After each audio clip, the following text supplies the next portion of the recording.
ABC Sport.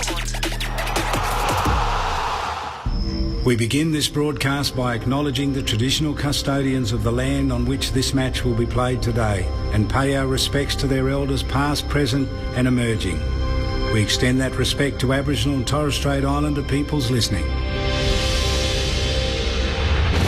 It's all on the line. Here we go. And the moment of truth has arrived. What a match-up this is. What a game. The umpire holds the footy up. I wouldn't want to be anywhere else on earth. On ABC Sport, this is the AFL. Oh, there's a 50 getting excited about. The intensity and the pressure in the ball is unbelievable. Take your moment. This is that moment of the game of footy. This is just football at its best. And that'll be it. From walking on thin ice to dancing on the mountaintop, the Brisbane Lions never stopped believing. And they are the champions. Sit back, relax, witness the greatest. It don't get better than He pulled the through for a magnificent goal. Comes out, gathers, snaps, goal. An extra bit of class. He smashed that through. What a kick. Goes bang with everything he's got. They are leaving nothing out there. Listen to the roar. The drop punt. He's gone. And the building is jumping. We know he's a big shot taker. He's a big shot maker. Leans back on the kick. Game on. that camera action, baby. Countdown to contact.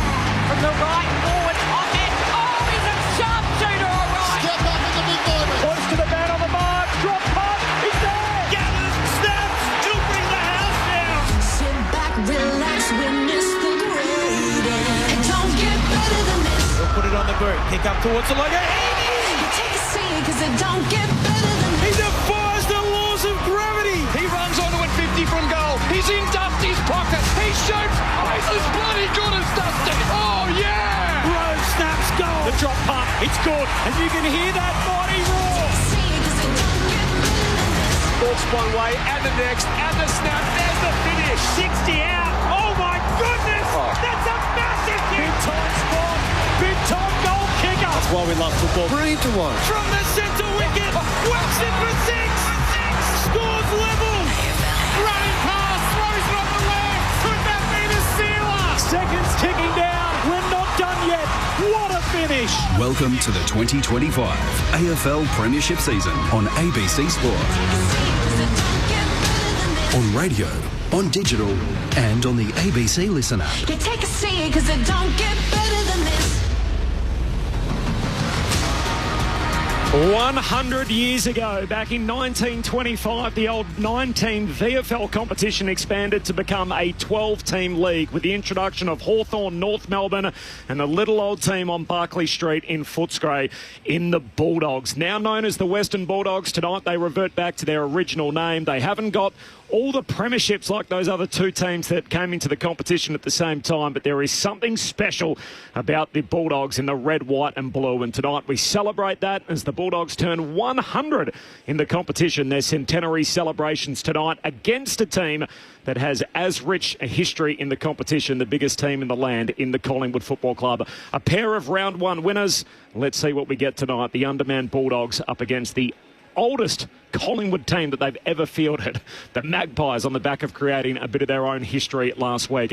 Welcome to Friday Night Footy on ABC Sport. My name's Corbin Middlemass. The whole gang's here. Mick Moldhouse is in the house. He's already down in the centenary celebrations, lapping it up with the Bulldogs as one of their former coaches. Kelly Underwood's here from the very start with us tonight, as always, every Friday night. Hello, Kel. Hi, Corbin. Good luck to whoever's responsible for dragging Mick out of those celebrations on time for 7:40 bounce here this evening. But it just adds a different flavour, doesn't it, tonight to Friday Night Footy? Everyone's second favourite team, really, at some point in the last few decades. When you consider 1954 and 2016 were the premiership years, I think deep down every footy fan's heart beats a little bit for those Bulldogs, and it's great to see. I thought this week, watching the TV channels and reading the newspapers, it's so good to see Footscray plastered across the TV screens and the newspapers. And I did think to myself, I wonder if they've ever considered flicking back to the name Footscray, because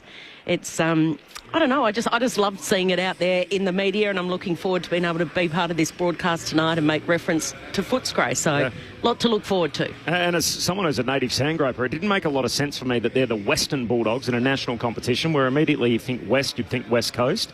Same way that the Buffalo Bills and the NFL are not the Western Bills to represent Western New York. They're based on the east coast of the country. It makes sense that they would have a geographical name representing their area. I'll put that to Amit Baines in a few moments when he joins me, the chief executive of the Bulldogs of Footscray Football Club tonight. The Geelong champion is with us here, of course, the Geelong legend. He's a three-time premiership player, premiership captain, Cameron Ling. Hello, Lingy. Hello, Corbs. Hello, Cal. Great to be with both of you and also soon to be with Mick for tonight's game. It's funny, isn't it? I'll talk while Mick's not here. We've been working together about 5 years or so. And it's always interesting to hear when Mick talks about his old clubs he coaches, obviously the beautiful relationships with the Daisies and Swannies at Collingwood, the maybe not so brilliant relationship with Carlton, the joy of just those amazing West Coast years. But I notice that every time he talks about Footscray, he gets a little emotional and just loves it. And it's deep in his heart, isn't it? That first team that he coached at. So it's brilliant that he can be part of these celebrations and a great night for the doggies. And he always refers to them as Footscray. Yes. He trips over his words and says, "Oh, sorry, everyone, the Western Bulldogs." So for him, that runs deep. But it's amazing, like even in my lifetime, like you associate him either with Collingwood or West Coast because the premierships were there and Carlton was the most recent. And yet he talks as much about the Dogs as anyone. Yeah. Like it's amazing how fond his memories are at the Western Bulldogs. And I guess when you haven't got the premierships like other clubs, and we're looking at the three premiership cups out there at the moment, one in the AFLW and, of course, 54 and 2016, you need to have something else about your club to be able to make it exist for 100 years. And the people that pass through there, they all experience that specialness that's involved with being at the Whitten Oval and the Bulldogs. And you guys talk about Footscray, the name Footscray, and what it meant in those. And I'm probably thinking back to my childhood era, the 80s, and the Whitten Oval. And I did work for a number of years with Tony Leonard, who's worked in media forever, and is Footscray through and through, diehard. He would tell the stories of where they'd meet up for a couple of pots before the game started and they'd grab fish and chips from such and such a place. I'd never heard of these places, but to him it was some of the greatest memories they'd ever had, and there'd be so many other people who Footscray and the Whitten Oval meant the world, and the experience around that, turning up to that game, spending their Saturday afternoons there, some beautiful memories. And my eyes were first exposed to the Western Bulldogs as a kid growing up in Adelaide. You'd get one VFL game every weekend and it would be on the ABC. I can't remember if it was a Saturday or a Sunday afternoon. It would be on replay between 4 and 6. And for some reason they'd always be at the G and they'd always involve the Bulldogs. So I picked them as my VFL team, the likes of Libber and Rowan Smith and Leon Cameron and Chris Grant when he was young, and Wind and West. There was just something about them. And when I moved to Melbourne, a very long time ago, Corbin, I thought, well, I can't be a South Australian and, celebrate or follow a South Australian team. I'm going to pick the Doggies. And it lasted about 2 weeks. You can't take who you are deep down out of yourself, can you? But that was the team I was going to pick. So I think that's what I mean. Everyone loves the Dogs. No doubt. There's no late change tonight, the here and now. So the Bulldogs and the Pies tonight.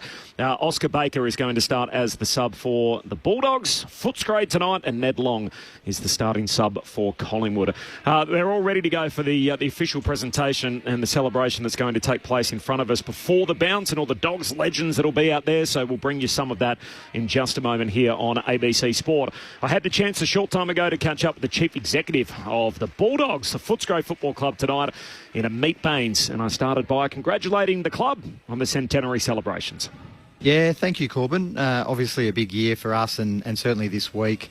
The opportunity to have a showcase game here at the MCG to celebrate 100 years in the VFL, AFL is a great privilege. So, forgetting finals, obviously they're AFL games. First home game the club's played here since 2009? Yeah, I've been up-schooled on some of that. So, yeah, a long time coming. And hopefully tonight we also surpass our greatest ever home and away crowd, which is around 68,000. So the early forecast from the MCC was about 75. So hopefully the weather stays good now and people roll in. Is this an early forecast for the Bulldogs as well? Are you looking to try and play at least a home game at the G every year? Look, I think we're really comfortable with our arrangement at Marvel, and obviously we play 2 home games in Ballarat each year as well. So for us, this is a one-off opportunity, and obviously grateful to the AFL and Marvel Stadium for allowing it, but equally to the MCC for facilitating it. And yeah, I mean, this is where you got to win premiership, so it's a great honour to be playing here tonight as the home team. I was born in the early 90s, so it's particularly nostalgic for me when I hear the name Footscray. I absolutely love it. It takes me way back to my childhood and even the old diamond jumper in the early days of the Western Bulldogs when the change happened. I know there's a push from some sections of your supporter base to go back to Footscray full-time. Has that had serious consideration at board level or come across your desk? Yeah, look, there is year upon year what I would term a small cohort of members and fans that do take the time to write in. Anecdotally, there may be more. The board did consider it properly and in a comprehensive and considered way in 2022, and the decision was made to maintain the status quo.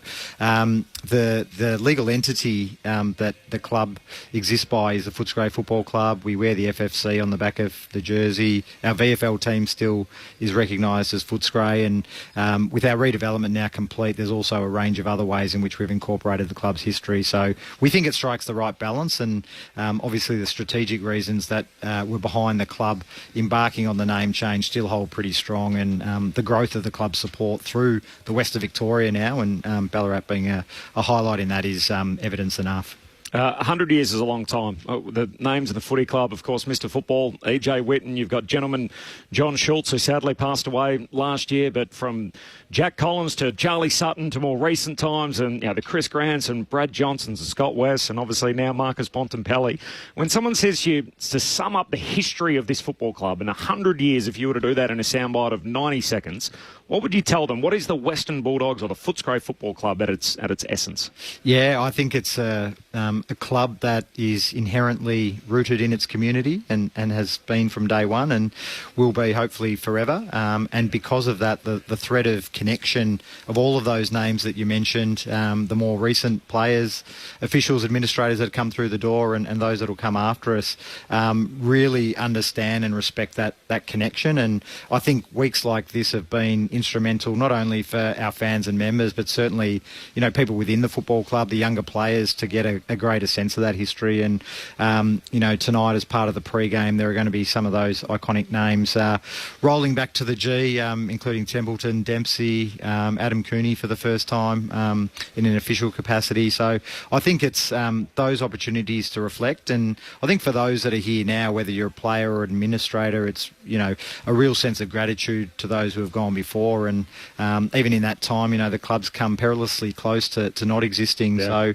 the work that's been done many times over, Peter Gordon, obviously Irene Chatfield, that board and regime, David Smorgan in later times, absolutely fundamental to the existence of the club here and now. Yeah, it's amazing. I mean, I'm sure it's not lost at your football club, but I think for the broader conversation and obviously the merger that then did happen between Fitzroy and the Brisbane Bears, it almost gets lost a little bit in history, just where the club was at in the late 80s and the talk of the merger and everything else that looked like it was going ahead until the Bulldogs community stopped it from happening. It's a fantastic story, and what a football club with such a rich history.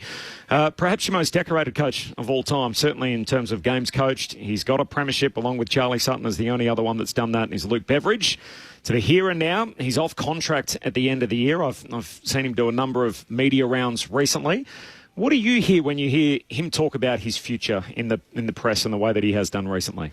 Yeah, I think my first reaction is he's handling himself exceptionally well. And I should say at the outset, he brings up 350 games tonight as a player and coach, which is an outstanding contribution to the game across three clubs. The reality of it is that we're continuing to have very regular discussions with him, obviously myself in my role and day-to-day, but also Kylie Watson-Wheeler as our president and Luke Darcy. And I think there's a level of comfort where things sit.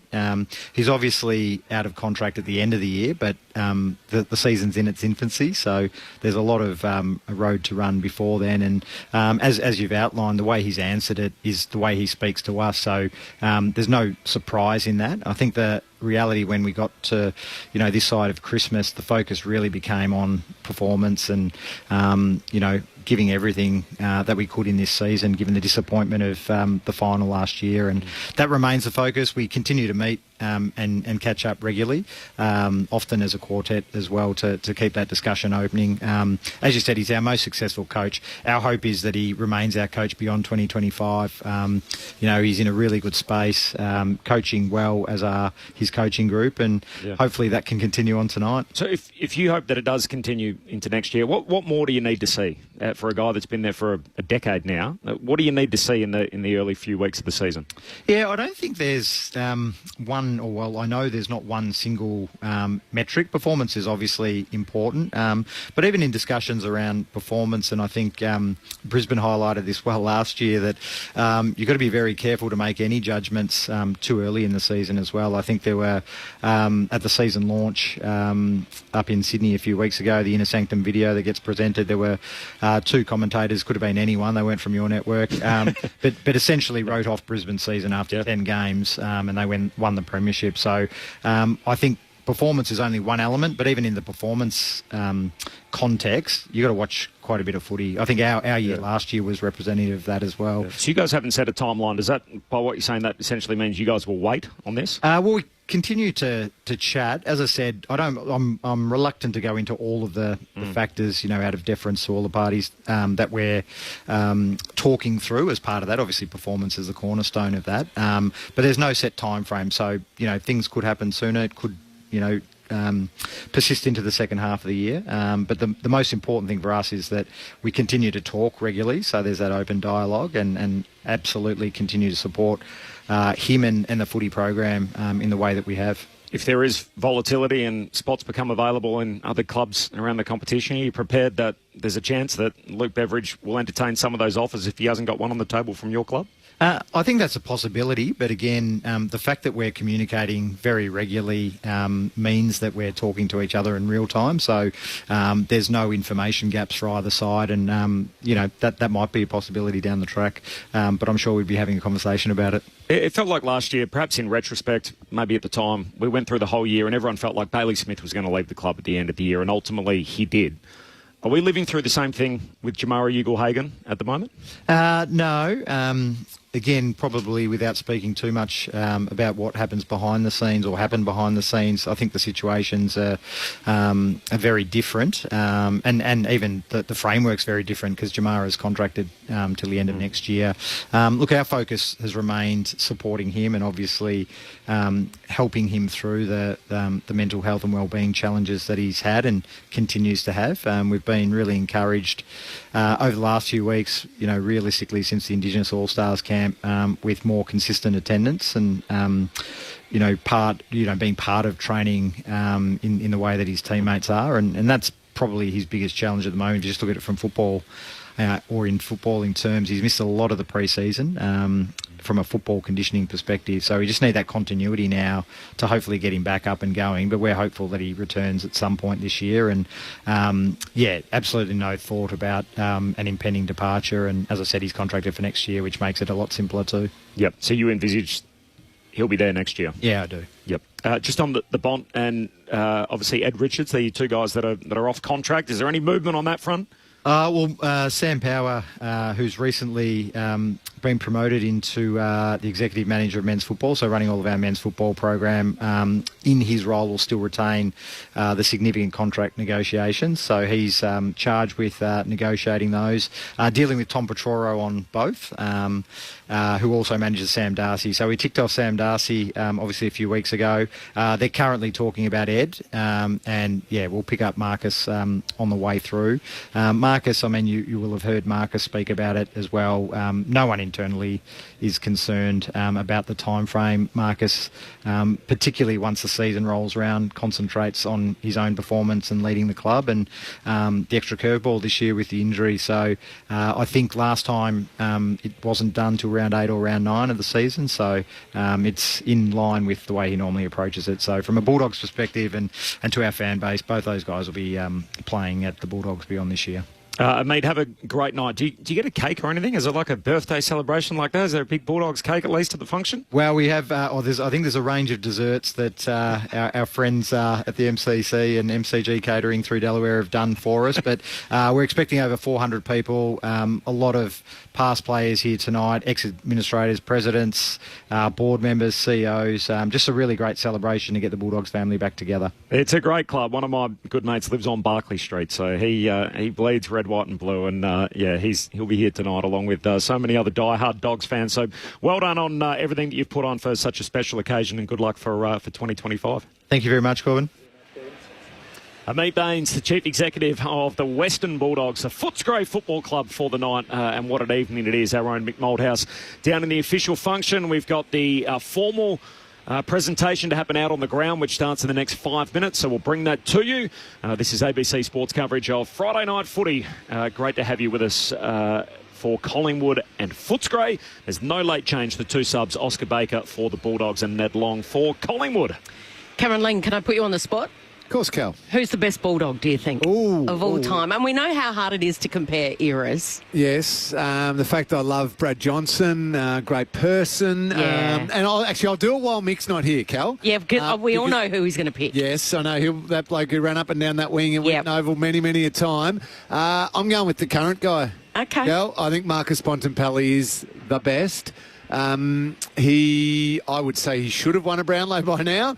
He came second twice. Yes, and one in particular, I think he should have clearly won that one. He's a premiership player. He's a great captain. He is truly somebody who lifted the entire program of the Western Bulldogs. Obviously, Luke Beveridge, terrific job, build a culture, a successful one. But Marcus Bontempelli, as his captain, as the one that everybody looks to, he has elevated so much. He helped bring them that premiership.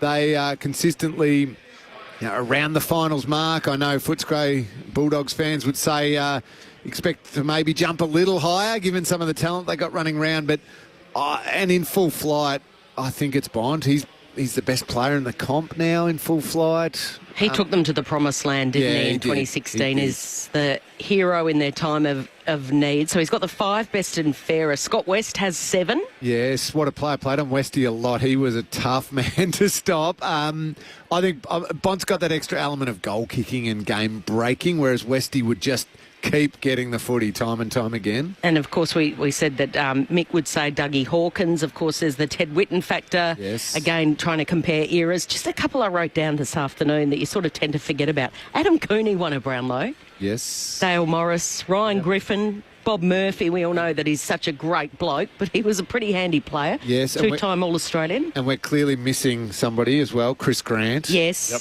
He was something special. Probably should have won a Brownlow as well. Yeah. I still remember in the year 2000, and Essendon went through undefeated, and Chris Grant kicked that amazing goal under the closed roof over the other side of the goodness knows. Corbs is not happy with Doc that Clancy. one. You remember that one, don't you, Corbin? Certainly do. And they beat the unbeaten Essendon. Yeah. Amazing. Yep. Yeah, he was just a great player, wasn't he? Roaming that forward 50 and could play glided. Could play down back, could play forward, did so much, and brilliant footballer. Matthew Boyd. Let us know perhaps your favourite Bulldog. Doesn't necessarily have to be the greatest of all time, but one that sticks in your memory. So the SMS number is 0437 774 774. So 0437 774 774. The one thing that Ted Whitten's going to have. I mean, there's a reason they called him Mr. Football. He was this mythical figure in the history of the game. And so as great as the Bont is, and he's going to have better accolades and everything else, it's hard to think he's going to be this transcendent figure. Like, how could anyone be that kind of figure that EJ was for a whole generation? Yeah, and maybe we don't have that sort of person ever again. You know, that was the era of Mr. Football and Captain Blood and nicknames like that. And they were bigger than the game almost. I have not seen enough of Ted Whitten to be able to weigh in on his football prowess, but certainly a lot of probably older Dogs fans would fly the flag for him. I feel like we're about to get the advocate for Dougie Hawkins going in just a second as the best doggy ever. Let's bring him in. He's not only the man who's coached more games than anyone else in VFL, AFL history, the coaching icon himself, Mick Malthouse, 3-time premiership coach, premiership player, but He was a former coach of good old Footscray, which I know is particularly close to your heart, Mick, and the Dogs have welcomed you back tonight to the official presentation. It's great to see you on Friday Night Footy. Oh, it's great to be here, and it was fantastic the last hour. I've been over at a table that at the 100th year celebration. Luke Darcy, Stevie Wallace's son was there. Steve couldn't make it because he's still trying to fly back, I think, from Queensland where they've been, they can't fly. Who else was? Oh, look, Shane O'Sullivan, who got me to Footscray in the first place. Matthew Croft was on stage with Terry Wallace. So we're just going through, probably from 1984 through to the early 90s, how things come about. And, you know, Matthew Croft, as he said, he's got his son here now, and he goes into the new rooms and go, wow. But when he went to Footscray, he was just happy being recruited, and yet he didn't know whether the side is going to exist or not. So there was so many things that I know. It's a fantastic story. Something I didn't know was that the VFL Footscray side in 1924 or 25 got an invitation to play Essendon. A VFL and VFL side. You've got an AFL, a VFL side and a VFA side. Yep. They played each other. Footscray remarkably won, and was admitted to the competition. So that's that's how the entry works. I think Hawthorn coming around at the same time. Hawthorn and North, same year. Yeah. So that's some of the stories of the VFL, which now we know it's the AFL, but. Some of the things when I got there, if I can spend 2 seconds, just on, I arrived there and I said, "Where's this young player?" We have a draft from Bairnsdale, Ian Gather, and Maffra, and Traralgon and so forth. That East Gippsland area or the Gippsland area, and there was a young player there who wasn't in my group. And I said to the powers that be, I said, "Where's this young player?" And they've gone, "Oh no, we've lost him because Carlton threatened to take the VFL to court on restraint of trade because there's no such thing as drafting and so forth." We lost Tom Elvin. Elvin, because Carlton decided to take him. With all the hair? Yeah, but he could play. And that was the difference. I didn't care about his hair. So you left, your last year was 89?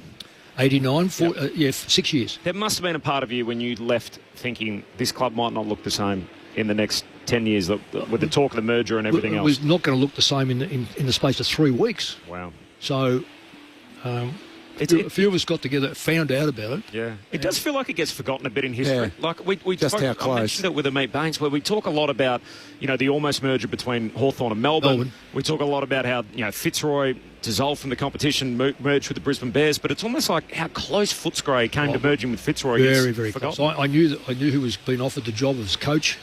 Whether you put two sides at that stage who were weak financially together, that was going to work. I had no idea. You'd probably needed a strong financial club to absorb the club. There's no use hiding it. We just had no money. But what the club had were really strong, desired people to make sure that football club remained a part of the VFL, which it did. And look, it started to play finals football not long after that. Yeah. And as we know, it's won a premiership since there, which is one club hasn't. Yep. It's got a great identity. I don't know that I can't call it the Western Bulldogs. As you know, I always slip up and say Footscray, and that's just the way it was. And I always say about my players, which I mentioned at the luncheon tonight, they would rather a fight than a feed. And so they were so easy to coach because we just said, righto, we're out there and we're going to give absolutely everything we can. Whether we're good enough, it wasn't the issue. It was whether we had a little bit of luck that we could win games of football. And we played some of the great sides and had some terrific encounters with them. You're right about how quickly they turned it round too, Mick, and not to embarrass you, but the foundation that you would have laid throughout that time that you were coaching there. I remember being a Geelong fan, 92, I think Danny Del Rey's kicking 8 in a final and they're playing the Cats, and then 94, Billy Brownless kicks the winning goal. Now, that's all Cats memories for me. I was a Cats supporter, but the Dogs were right there playing in big finals 3 years and then 5 years after nearly being gone from the competition. And you have a look at, say, Hawthorn and Melbourne. Hawthorn has been a powerhouse since that decision, that people stood up and said, no, we don't want Hawthorn merging with Melbourne. So, and that doesn't happen with, I don't think it's the AFL that does that. They are people who have got a lot of skin at that football club. Don Scott at Hawthorn, there's no question there's a lot of people involved at Footscray, and I'm so proud of them. But, and I wasn't part of the resurgence. I mean, the simple fact is that this didn't happen that way. This is Friday Night Footy on ABC Sport. There's no late change. Oscar Baker is the sub for Footscray, and Ned Long is the sub for Collingwood. Corbin Middlemass, Kelly Underwood, Cameron Ling and Mick Malthouse. Tim Hodges is on the boundary. We'll hear from Isaac Quaynor inside the Collingwood camp in a few moments from now. As we welcome on ABC Sport. You're listening to the 2025 AFL Premiership season. AFL. Don't get better than this. On your radio, Sport Digital, and on the ABC Listen app.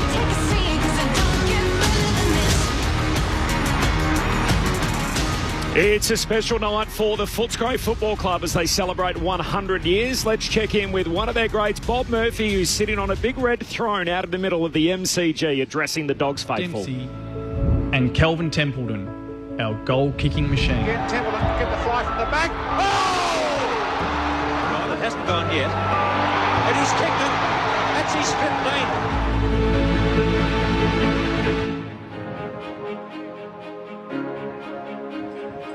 15. Please show your appreciation for representatives of Gentleman John Schultz, Charlie Sutton, Mr. Football Ted Whitten, and Jeff Jennings, Gary Dempsey, and Kelvin Templeton.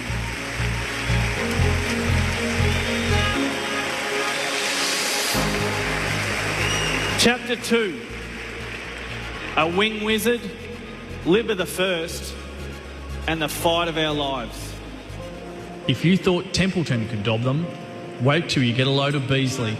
Yes, he has. 9 goals for Simon Beasley. While he was setting records, Dougie Hawkins was making a wing his own. Taps it out in front of him. Beautiful play, Doug Hawkins. That's wonderful football. Libba Senior battled his way to a Brownlow, joining Hardy and Wind on the Roll of Honour. Malthouse and Wheeler had us contesting finals either side of an existential crisis. The people of Footscray showed there was plenty of bite left in the Bulldogs. But the Bulldogs survived in Footscray and lived to fight another day.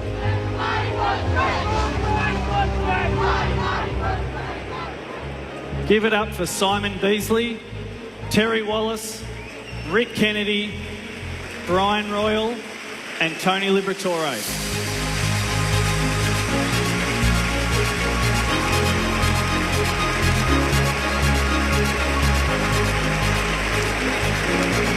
Chapter 3, swashbuckling heroes, a great flood, and noble quests fall short. The Western Bulldogs have won. Could well be an historic day.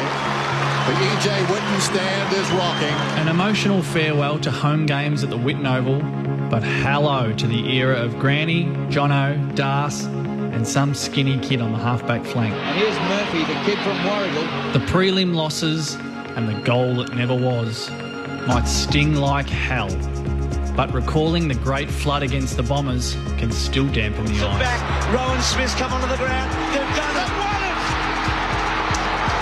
That gets them in the finals. A number 1 pick became a Brownlow medalist. I declare the winner of the 2008 Brownlow medal, Adam Cooney. And we rocketed to 3 more prelims. But Geelong yet again. We were knocking on the door, and destiny would soon answer. Please show your appreciation for Luke Darcy, Scott West, Matthew Croft, Adam Cooney, Rowan Smith, and the smiling assassin, Brad Johnson.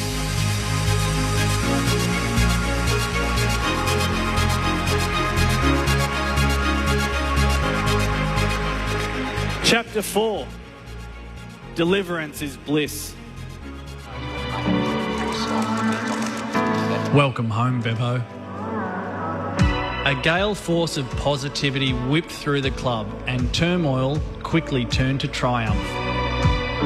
A finals run for the ages, and then on the biggest stage, Moments now immortal. Terrific by Vince again. Chance. Ticket. Oh, Ticket. Never forget. How big was that? That tackle. And Franklin was run down. That kick. The stadium holds its breath, and the western suburbs erupt. That hug. The drought ended and kick on back at our place to beat them all. 2 years later, Fez took that mark and our pioneering women brought the cup home in another thriller. Pioneers to premiers. Glory days. Show these Bulldogs some love. Daniel Gian Syracusa, Lindsay Gilby, Daniel Cross, Tom Boyd, Easton Wood, Dee Berry, Ali Blackburn, and our captain, Marcus Bontempelli.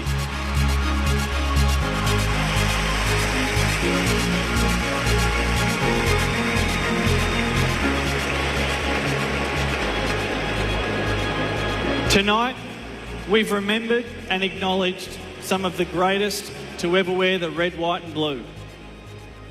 But as immense as their on-field contributions have been, we know that this club is what it is today because of its people, its fans, its faithful.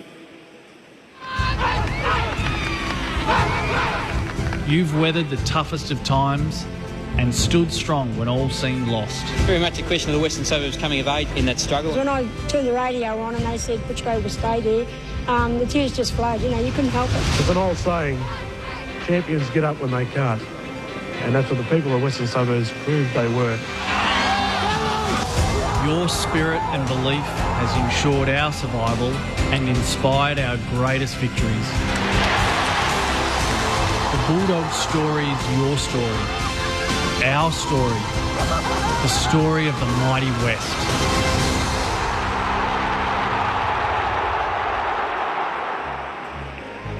Sons and daughters of the Scray, we are a family, we are a clan, we are a mob. We stand here. Take a look around, put your arms around someone, put your arms around your friends, your family, put your arms around a stranger as long as they're wearing the red, white and blue. This is our night tonight. We've been here for 100 years and more, and we'll be here for another 100. Come out snarling tonight. Up the Scray!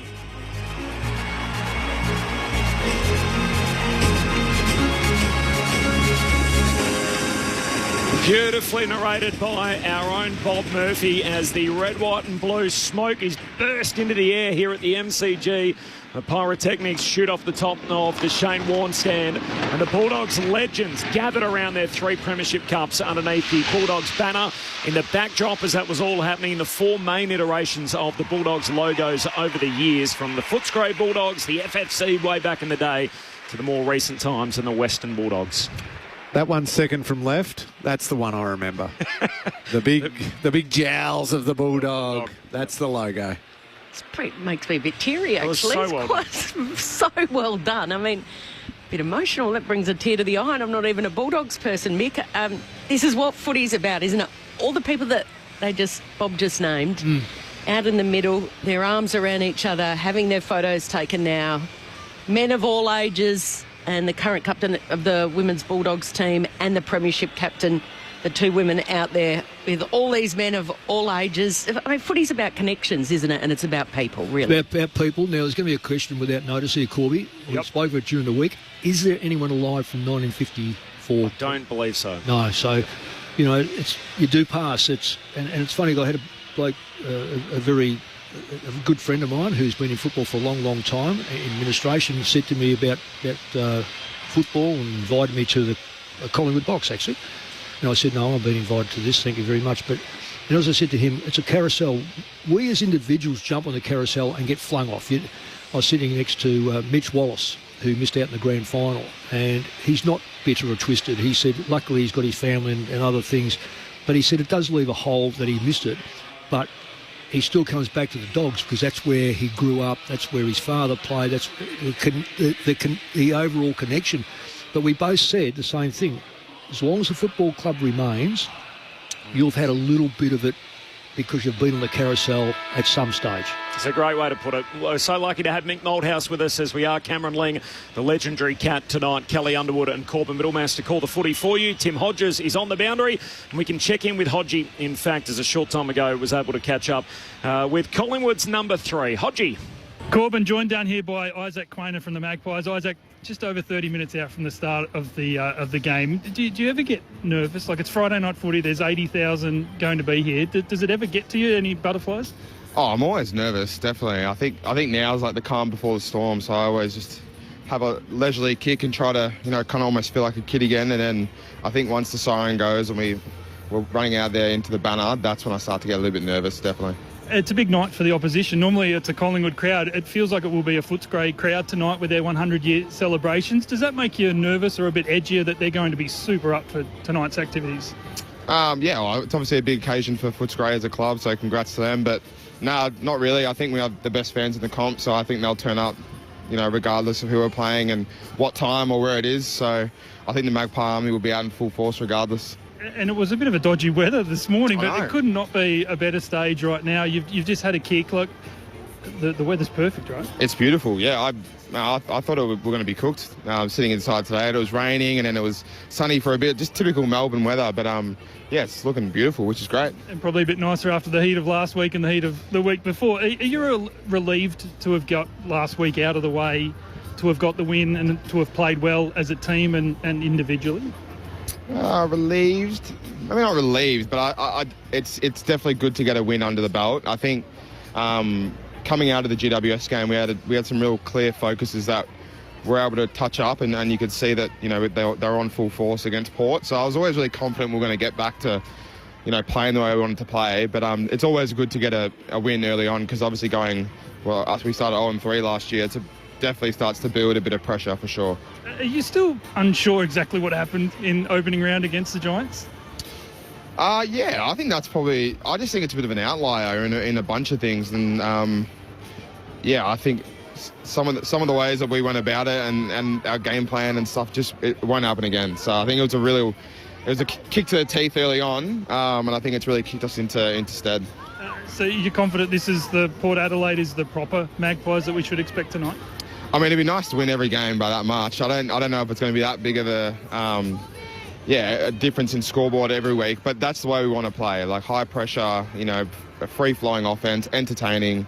You'll definitely see more of that. It's so good to have you so close to the siren. Can I hit you up with a couple of individuals? 2 in particular to start with, Steele Sidebottom and Scott Pendlebury. They run out for the 1 millionth game together tonight. What does that mean for game 308 for the two of them? Oh, it's massive. I mean, it's massive for them and their families. It's massive for the club. And it's an honour for me to be part of it, because I grew up a Collingwood fan. So I grew up watching those two lads play, and had Pendles as my background for a bit, and he still laughs about it to this day. So it's like, moments like these, I'll look back at the end of my career and be really grateful that I'm part of it. So just want to go out there and play 4 quarters of Collingwood footy and get the win. And you've had 4 quarters with Dan Houston alongside in the back line. How did you find it last week, and are you excited what he can bring to your team to have Houston in it, the 2-time All-Australian? Yeah, he's a star. I love playing with him. He's obviously just a weapon with ball in hand. Like, he does some incredible things and sees the game the way others don't. But I've been speaking on it all week. The way that he's able to defend and then attack is the best I've seen from a half-back. So, I think it's going to bring the best out of myself and the rest of us in defence and make us a better team. And to have Jay DeGoey on the team sheet back in that team, what are your expectations on Jordan tonight to have him back? Just the big bull that he is. I think he's going to impose himself physically on the game and hopefully hit the scoreboard as well. So he's another really integral part of our team, and it's good to have him back in. I love the access the Magpies give us. I love how relaxed you are before the game. I hope it's a great one tonight. Thank you very much. Appreciate it. There you go, Corbin. Isaac Quainer. Great to have him so close to the bounce of the ball. It's tremendous access. Thanks, Hodgie. That was just a short time ago while all that presentation was taking place. Isaac Quainer from the Magpies. He's been back down the rooms and had the opportunity to get into his playing attire, and he's about to make his way up the race along with Scott Pendlebury and Steele Sidebottom, who lead the Magpies out despite the fact the captain's Darcy Moore. There's a reason for that. Game number 308 together, Lingy, tonight. Wow, breaks the record. Tyson Edwards and Andrew McLeod, the previous record holders. That's remarkable. You think one player playing 300 is incredible, but 308 together. Yeah. I think Hawkins and Selwood are third place, and then Adam Goods and Jude Bolton in fourth place, all over the 300 game mark as teammates. Here come the Pies. Those black and white stripes, always a magnifier, and especially on a Friday night. The Collingwood Football Club, and yet they're the away team tonight up against the Footscray Football Club, the Western Bulldogs. There's no late change. Ned Long is going to start as the sub for Collingwood, and it will be Oscar Baker for the Doggies. We'll pick up the rest of our audience coming up in just a moment, and then we'll be back with the full preview from Mick and Lingy coming up next. ABC Sport. ABC Sport. You're listening to the 2025 AFL Premiership season. Don't get better than this. Footy's biggest weekly stage, Friday night footy. Pulls the trigger on goal and goes bang! Lightning star! Unbelievable! Oh, he makes the impossible look easy! Snaps across the body, and the party continues. It's on Elliott! Jamie Elliott! He launched into the night sky! Sit back, relax, witness the greatest. It don't get better than this. This is the 2025 AFL Premiership season on ABC Sport, on radio, on digital, and on the ABC Listen app. You take a seat, cause it don't get better than this. A special night for the Bulldogs as they revert to their original name for the centenary celebrations. They hope to mark the occasion in style tonight against the Collingwood Football Club. You heard it all before. Too old, too slow, an emphatic bounce back last week as the Collingwood Football Club fielded their oldest ever team, creating a slice of history themselves. They got the energy to tame the young and inexperienced Dogs tonight, with the Bulldogs fielding 12 players who have played 60 games or less. So it is an inexperienced Dogs team. Two changes for both sides at selection. Buku Kamas and Oscar Baker come in. Baker to start as the sub. O'Donnell and Cleary goes out, while for the Collingwood Football Club, Tagoe and Cox, two of their premiership players back. There's no Sullivan, there's no Myercheck, and Ned Long is going to start as the sub for Collingwood. Corbin Middlemass with you alongside Kelly Underwood for the call. Tim Hodges is on the boundary. The legendary cat in Cameron Ling, the coaching icon Mick Malthouse. The teams are out there on the ground. If you haven't been with us before now, you've missed a sterling presentation to mark the Dogs' centenary celebrations, narrated by Bob Murphy. Did a tremendous job. There was a whole lot of former players out there, including some of the greats of more recent times and yesteryear. So the Western Bulldogs celebrating 100 years in the VFL AFL in 2025. All right, let's drill down on the footy. Two round one winners. The Bulldogs 1-0 to start the season. Of course, Collingwood squared themselves off at 1-1. What are we in for tonight? Cameron Ling and Mick Malthouse. Well, I don't want to ruin anything, especially on the 100-year celebration for Footscray, but I look at this on paper, Mick, and I just can't help but thinking Collingwood. They got back to their type of football last week that I expected of them in season 2025. After the first week loss to the Giants, they were ultra impressive. It wasn't just left up to one or two players doing some flashy things. It was hard work, cross the ground, outnumber, create a turnover, flying around in numbers, working together, that connection piece that is so often talked about in football. That seemed like the blueprint for the Magpies as to getting back up to the top of the ladder. I just feel they'll be far too strong for a Bulldogs team that had a good first up win, but is still missing some very, very key players. Yeah, I look, you know, I've just come from the dinner, and it's, you know, a big part of me, and so is Collingwood. So it's hard to sort of take away the emotion, but selection is the worry. And as you said, Lingy, I think Collingwood may have one player. Let's say Myercheck's the only player that would be out. Yes, it's out of the side. That could be in the team. Whereas you look at the Bulldogs, they're losing. They've got Jones, who would take one of the tools. Bontempelli, well, we know how good he is. You know, Ansonoff back flank. You've got Treloar, who plays well against Collingwood because of, you know, his just circumstances, etc., etc., etc. And then Waitman as well. Waitman, and then you've lost a couple of players from last week. The interesting thing about the selection is I'm not a great. You know, I like all people, but I just don't think some of them. I've got to judge them as players. And I think Gardner, to me, has been an ordinary player. but I thought he got better last year. I can't believe he's not in the side. This is a dry track. Collingwood have got tall players who can dominate the air. Gardner, I think, could play on Cox every day of the week. Yep. He may even be able to play on McStay. He's not playing. I'd be interested to see what backline players they've got now that McDonald's out and Jones that can, and I'm only looking at players that are 190, 192. Look, Cox is 211. Yeah. I mean, look, he can reach in here now and grab hold of his microphone if he wanted to from the ground. So you think, who's going to stop him? And he's going to come into the side and think, it's Christmas. Yeah. So I just don't, they're going to have to stop him at the source and they might not have the goods at the source. No, that's the big question for me, because what we saw last week from Collingwood was they're good players, their best players getting back to playing the type of football that got them a premiership 2 years ago. But then you saw the acquisitions that they've made and how they might just nicely fit in. Tim Membry being the obvious one. Yeah, absolutely. But Harry Perryman and the work rate through the middle of the ground as a high half forward, high half back, that's sort of almost what you'd call the middle section of the ground. I'm not just talking about the midfield purely. He's going to complement this team really well. Jordan De Goey coming back in is an obvious plus, and what he brings to the table. You say Houston? Dan Houston is then the other one where you go, okay, now we've got somebody who can just whip the ball off half-back with brilliant ball use, can drift forward. That's what Houston's always had a strength of. The right time. Is he coming off the wing? Is he coming off half-back? Is he kicking a goal, running through 50 to 55?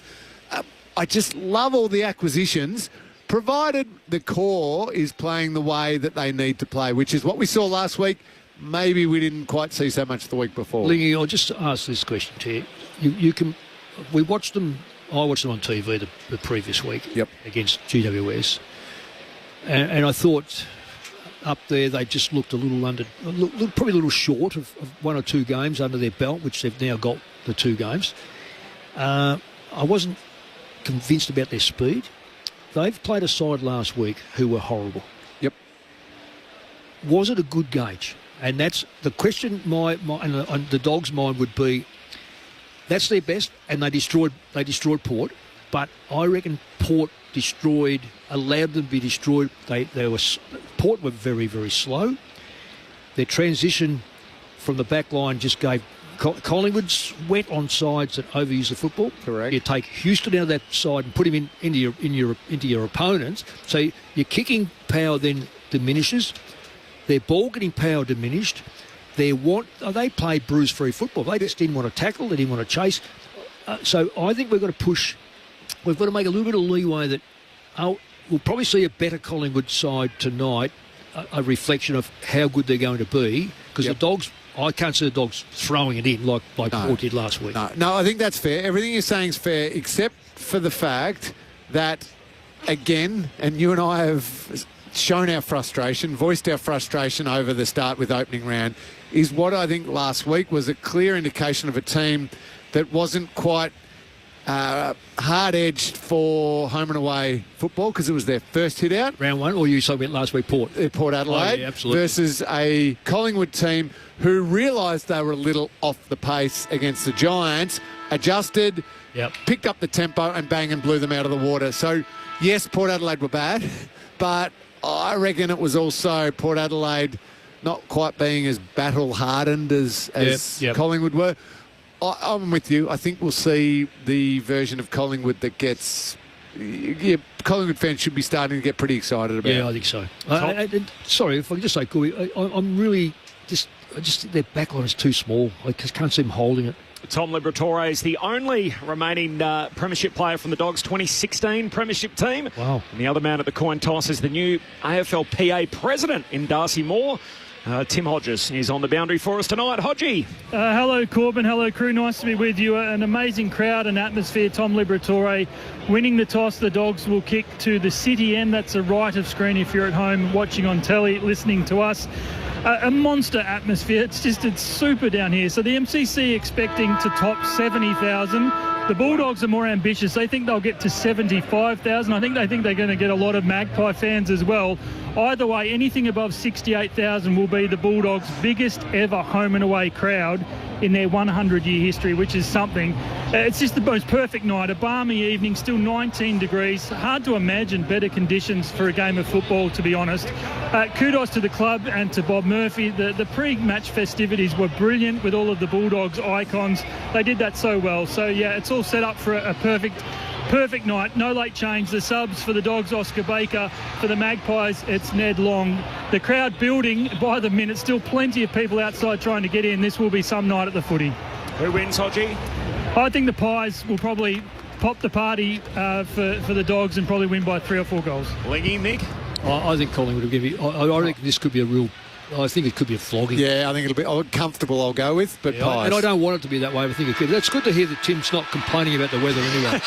Let's see if the Dogs can mark their 100-year celebrations with victory against the biggest club in the land, Collingwood. Friday night footy on ABC Sport. You're with Kelly Underwood. Bounce is a little wonky. English rises high. Nick Dacos starting in the midfield. So too did Pendlebury, but emerging with it, accepting the handball. Is Williams going long? It's a bouncing ball at the top of the goal square. Darcy's there. He's forced to tackle Darcy Moore. That's Sam Darcy, and he's been pinged for holding the ball, so it'll be a free kick. That is 2 umpires on either side of the contest there because of the 4 umpire thing, who both hesitated. Should have just blown the whistle as a ball up. He was immediately tackled.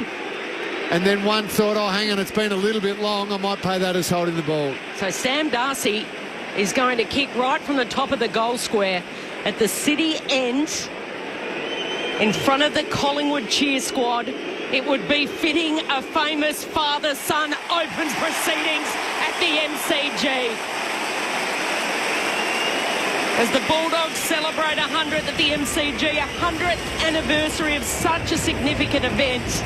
After all the pre-match hype, 3 father-sons out there tonight, and Sam Darcy slots it through first. 1 straight 6. Pies barely touched the ball, Mick. Well, me and myself are both looking at each other thinking, was it a free kick? I think it was a free kick because he grabbed the football. Now, he's a 6 foot. I know you shouldn't look at weight and this and stuff, but he didn't make a great effort to get rid of that. But he was tackled to ground with no prior opportunity. So are we then asking... No, he had opportunity. He's tried to stand up, and watch him. He'll try to stand up here. See how he tries to stand up? But then he goes to ground. To me, if that's paid holding the ball, that only grows frustration in football fans. Dogs for the first of the night. Cameron palms it down. Here's Richards. Famous Collingwood surname, kicks out to half forward, bouncing footy. Unkind for Darcy against Moore, picked up there by Vandermeer. His handball, a turnover. As Moore gives it to Lipinski, hand pass away to side bottom. Kicks down that southern wing for the Pies, or spilling the mark. Darcy there, Fraser rather, not able to take it for the Dogs. Lipinski, good kick along that southern wing, finds to Goey. They love having him back, kicks inside the forward 50, punched away by Karmas. Buku getting back in defence, finds the safety of the boundary line, and a throw in forward pocket for the Pies, kicking to the punt road end of the opening turn. Well, that'll be the test, that quick ball movement and that aerial ball that goes in. Collingwood will be really sweating on taking some marks from that, but that's a very good spoil. Inside 50 for the first time for the Pies to the punt road end. English tangles with Cameron. It comes down to Nick Dacos. He skies it off those fluorescent green boots. Top of the goal square. Slipped through the arms there of McStay. Flicked out the side. Jamie Elliott tries to get through a couple. Karmas. He's stripped of it. Big ball to be won. Kennedy with his big bullocking body puts it on the line. And then the relieving kick from Giray to centre half forward. Almost to mark. It'll be a free kick, in fact. And Darcy tangling with Cameron.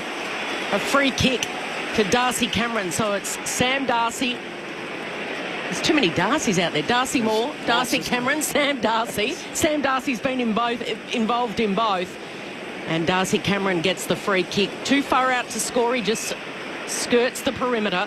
Kicks sideways to Josh Dacos. Darcy Cameron's drifting down by himself too. He goes short to side bottom. Too far out to score, playing game 334 tonight. He levels it with Brendan Goddard, former ABC commentator, now coach of the VFL at St Kilda.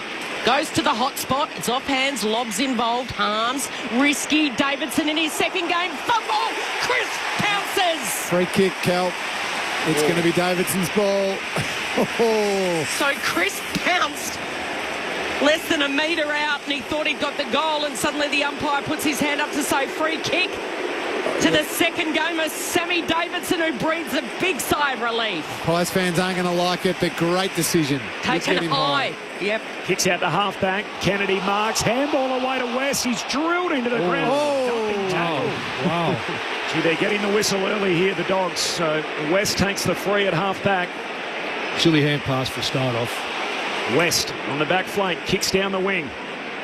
Up to meet it is McInnes. No mark. Spills Liberatore's way. Hand pass to Davidson. Drills a short pass. Broken up by Moore. Picked up by McNeil. He's tackled. Lost it. Collingwood win it back. Moore. Hand pass to Maynard. Handball away to Pendlebury. Feeds it back through to Maynard. Now to Josh Dacos. Kicks down the wing. Gee, Pendlebury a little sore. Trying to be helped off the ground with the trainers. Moore... Reef McInnes, who's been helped off the ground. Pendlebury with the footy. Shoots a hand pass forward. Collingwood through Chris. But he's overcooked that handball. McCreery drives on in. Now Pendlebury goes in, make amends. Fires it up to Nick Dacos. He goes back, and a quick kick there by Maynard to half forward, and happy to see it over is Fraser. Notice that Fraser started on the wing tonight. Let's get down to Tim Hodges, an update on Reef McInnes. Hodgie. No, Kelly, that was right in front of me, a right leg. So it's either his right ankle or right knee. As soon as it happened, he threw the mouthguard, which is actually still out on the field. So he was in an immense amount of pain, couldn't put any pressure on it, has had to be helped down the stairs, has gone straight to the room. So, yeah, grave fears for McInnes. Spinning ball back into play. It's all the Dogs. English down to Liberatore. Got it to Bailey Dale, who was brilliant last week. And then a real finger-tipper. Almost a slips catch at the MCG by Maynard. Yeah, it was a great mark by Maynard. Kept his body in line with the ball. Just hung on to it beautifully. Goes long down the line. There's Rory Lobb with the blue hair. Got hands to it. No mark and spills out of bounds. And his teammates have been joking with him, saying he's the Dennis Rodman of the AFL. Another free kick. Free kick here to Taylor Duray for a push in the marking contest against Jamie Elliott. They're all going the Dogs' way, aren't they? Well, we've got four umpires, so I guess the way they're scattered, they're almost at every contest, so... Duray down the wing. Moore trying to work his way to the front. No mark. There's a free. It's going Collingwood's way. There's the reaction. Bronx cheer from the Magpie Army. The first free kick for the Pies. The Dogs with the opening goal to Sam Darcy. A celebratory night. They bring up 100 years in the competition. Moore to put the Dogs inside the forward 50. McStay late to arrive, and Lobb punches it out of bounds. A throw in half forward for the Pies. So Footscray one straight. Collingwood yet to score. It's interesting, Lingy, it just appears that any high ball goes in, there's no intent to mark at all at the Dogs' end. They are just going to spoil it because they've got, outside of Lobb, they've got no height. No interceptors, do they? Collingwood have learned from this. If they can keep the ball lower, I think they'll find a lot of space. Right on the arc here for the Pies, but it's the Dogs at ground level as it spins back into play. Kennedy's caught, stripped of it. Wonderful tackle by Maynard. Nick Dacos goes and gets the loose footy. Handballs to Pendlebury. Handballs to Houston. He goes out wide to Chris. He's right up against the boundary line unselfishly. He centres it. Here's to Goey. Goes in hard. Fraser wins it off the Goey. Brilliant by Fraser, who was brilliant last week. He's put the second gamer under enormous pressure, though, here in Dolan. And Dolan's happy to see it over the boundary line on the opposite side in front of the great southern stand here at the MCG. Dogs with the first one, and the Pies yet to score after nearly 8 minutes of play. And you say that, Kel, and they've been in there 5 times to 1. Dolan picked 31, Dogs' third selection in last year's draft. As Darcy wins it down, here's Kennedy, hand pass away to Harms, feeds a handball further forward to Richards, to Dolan, who's trying to pick it up, has a fumble, gets rid of Houston, takes it for the Bulldogs, short kick finds Norton, who marks high half forward, hand pass to centre half forward, gets it to Kennedy, shoots goalward, hits the post. Behind, the Dogs 1-1, Collingwood yet to score. We're 8 minutes in. This is Friday Night Footy on ABC Sport. Good little passage of play there from the Bulldogs. Able to open Collingwood up a little bit. That's where what you got to do against the Pies. They'll come at you so hard. If you can flip it back the other way and get your game flowing and taking advantage, you'll get your shots at goal. Yeah, they're very aggressive, you're right, Lingy. So the skipper on the kick-in duties. I don't think there was touch from Darcy Moore's boot, was it? Doesn't matter, Kelly played on. It'll be I did as well, so it'll be boundary throw-in. A shout out to Andy Bell, who's listening on and got in touch with us via Twitter, said listening from a cloudy UK, arrived yesterday before Heathrow curfew. May my Dogs win. G'day, Andy. Nice to hear from you. Half forward for the Dogs. English wins the tap down. Artie Jones blazes away, and it's out of bounds on the full. It'll be a free kick here going to Quaynor. Let's go down to Hodgie on the boundary. This is not good news for Reece McInnes. It's a right knee. They fear for the worst. The substitution has already been made, guys. So Ned Long is into this game. But just the amount of pain McInnes was in, you fear for the worst with that right knee. Quaynor down the wing to Cox. Spills the mark. Pack forms at his feet. The ump says, I'll have it. So Ned Long's on the ground in jumper number 44. Starting as the Sabi walks on at the 9.5-minute mark of the opening quarter.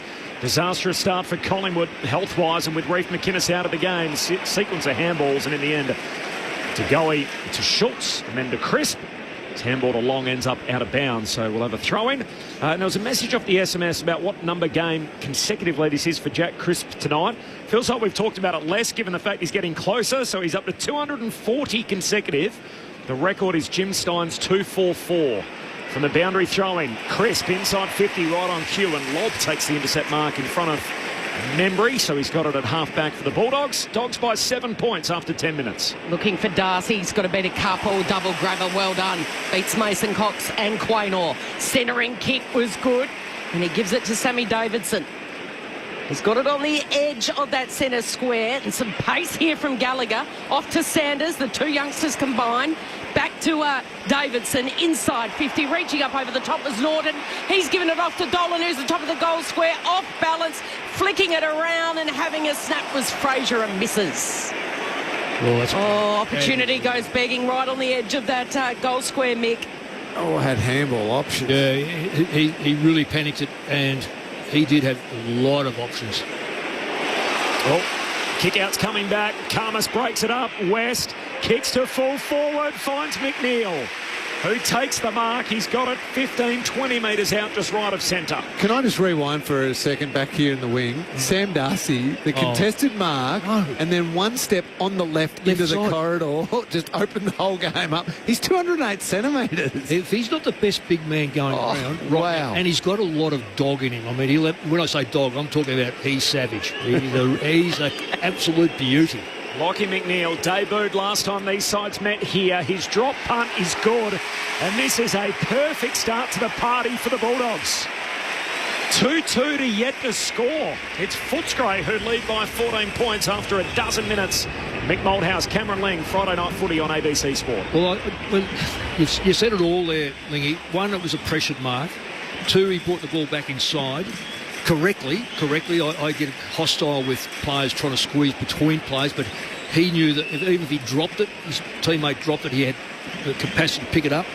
And then the pressure applied on that back half. This is something that Port didn't give last week. No. So was it Karmas who came up quick and got the spoil on Darcy? Oh, yeah, brilliant play. So this is where Collingwood now have to adjust to the type of game being played. Yes, be aggressive with your run, but I think they've got to run the ball and don't think that everyone's going to mark it in their forward line. Dogs by 14 points, looking to win it out of the centre again, and applying the tackle there was Sam Darcy, who's into the ruck. We don't lose anything with him in the ruck. He wraps up Ned Long in the tackle, and then he goes at it with Mason Cox. Slapped down, ball in dispute. Sanders flicks it out, comes the way of side bottom, gets clean handball to Cox, who just throws it on the boot. Centre half forward, over the head of Rory Lobb. Darcy Cameron's going to be pinged for a push. Lobb wins the free kick. Mick, what do you think about the bright blue hair of Rory Lobb? Well, you've got to produce. I said that when he was blonde, that didn't work. Okay, well, let's hope blue works. He flicks it wide, southern wing. Richards takes a strong mark, and then he's gone for Vandermeer. Really had to stand his ground with Josh Dacos bearing down, and you can't miss him. He's gone blonde. Let's hope that works for him, Mick. Well, Josh Dacos, getting back to what Lingy said before, Collingwood are very aggressive with their positioning and their run and how far they play in front of place. Now, every now and again, you know that you have to be body on body. Josh has got to learn to be body on body. That wouldn't have taken place had that been the case. On the approach, 45-degree angle, 45 metres out. Vandermeer spears it through. And with Footscray greats in the crowd at the MCG, these modern-day Bulldogs are putting on a show. 3-2-20, razor sharp against the Pies, yet to score. And we've gone 14 minutes here at the MCG, Tim Hodges. Kelly, just confirmation from the Magpies on Reece McInnes. It is a right knee. They do fear the worst. His entire body buckled, his leg buckled, and his entire body went over on that right knee. He couldn't put any weight on it, so he's already been subbed out of the game inside the opening 8 minutes of this match. So the club put so much time and effort into him over the summer to try and make him that secondary defender, like the Nathan Murphy role from their premiership year in 2023. So it's a huge shame, and you can almost tell there's a bit of shell shock. He is an enormously popular Magpie, and some of these players on the bench are still just sort of learning and talking to each other. I think it has sent some shudders through the Pies bench. First round pick, and they certainly look that way at the moment. It's all the Bulldogs on a big night for the club. Out of the middle they go again. Richards, hand pass away to Vandermeer, gives it back to Richards, arches the back, kicks on the run, misses. Out to the right, behind, so 3-3 to yet to score. It's all Footscray. They lead by 21 points. 15 minutes into the game, Reece McInnes suspected ACL. His night is done. We worked on a few of the games, I reckon, where Ed Richards was just making that transition from half back up on ball. What a move it's been. Last week he was superb. Already here tonight, couple of moments, nearly finished off with a great goal there. He looks brilliant in that midfield. So Jeremy Howe on the kick in, hits up Crisp, and Crisp's kick has gone to Darcy. And Darcy with a big shove, but it goes unnoticed by the four umpires. And Darcy is on fire. Well, you know... So too are the Pies fans, Mick. They're on fire. They've got steam coming out of their head at the moment because Darcy's hit has been able to find Norton on the end of a long lead, and he's within range from 50. Well, Kel, you know, you say about that, and Craig McRae was saying before the match, this bloke kicked 4 goals, so we've got to be careful about him. I think it's more around the ground. They have to be careful because he is slaughtering Collingwood. For the perfect start, Norton on the left. Slews off the side of the boot. It's going to land in, and Mason Cox is there to slap it over for a rush behind. So that's 3-3-21. Pies, Donuts, 0.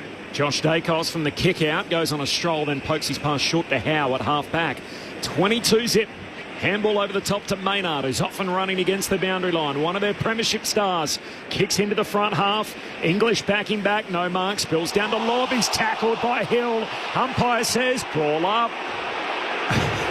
It's at the 55th. Oh, my goodness, that is holding the ball. Going the Dogs' way to stop. Well, he could have been out of Flemington, though. I think he rode him.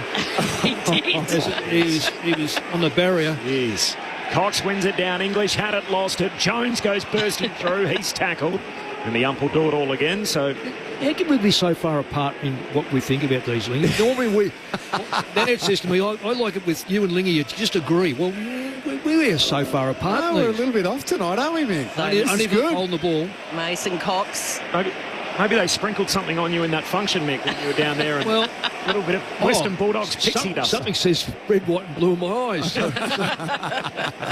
No, I had 18 years between the two clubs, so I've got great respect for both, as you know. So we've gone from a ball up to working our way in front of the interchange gates. There'll be a boundary throw in right in front of the Pies bench, and it's slapped back over, and this time it'll be a boundary throw in front of the Dogs bench. And I spoke to the umpires 4 or 5 times in that 30 years, so... Did it ever work? So that you can either say that worked or didn't work, but I think they've got it right tonight.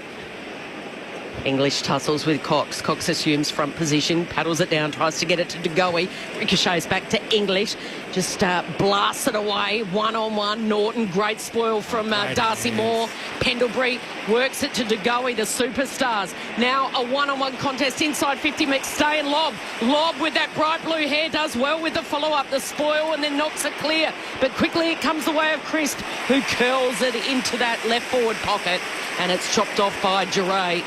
Former Hawthorn premiership player.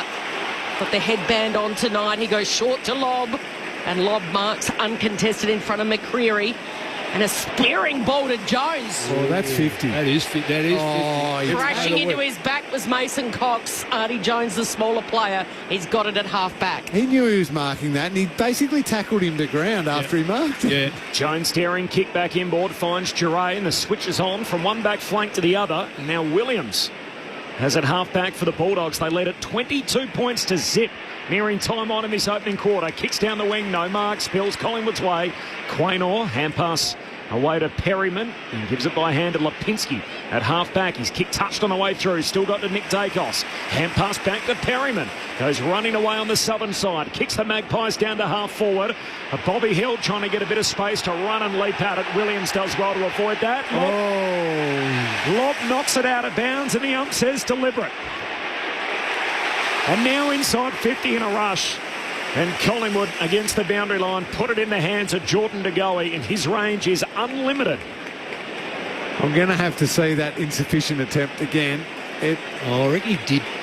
Just a big, don't forget he's over. When players are heading towards the boundary line, they're that close, half a metre, they almost just shouldn't bother touching it at all. I agree with you, Lingy, because then it's up to the umpire, isn't it? De Goey outside of the right boot, trying to bend it through. He misses to the near side. It is Collingwood's first score. It comes in the 20th minute of the opening quarter. The Dogs are 3-4-22. Collingwood that behind. Footscray by 21. Friday night footy on ABC Sport. Bramble goes quick, kicks it to Lob. Lob goes quick, goes down the boundary line, and that's a Mark Pate. Trying to come over the top and spoil was Perryman, and then he got it as it fell into his lap. Switches on if the Pies want it. No, Quaynor was there. Short to Darcy Cameron, and then now they'll go. A lead from Nick Dacos. He squares it from one side to the other to Quaynor. Got time for a fumble, a regather. Looking for Schultz. Awkward little half volley. Couldn't quite pick it up. It comes back to De Goey. He bangs it long. Huge leap down there by McStay. It was a great mark by McStay. It was going to be a free kick anyway for downfield. He soared up in a marking contest with Buku Kamas. What a leap. And he's going to line up for the set snap at the top of the goal square for their opener. At the 20-minute mark of the opening term, they've conceded the first 3 goals, the Pies. But McStay puts it through. 1-1-7 Collingwood, 3-4-22 the Dogs. Well, it was the right move to be able to switch the ball open side. Collingwood got what a lot of teams try and get when you slow down a little bit on one side of the ground. They want to switch, that sounds obvious, but they want it to be a quick switch when you've got an overlap, and that's what Collingwood had manufactured. They needed to find Quaynor. They did it, and then it was Schultz's attack on the footy which provided the real opportunity. Went hard at it, created a chance for his team. De Goey got it in deep. It was a great grab by McStay, but as I mentioned, it was going to be a free kick downfield anyway. Good play by the Pies. Yep. It does bother me with that height factor again. They've got away with it so far. I'm just wondering for how long that could last, Lingy. Back to 15 points. A ruck Sherritt in the middle. Richards trying to track the footy. Collects. Tackled immediately. Liberatore bustles in characteristic fashion. Might have got Pendlebury high. Ump says play on. Davidson gets the ball trickling away down the wing. The Dogs keep it going forward. Liberatore kicks to the hot spot. West in a tangle. Gives away a free. Yeah, silly play. Really trying to make space for his teammate, but just can't. Not with umpires the way they settle these days. Howe gets the free from fullback, kicks out wide, trying to find Lipinski. Artie Jones breaks it up. His hand pass off the shins of Josh Dacos and out of bounds. And a throw in 60 metres out from the Bulldogs' goal. They lead by 15 points after 22 minutes. Liver is just ferocious around the ball, isn't he? What I mean by those umpires, Lingy, just for the people that aren't watching the game on TV, they position themselves in a slower plays, virtually taking a part of the ground, so you can't get away with pushing, holding these days. Flick back in. Josh Dacos, some look-away handballs. He got it once from Pendlebury. He got it twice. He works it to Lipinski, who gets it to Schultz, who's got a runner out wide on the southern side. It sits beautifully for still side bottom, and the delivery was exquisite on a silver platter for Jamie Elliott. And that's still side bottom at his premiership winning best. And can I say, the forward craft of Jamie Elliott to provide that lead was first class. The little move he made on Duray, question whether or not it was something there, but he did it quick enough and made sure the umpire couldn't see him. And it was just brilliant forward line play, and then side bottom honoured him perfectly. Textbook AFL footy. It started with Josh Dacos. Pendlebury was involved, and Elliott can't finish it off from one end to the other. And on the right boot, he hangs it out to the right. A misfire. His first look at the sticks tonight. Collingwood 1-2-8. The Doggies 3-4-22. Bramble to Williams, goes on a run, kicks long down the wing. Here's wow. Darcy again. Moves a couple aside, and Sam Darcy marks broadcast wing. Hand pass away to English, can keep the Dogs moving forward. Kicks to a crowded area at centre half forward. Davidson spoiled by West, his own teammate. Ball spills down to Perryman, and he's tackled by Dolan. Ball up centre half forward for the Bulldogs. Tim Hodges on the boundary. Corbin, the doctor for the Pies, has been out to Scott Pendlebury. He was collected by Tom Liberatore before, just to check on him that he was given the all clear. Pies rebound off half-back. Nick Dacos to Lipinski. Now to Jagoe. Kicks in front of the benches. Big Mace is out the back. Breaking for him is Mason Cox. And he's going to sit here at half forward. Lobb did really well to get back, get his big palm down to it. He's waiting at the back of the pack now. Trickles towards Lobb. Gives it to Gallagher. Fires it off to Bailey Williams, and short, sharp pass. Vandermeer bounces off his chest. Josh Dacos does really well. He's in a purple patch. McStay had to go, and he did. He wins it to Lipinski. Handball's in trouble, looking for McCreary. He's surrounded by two Bulldogs, and Jones teams up with Bailey Dale really well in the defensive 50. Handball's over the top to Liberatore. Back to Dale in 2 minds. Duray's gone. He's caught by Lockie Schultz. Must have been correct disposal. Got the handball away, because that should have been holding the ball. Umpire doesn't blow his whistle, and now he says too high. It'll be a free kick for the Pies. It worked its way back inside 50, and on the bottom of that pack was Nick Dacos. Well, terrible play by the Dogs. They froze because when they looked up, they couldn't find a free player, so they wandered through the back line and then made the wrong choice. When in doubt, either go long or go fence. Don't stay inside the line. A lot stopped thinking that Schultz would win the free for a clear holding the ball, but the Bulldogs player got a handball away, came back inside 50, and then going low was Nick Dacos. Wins the free, directly in front, 40 metres out. Do the fluorescent green boots work? No. Smacks into the goalpost at the punt road end, that left goalpost. Bailey Dale with the kick-out duties. Goes to the back pocket, finds Gallagher. Footscray by 13 points. Kicks into oncoming traffic. Ball spills away of Artie Jones. Moved out of the way. Pies win it back. Crisp to Hill. Now to Membry. High up and under into the pocket. Karmas reaching over the top. Can't mark. Spills down to Lobb. He has a fumble. Elliott got it. Handball away to to McCreary. Bounces off his chest, and Richards relieves the pressure. Kicks out wide, and at half-back, Harms takes the mark. A Melbourne premiership player kicks looking for Norton. His marking attempt broken up. Nick Dacos for Collingwood. Handball to Cameron. Back to Nick Dacos. Hand pass on the wing finds Maynard. Short kick on the 45 to centre half forward. Here's Pendlebury. Sweeping hand pass inside 50. McCreary got a kick away and lands on the chest of Schultz. I'm not sure that was the intended target, but it all works out for Collingwood, and they'll shoot here from 30 out straight in front. Dominating the last 5 minutes. I just can't put the... and it's generally mistakes. I don't blame Norton for dropping the ball, because he was already up and on the way down, so he just didn't have his balance right. But you take that kick, you pay a penalty if you don't take it. They were late to arrive to the party, Collingwood, but they've arrived now. Schultz goals, and Collingwood respond with a couple on the bounce after conceding the first 3. Footscray's lead cut to 7. That was once 22 points. The Bulldogs 3-4-22. Collingwood 2-3-15 as we approach quarter time. Cameron Lang and Mick Moldhouse on ABC Sport. You're right, Mick. In the coach's box right now for Luke Beveridge, you'd have the screens, which would have the last 8 minutes. There'd be a lot of red showing. Yep. There'd be worry around the contested ball, worry around how much run and creativity and uncontested ball now Collingwood are getting.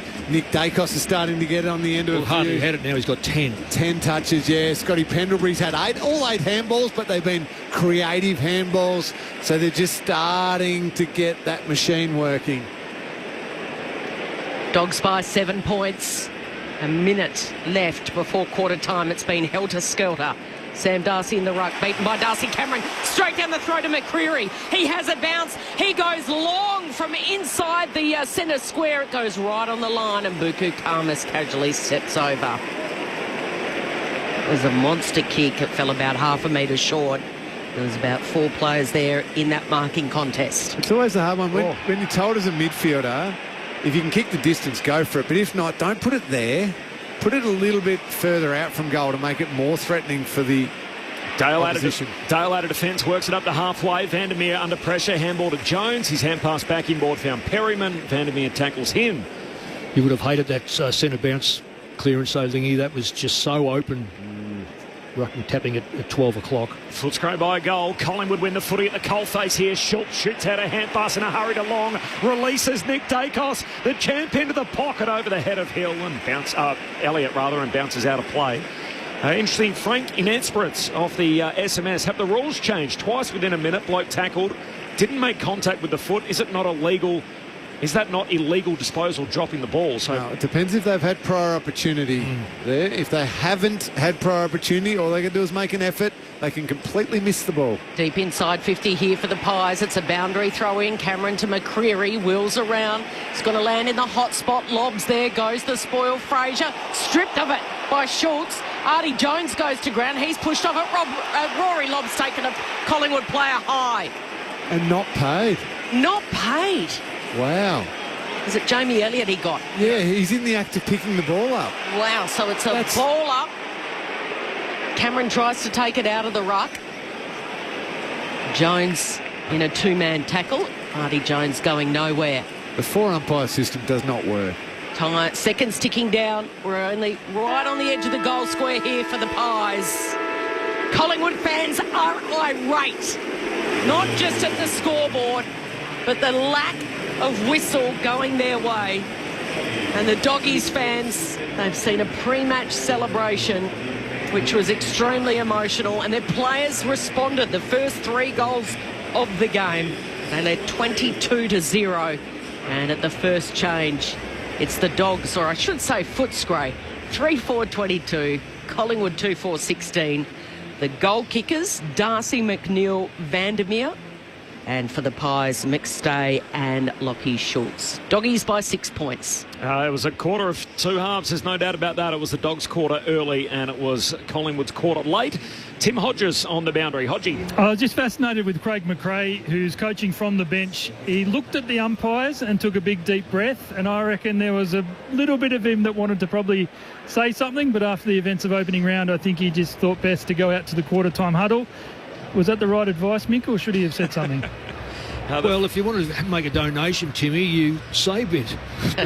But if you want to make sure it stays in your pocket, you just have to probably demonstrate a little bit, but not make it obvious. Free kick count, by the way, actually 6-5 Collingwood's way at quarter time, would you believe, after that kind of start. All right, the thoughts of Mick and Lingy coming up in just a moment. It is quarter time here at the G. Footscray by 6 points. This is Friday Night Footy on ABC Sport. The footy might stop with the final siren, but with ABC AFL, the conversation keeps rolling. Get ABC AFL Daily Podcast with Premiership coach Paul Roos alongside Corbin Middlemass, Ben Cameron and Poppy Penny. From walking on thin ice to dancing on the mountaintop. It's your daily footy conversation. Find it on the ABC Listen app. This is the 2025 AFL Premiership season on ABC Sport. Let's see if the Dogs can mark their 100-year celebrations with victory against the biggest club in the land, Collingwood. Friday Night Footy on ABC Sport. Darcy's there. He's forced to tackle Darcy Moore. Sam Darcy. And he's been pinged for holding the ball, so it'll be a free kick. So Sam Darcy in front of the Collingwood cheer squad. It would be fitting a famous father-son opens proceedings at the MCG. This is not good news for Reece McInnes. It's at right knee. They fear for the worst. The substitution has already been made, guys. So Ned Long is into this game. West kicks to full forward, finds McNeil. His drop punt is good. And this is a perfect start to the party for the Bulldogs. Richards takes a strong mark, and then he's gone for Vandermeer on the approach. 45-degree angle, 45 metres out.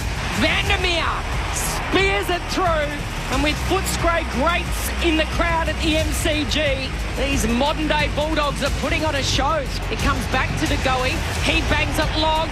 Huge leap down there by McStay. At the 20-minute mark of the opening term, they've conceded the first 3 goals, the Pies. But McStay puts it through. Sweeping hand pass inside 50. McCreary got a kick away and lands on the chest of Schultz. They were late to arrive to the party, Collingwood, but they've arrived now. Schultz goals.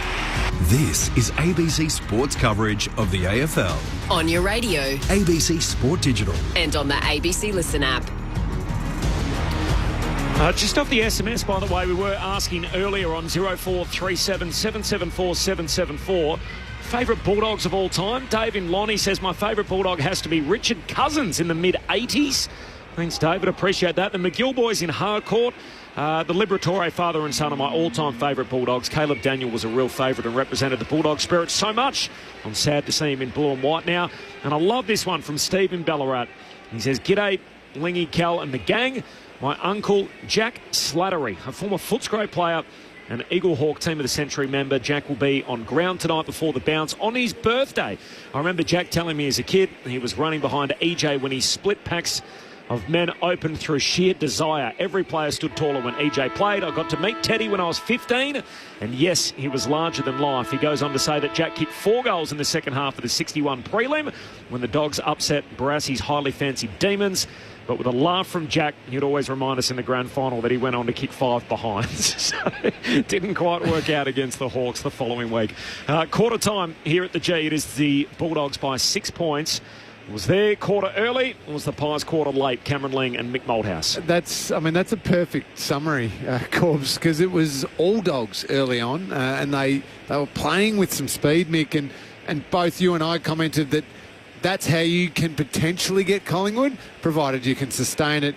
Collingwood gets so high, so aggressive, and really try and come at you and take the ball off you and then flip it round and go the other way themselves. That if you get through, you can score. And that's what the Bulldogs were doing in the first half of the quarter. However, the second half of the quarter, it certainly flipped the other way around. And you pointed out to me a big stat that would be worrying for Luke Beveridge and his team. Inside 50s in that first quarter, 16 to Collingwood, only 9 to the Bulldogs. Yep. If that continues, Collingwood are going to kick more than 2 goals for if they keep getting it in 16 times a quarter. And the Bulldogs, they've scored 7 times from 9 entries. Probably not sustainable. No, it's not. And the 16 times when you've got blokes like Dacos, Pendlebury hasn't a kick, but he has 8 hand passes. He sets it up. De Goey, Houston, side bottom. If you let these players with the ball through the middle, eventually they will find targets like they did later that'll have shots on goal. And we've already seen Dacos miss one, someone else miss one. So there's 2 shots that were generally you'd say they'll put down the glasses, they're going to put them away. The Dogs aren't out of it by any stretch. What they've got to do is continue to win the ball through the corridor and have a forward line that is going to be open and use their pace to get the ball there. Side bottom, Nick Dacos and De Goey at the coalface here as we start the second term. Footscray by 6 points. Deft touch by side bottom. Sets up Nick Dacos. Hand pass away to De Goey. Long kick to full forward. Elliott leaping up and marking in characteristic fashion. And he'll shoot from 20 out straight in front. So quite rightly so. The kick from De Goey would be highlighted. Superb. Mark from Elliott. Superb.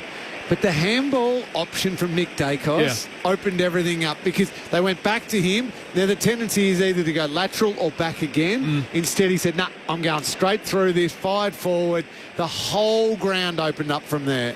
Jamie Elliott skips in, drop punt, ties the game. 22 points apiece. The Dogs scored the first 22 points of the match. Collingwood, the next 22. And scores a level 50 seconds into the second term. Tim Hodges on the boundary on ABC Sport. Corbin, just to watch for the Magpies. Scott Pendlebury walked off the ground to come to the bench after the quarter-time break, down to the rooms. Haven't seen him since. And just an interesting observation from quarter-time. Marcus Bontempelli, the captain from the Bulldogs, who's out injured, is sitting in the coach's box. He's actually part of the assistant coaching team. He actually was allowed to go out to the quarter-time huddle, which you don't see very often from an injured player who is allowed to actually go out to the huddle. Just as I say that, Scott Pendlebury back from the rooms. He looks fine to return to the field. So we're all tied up. Earlier stages of this second quarter. English ready to go against Darcy Cameron. I think he was tested for neck or concussion. Pendlebury, that hit. Cameron, De Goey slaps it in the advantage of Harms. Takes them on. Bailey Dale, a give and go. Now back through the legs of Sammy Davidson. He's pushed off it too easily by Crisp. Picks it up, gives the handball to Schultz. Schultz's kick goes long. Almost there was Jamie Elliott. He had to beat a couple. He went high in the air, and now the ball's hit the turf. And they pile on top. It'll be a ball up top of the goal square for the Pies. They are surging and surging at the moment. We're all tied up at the G. Cameron has the ball almost land on his head, spills down to Liberatore, hooks a kick out of the defensive 50. Darcy can't trap it, still centre half forward for the Pies. Josh Dacos, hand pass through traffic, got it to long, handball missed side bottom. Winning it for the Bulldogs, there was Sanders, got a hand pass away to Liberatore, to Kennedy, kicks wide, go and get that as Norton and Moore hunt out after it. Norton goes to ground, Moore wins the footy for Collingwood, hand pass away to Long, turns, kicks to centre half forward, and Bobby Hill marks, but they were lining up at centre half forward, and Hill will kick from 45 out straight in front. Yeah, it's a superb kick from Ned Long. Well played. He had a handball option on right on the boundary, and they would have been forced to stay wide from there. Instead, he ignored that and just swung it into a brilliant part of the ground. Knew exactly where his players were. Had a little look too. You see on the replay.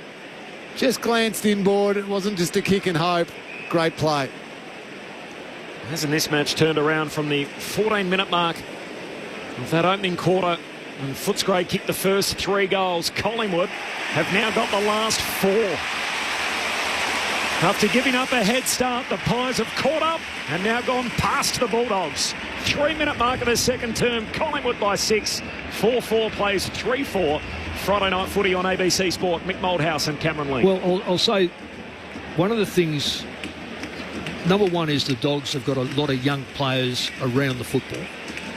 When they don't get the ball perfectly given to them and they have to reach into it or pick it off the ground, their first step is inevitably an under-18 or maybe in the reserves last year or just finding their feet. The Pies are at them, bang, and forcing the error. That was another error. And can I jump in there? That was ordinary by Aaron Norton. Yeah. Shocking. He was easily pushed off it by Darcy Moore, wasn't he? But the ball terrible. Didn't need to be there had it been cleared early on. So, yeah, Norton was terrible.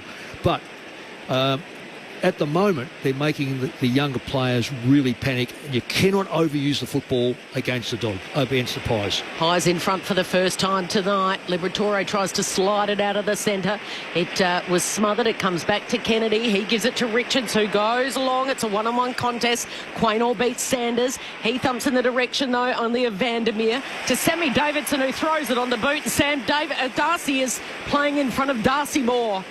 Right place, right time. Sam Darcy takes the mark. Luck's a fortune. But 30 metres out, almost directly in front, Mick. Yeah, well, luck's a fortune. He was in the right spot. He played in front. Darcy Moore probably in the right spot too, just in case it goes. It was off the right foot, trying to cross his body under pressure. But the difference was the Dogs got the ball in the forward line quickly. So he's lining up for his second major tonight. On the approach, angle's not a problem. Distance not a problem. He slots it through for his second. And they put a stop to that roll of 4 consecutive majors for the Pies. And we've got a tied ball game again. It's 4-4 apiece after 5 and a bit here at the G in the second quarter. Game number 30 for Sam Darcy. My mind boggles just thinking about how good he could be. Another 5 or 6 kilos. I don't think he's going to grow any taller. No, but he just doesn't he dominate his space. Yeah, in the air, on the ground, follow up. He's a beautiful set shot for goal. He's a beautiful kick of the ball, both for heat. That mark he took in the first quarter, it was a slow play contested mark down the line. It was Darcy Cameron and Darcy Moore he was up against. Yeah. Two massive men, and he outmarked both of them. Hit 3 last time they met. Also got suspended in that game for a bump on Braden Maynard. He's got 2 already tonight. Back in the middle, Richards the centre break, kicks to centre half forward, and Moore takes the intercept mark here for Collingwood. Got beaten that time. Darcy Moore worked him out. That he has to get him off the blind first, and he did. He pushed him away from the ball. Premiership skipper goes wide out to Crisp.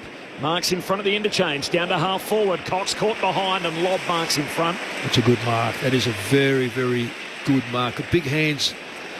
Since he was swung into defence last year, they were the second best team defensively, the Bulldogs. Rory Lobb going back. That's a good great kick mark. to the wing and a great mark. Finds Kennedy. Courageous mark. Hand pass to Liberatore. Short kick to Vandermeer. Got a shove after taking the mark by Perryman. Up lets them keep rolling. Kicks for Richards. Great kick. And Richards marks 40 out right half forward. Oh, work ethic. Yeah, huge work ethic from Richards. Wow. But also, you have to be prepared to be brave with the ball use, but back it up with skill. That lob kick inboard was a beautiful kick. It took a great mark by Kennedy. Yeah. And then the game opened from there. And you're right, Mick. You need work rate from that part from your midfielders. Ed Richards just took off, kept running hard, got on the end of it. The grandson of Ron Richards, the 53 premiership player with the Pies. Ed Richards on a big night for the Dogs. Misses just across the goal face and behind. So Footscray lead with that point by 1. Tim Hodges on the boundary. You talk about a historic night for the Bulldogs. It's already going to be a bit of history for them. Their biggest ever home and away crowd. It's previously the record was 68,000. The MCC thinks they're heading towards 80,000, this crowd, which is still building. An unbelievable Friday night turnout. And the ball, the Pies, has worked its way right in front of you, Hodgie, on the interchange gates. It's in dispute at the moment. Kennedy goes first, gets it to English by hand. Quick hands by Fraser over the top to Liberatore. Spots something he likes inside 50. Norton's there, but Darcy says, it's mine. That's good work. Good work by both players there. I don't like two big forwards next to each other because they drag their opponent across. But Norton did a lot of pushing. Did you see him get rid of Darcy Moore, though? That so is easily. Superb. He is dialed in tonight. Anyone would think his father and his grandfather played for this club. Footscray on a night of celebration. I actually sat with Darcy tonight at the lunch, at the dinner, and I remarked how strong he's come onto it. Sam Darcy, 40 metres out, 45-degree angle. He's going at it at the punt road end. Is it coming back enough? It is! Darcy's got 3. And the Doggies out by 7 points. 5-5-35, Collingwood 4-4-28. They're back in business after dropping 4 consecutive majors to the Pies. You are talking about Sam Darcy dominating against one of the premier defenders in the competition. Well, he's a bit All-Australian, isn't he? Yep, absolutely. Yep. A premiership player, and right now Sam Darcy is toweling him up. Well, I'm going to say this right now. I just think this is a mistake. Darcy Moore is off the ground. Now, I can only imagine that's been a rotation, and he's left Moore, less Darcy, down there, and who's picking Jeremy him Howe. up? Jeremy Howe. Howe, yep. Jeremy Howe's going to have to get a run at it. And Maynard's moved to Norton. I just don't get why you would take a key back off at this stage when he's just kicked 2 goals. 3 goals now for Darcy for the night. 1 for every generation as Cameron palms it down. Liberatore for the Bulldogs. Hand pass away to Kennedy. Kicks down to half forward for the Bulldogs. Bouncing footy out in front of Dolan. Cops an unkind bounce. Crisp wins it for Collingwood. Hand pass broken up. Liberatore forces it back to Richards. Hand pass to Fraser. Snaps goalward. Gets it to the goal square. Norton almost took the juggled mark. Pack forwards in the goal square. Umpire circles. Ball eventually comes out. Norton gets a second play at it. Tackled. Taken down. Harm's kick smothered. Somehow it's still alive. There's a free kick. And it's going to go Collingwood's way. And gee, they needed that. I thought they were going to score about 4 times. He would have paid the mark to Norton, surely. Oh, he was still juggling it maybe, but then Quaynor just jumped on it and was going to be done for holding the ball, and he basically had to tunnel ball it out of there. Footscray by 7 points, 10 minutes gone, second term. Friday night footy on ABC Sport. For all that, Quaynor gets the free kick and he goes short in the pocket to Howes. Howes smothered. He stepped off his line, in fact. Guess who smothered it? The man of the moment, Sam Darcy. Well, he played on. Yep. It was called play on, kicked the ball from outside the boundary. That boundary umpire has got to indicate that that ball is out. And he didn't do it. And Josh Dacos has taken the mark. Oh, right. Really? So Josh goes long, down the line, English up over the top of Cameron. And Fraser's held up in a tackle by Nick Dacos. So it'll be a ball up right in front of the doggies bench. Gee, this has been a good response by the Dogs. Yep. They were getting blown off the park for a little bit. They are dialed in for this one tonight. It's an emotion-charged game for them. The last 8 minutes of the first quarter and the first few of the second, it was all Collingwood. Terrific response by the Bulldogs to just flip the momentum of the game back their way. Cameron wins the hit out, rolls straight out of bounds, so boundary throw in on the wing. Level up inside 50s too, Lingy, four each, and I think the Dogs have got the last four, quite frankly. Yep. Footscray by 7 points. A dozen minutes gone, second term. The Dogs with the last two in the game, both to Sam Darcy, as English wins the hit out down to Darcy Cameron. His kick trickles away down the wing, and then he follows up, sockers it another 30 metres further afield. Karmas, first one there for the Dogs. A little fumble, gathers, hand pass away to Williams, hooks his kick down the wing for the Dogs. English late to arrive, breaks it up, falls down to Richards. Hand pass to Sanders, his handball, a turnover. Cameron got it out to his teammate, who's tackled immediately, and the ump says, "I'll have it," as Crisp is locked up on the wing. Bulldogs by 7 points, a dozen minutes gone, second term. Friday night footy on ABC Sport. It's a free kick in the ruck, and it's free kick to advantage. It was going to Darcy Cameron. Pendlebury takes off with it to Schultz. He squares the kick. He goes one side of the one ground to the other to Lipinski on a long lead as Elliott. He's marked outside the arc. Little sidestep, thought about it, then regathers, goes short. And taking the uncontested mark is Houston. And there's a murmur around the MCG because everyone knows that Dan Houston has got 55 in his boot and he's going to back himself here. Well, comfortably. I see him up in the third tier holding their hands up. One of them's going to get a free ball in the third tier from here. Well, he's kicked a match winner from this end before for his former club, Port Adelaide. This would be his first in black and white. From right on 50. Is it touched? No. Goal. No, it's a goal. And they come from everywhere. And that brings the black and white army to its feet. Welcome to the Pies, Dan Houston. He was brilliant last week against his old side, Port Adelaide, and he breaks through for his first major. It just had to be a bomb from well outside 50. And it's back to a 1 point ball game. Collingwood draw to 5-4-34. The Dogs 5-5-35 after 13 gone in this second. It all started from the free kick in the ruck contest. Scotty Pendlebury with enough awareness to take the advantage, and then it was open side of the ground. And for a moment, because they'd gone wide, it felt like the Dogs had scrambled back pretty well to cover the holes. But then it was Dan Houston who just ducked into that position right on the 50, and he had the distance just. He didn't get all of it. Footscray by 1, so Cox back in the middle, wins the hit out midway through the second term. Darcy doing some of the ruck work, goes and gets it for the Bulldogs. Hand pass to Richards, kicks to centre half forward. Jones leaping at it, no mark. Got out to Maynard, taps it away to Josh Dacos for Collingwood. Tumbles a kick down the wing. Kennedy and McCreery out after it. In fact, it's Williams who gets there first. Hand pass away to Fraser. He sends a kick to half forward. Darcy Moore got rid of Norton, takes the intercept mark, and Moore's got it at half-back for Collingwood.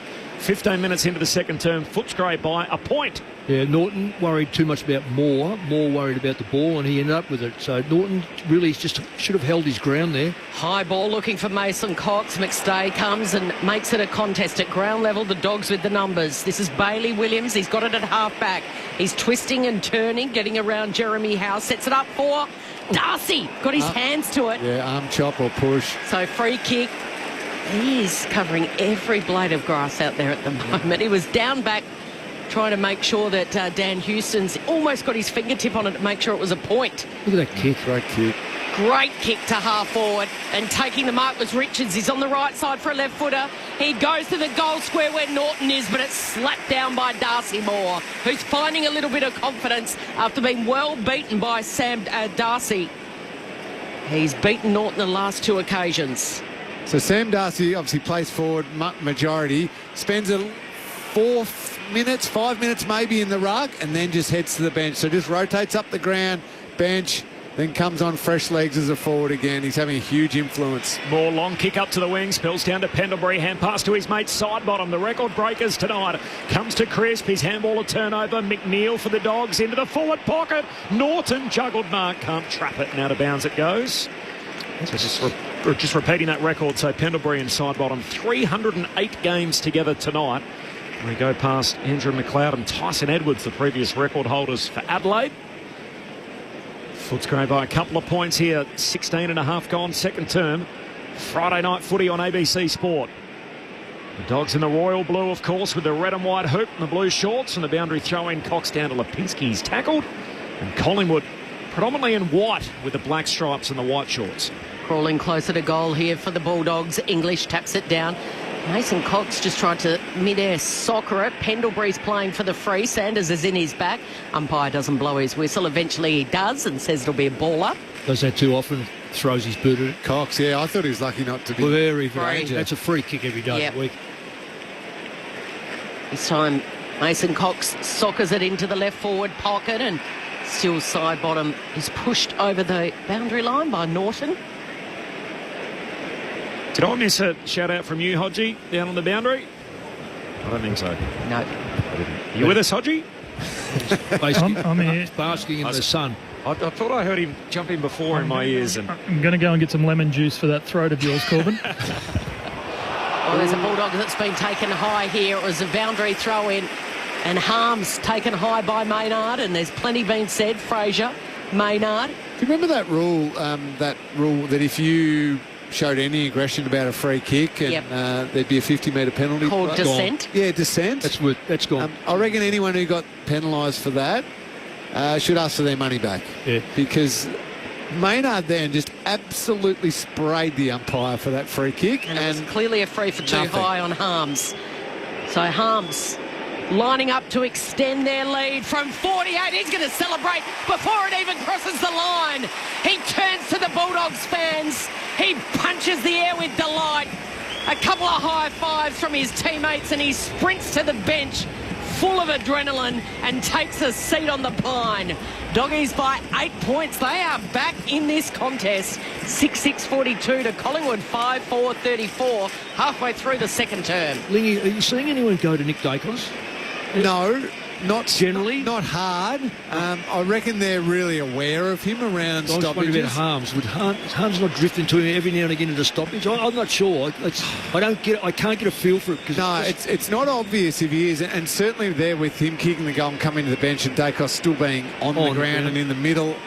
I would say not. I don't know if Libber's trying to take his body around the inside of the stoppage and someone's taking care of him outside. There's no clear one, Nick. Bulldogs back out by 8 points. Side bottom swats it away at the restart. Down to Nick Dacos. Kicks to centre half forward. Oh, big leap, no mark. It's going to be a free to Pendlebury. It is. It's for a tunnel, I think. Yeah, just landed in his landing space. Bailey Williams put himself there, and I don't see that rule too often, do we? As Pendlebury's up rubbing the back of his head. And even more unusual is seeing him burst out of the forward line as centre half forward. I reckon Pendle's got a bit of whiplash from his landing there.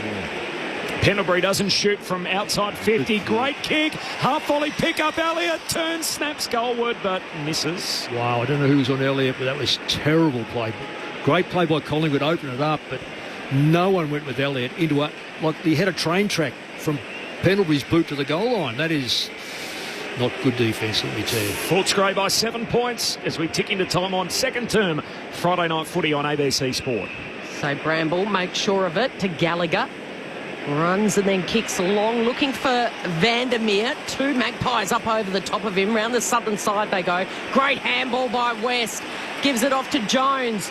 Jones then to Dolan. Inside 50 and getting separation on his opponent is McNeil. He's marked in the right forward pocket, right on the boundary line, only 20 metres out. Sometimes players almost try to impose themselves too much. Braden Maynard over there just made a mess of the pack, but mainly his own teammate trying to come third man up, which left all the Bulldogs players on their feet and out the back of the contest.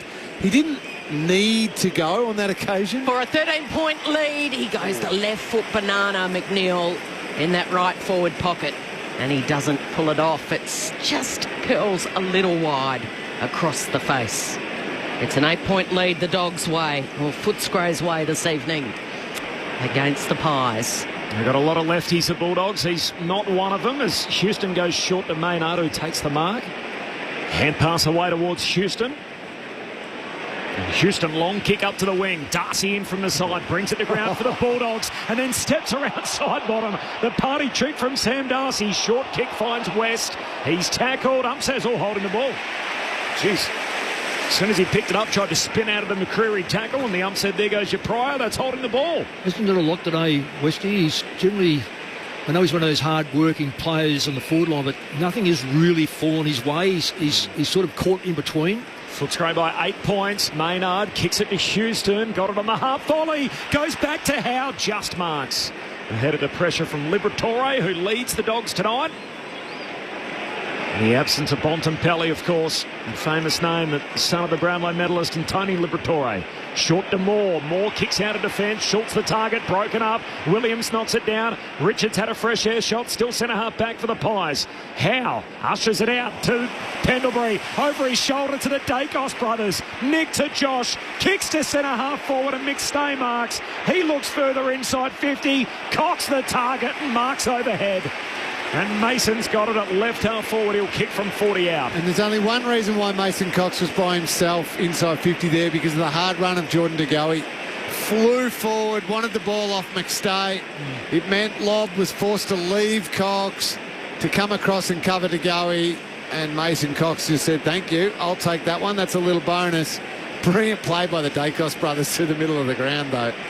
Great to watch. We had big momentum swings early. The Dogs got it out by 22. Collingwood hit the front. It's been goal for goal since. Cox's kick misses out to the left. And he's ordinarily a pretty good set shot, particularly for a guy that grew up playing basketball. 23 minutes into the second term, Footscray by 7. Friday night footy on ABC Sport. Bramble goes his set play again to Gallagher on the southern wing. He has a bounce, he has a dash, and then he delivers looking for Sam Darcy. Couple of Pies surrounding him, and it'll be a ball up instead. Darcy Moore back on the ground and Sam Darcy, so they've got that match up again. Sam Darcy's booted 3 goals, and we've got 5 minutes to play before half-time. On the outer side, it's a ball up. Liberatore streams away. Darcy Moore goes at it, a desperate lunge. And with 2 knuckles, he knuckles it over the boundary line, and that's legal, Cameron Lee. Yes, it is, because it's from a kick. It's classed as a marking contest, even though he could have possibly chosen to mark it. You're allowed to punch it directly at the boundary line. I think he's worried about Darcy. Yeah, I reckon he is too, Mick. English palms it down, harms the target. English goes and gets it. Got a hand pass away to Sanders. Now to Liberatore at half forward. Fights through the tackle. There's a whistle on the play. It's a free. It's going Liberatore's way. He was taken high in the tackle.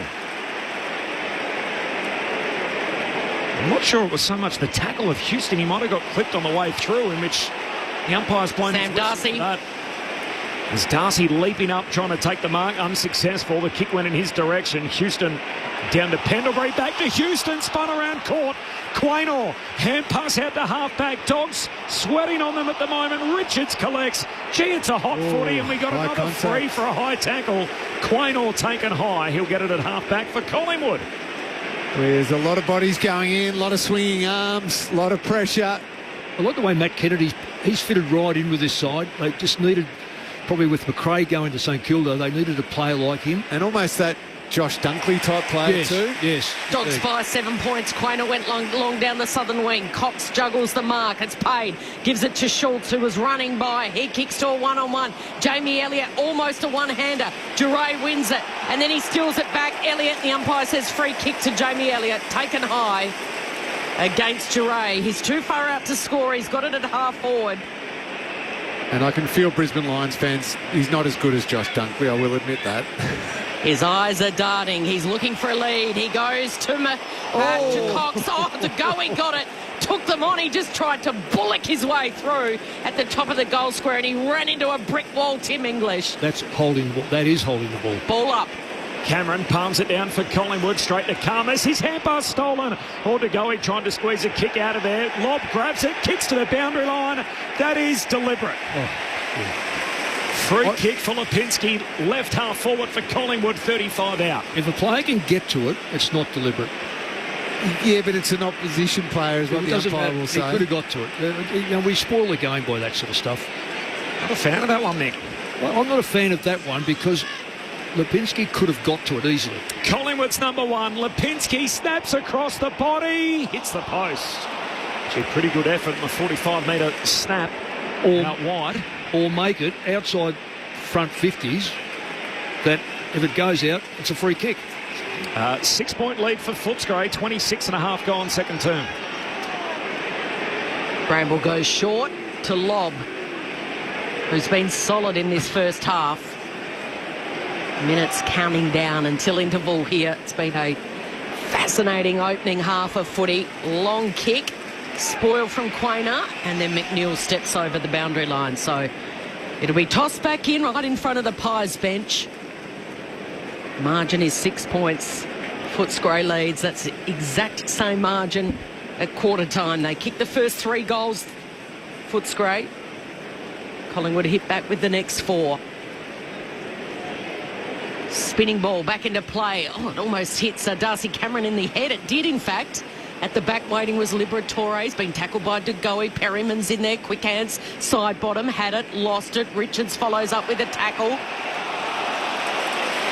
And Nick Dacos says, I'll take it. There was a bit off the ball. Nick Dacos didn't stop, and his kick's been picked off by Karmas. Yeah, it was a Bobby Hill free kick. Yeah, and there is a wrestle between Hill and Richards behind the play. I must admit, I stopped for the wrestle as Nick Dacos swooped in. They're going open side, the Bulldogs. So Giray, long kick, finds Vandermeer, who takes the mark. He's got Davidson on over the top, receives a hand pass, kicks long to Artie Jones, getting back downhill, leaps up close to the boundary line. It's out on the full.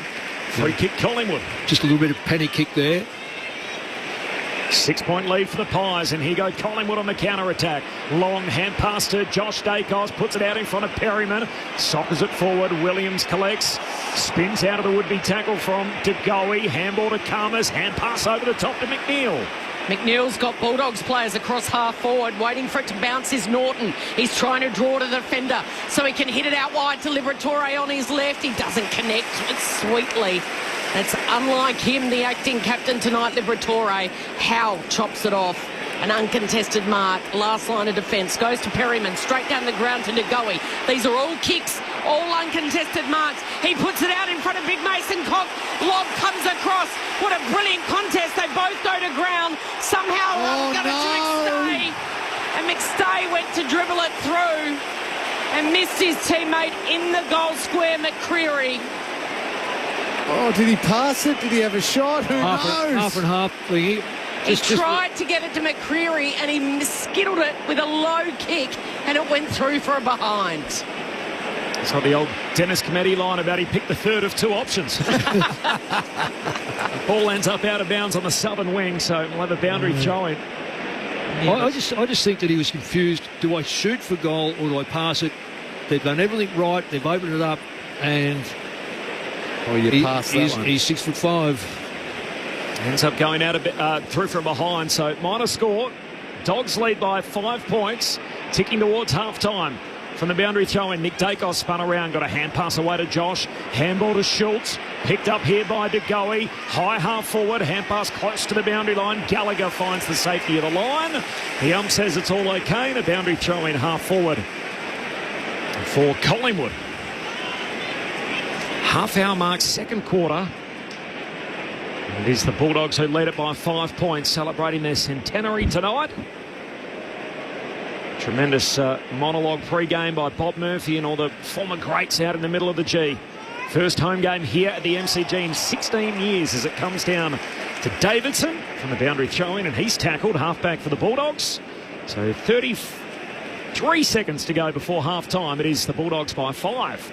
Cameron beats Darcy in the ruck. Liberatore on all fours, trying to wedge it out of there. Schultz is in a wrestle with him. Harms fires it out to Nick Dacos. Can he get clean hands? De Goey went without it. Sanders has forced to tackle. Liberatore's there as well. Fires it out. Missed the target in Sammy Davidson. Standing up was Harms. Now he eventually gets it to Davidson, who goes the long kick down the southern wing. Norton was there. He was held out of it. Allows Darcy Moore to take an uncontested mark.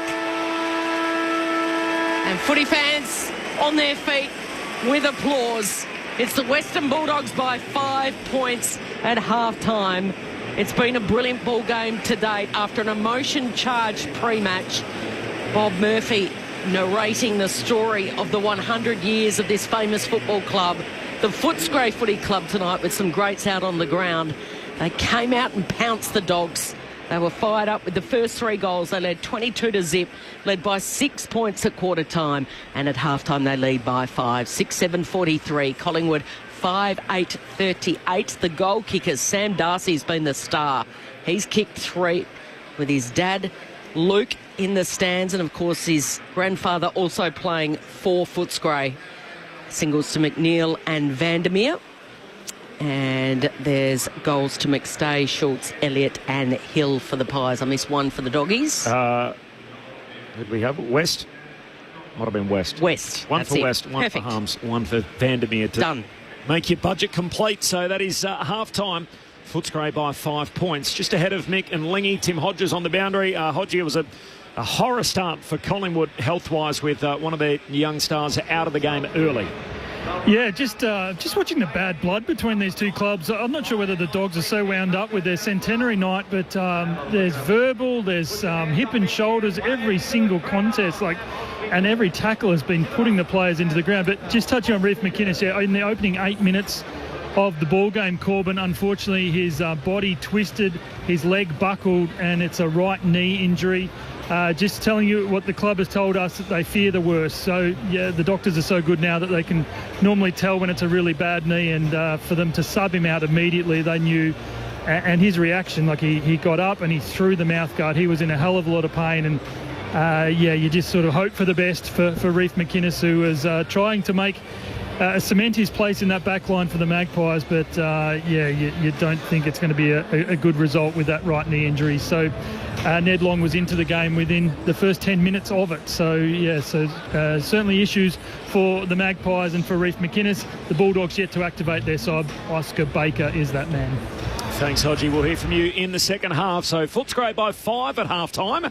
The legendary cat Cameron Ling and the coaching icon Mick Moldhouse. I reckon Hodgie's onto something too. I was watching, there's a few Collingwood players who want to get Libba as well. Libba's attack on the footy is ferocious, as we know. He's also been playing right on the edge with his hardness at the opponent, which is why Dogs fans love him. But I just noticed in the last 5 minutes of that quarter, there were a few contests where Collingwood players went out of their way to try and get him. So it's a little bit of feeling. I don't think it'll worry him. No, he'll absorb all of that and say, bring on some more. So long as, though, Lingy, that he has support. Yes. Because he cannot do that He-Man stuff, because he is, I say this, he is fragile because of the hits he's had. It's not going to stop him playing the way he does, but I'm not saying Collingwood are after that, but they are after him. But he has got to get support around the ball. He does. And Darcy will give it to him. English is not bad at it. Kennedy's with his big body is not bad. Yeah. It's not the recent history, by the way. Dogs have won 3 of the last 4. And last year there was that incident early in the game. So the Bulldogs ended up winning by 18. They came from behind at three-quarter time. And Sam Darcy, almost as the game started, bumped into Braden Maynard. He went off the ground, had the concussion test. He came back. Darcy ended up missing 2 weeks. He was obviously ineligible to win the Rising Star as a result of it. So that's perhaps a little bit of the history there, just to fill in some of the gaps. Which he would have won, I think, Darcy. It's fair to say he had a better season than Harley Reid, in my eyes. Would have won that Rising Star. But Tom Liberatore, 18 disposals, 11 contested possessions, 7 clearances in a half of football. So he has been Herculean, as he often is, Mick. But you're right, the support's what's required. And that's how the Bulldogs got going again in that second quarter. Last 8 minutes of the first quarter, maybe the first 6, 7, 8 minutes of this second quarter, we were thinking, oh, here go the Pies. They're in total control. They flipped it around, and on the back of what you're talking about, the support for Libba in the middle, Ed Richards found the footy Fantastic. again. He's had 7 inside 50s. He's Tough had as too. 15 touches, absolutely. And 371 metres too. I think that's so significant. Yeah, Matt Kennedy, as you mentioned, he's been fighting really hard. He's had the 3 clearances to go with his 12 disposals. Sam Darcy's obviously been excellent as well. There's a group probably down the bottom end of the Bulldogs team that just can't quite get into the game, can't quite get an influence on the game at the moment. So they're top tier are fighting overtime to now be leading by 5 points. But a great response. Collingwood, on the other hand, Mick, to think there was almost a little sense of, oh, well, we've played our 16 minutes of football now. We're in total control of this. We'll be fine. And they quickly had the game completely flip around. That's the worry. They're almost playing burst football at the moment, Collingwood, as opposed to sustained football over the course of the entire quarter or entire game. Yeah, and you're spot on, Lee, and what the difference between the two sides at the moment is that top level of the Dogs, who are playing really, I don't say out of their skin, but they're playing really good football. And probably why they're not further in front is that the bottom 5 or 6 haven't contributed greatly. I'm not going to say they haven't contributed at all, because that'd be unfair. But I also look at Collingwood. They've got Membry and Hill, who they've kicked 1 goal between them. They can be deadly. Yep. Now, Membry, of course, has come from St Kilda, and they didn't. At the end, they thought that they've got better players, and rightfully, I suppose, some of those younger players. But it's always difficult when you're in a loaded side on the forward line where you fit in. Now, last week he fit in very easily because he kicked his 4 goals, and what I saw of the game is he found the ball clear. He took 3 or 4 marks, probably 10 metres away from anyone, and the Collingwood boys looked for him. It's a bit different tonight because the back line, even though it's small, of the Dogs, they're going one-on-one, and they're making it more difficult to get an easy ball. I reckon it's a great pick-up by you, because Collingwood have been inside forward 50 27 times. Yep. And they've got a midfield of the likes of the Dacos boys and De Goey and Crisp and Pendlebury and all that. Beautiful ball use, open the game up. But with the 27 inside 50s in a good midfield, Membry's had 0 influence. Hill's kicked the 1 goal, but not a lot of influence. Cox has done absolutely nothing, and Beau McCreary's done nothing. So 4 of their forwards have had basically 0 influence on this game, despite the ball being in there a fair chunk of time, and at times coming down with some speed and some dangerous ball use. Throw McStay in there too. Yeah. Look, I know he's kicked a goal. They've kicked out of those forwards. They've kicked 2 goals. Yep. So the other goals have come. Elliott's kicked 1, and Elliott's been threatening, I reckon. He's kicked 1 goal too. I didn't put him in that because I think Elliott's been a real danger to them. Schultz actually is a danger to them too. I think this is probably one of the better games I've seen Schultz play. But so we've discussed the Collingwood bottom 4 or 5. I still think McNaughton touch and go. Norton's got to be better. Oh well, yes, he's got to be better. Touch will go on 2 marks. 1 was in the goal square, 1 was just out of the goal square. I thought 1 could have been paid. He just didn't clunk it. He's made mention himself that that's where he wants to play because he loves being on the forward line. Well, you might love being on the forward line, but you've got to start producing. It can't just be Darcy taking those big marks. That's the biggest problem with the Dogs, is that when Darcy goes off, all of a sudden that forward line becomes very mundane. It's easily picked off because young West hasn't jumped up, and he's generally a goal kicker, but he's done nothing. We've said McNeil kicked the 1 goal, but should have kicked 2. They just don't have that quality at that bottom end to worry us. But having said that, there's a couple of players that should be better. More from Cameron Ling and Mick Malthouse on the other side of the latest from the ABC newsroom. It is the Bulldogs by 5 points. The Footscray Football Club at halftime celebrating their centenary year. So the Dogs 6-7-43. They lead Collingwood 5-8 39 8 5. Start that again. 5-8 38. You know that by now. A 5-point lead for the Bulldogs at halftime. More of your thoughts coming up as well off the SMS on 0437 774 774. All of that still to come in the second half action, but for now, let's get the latest from the ABC newsroom.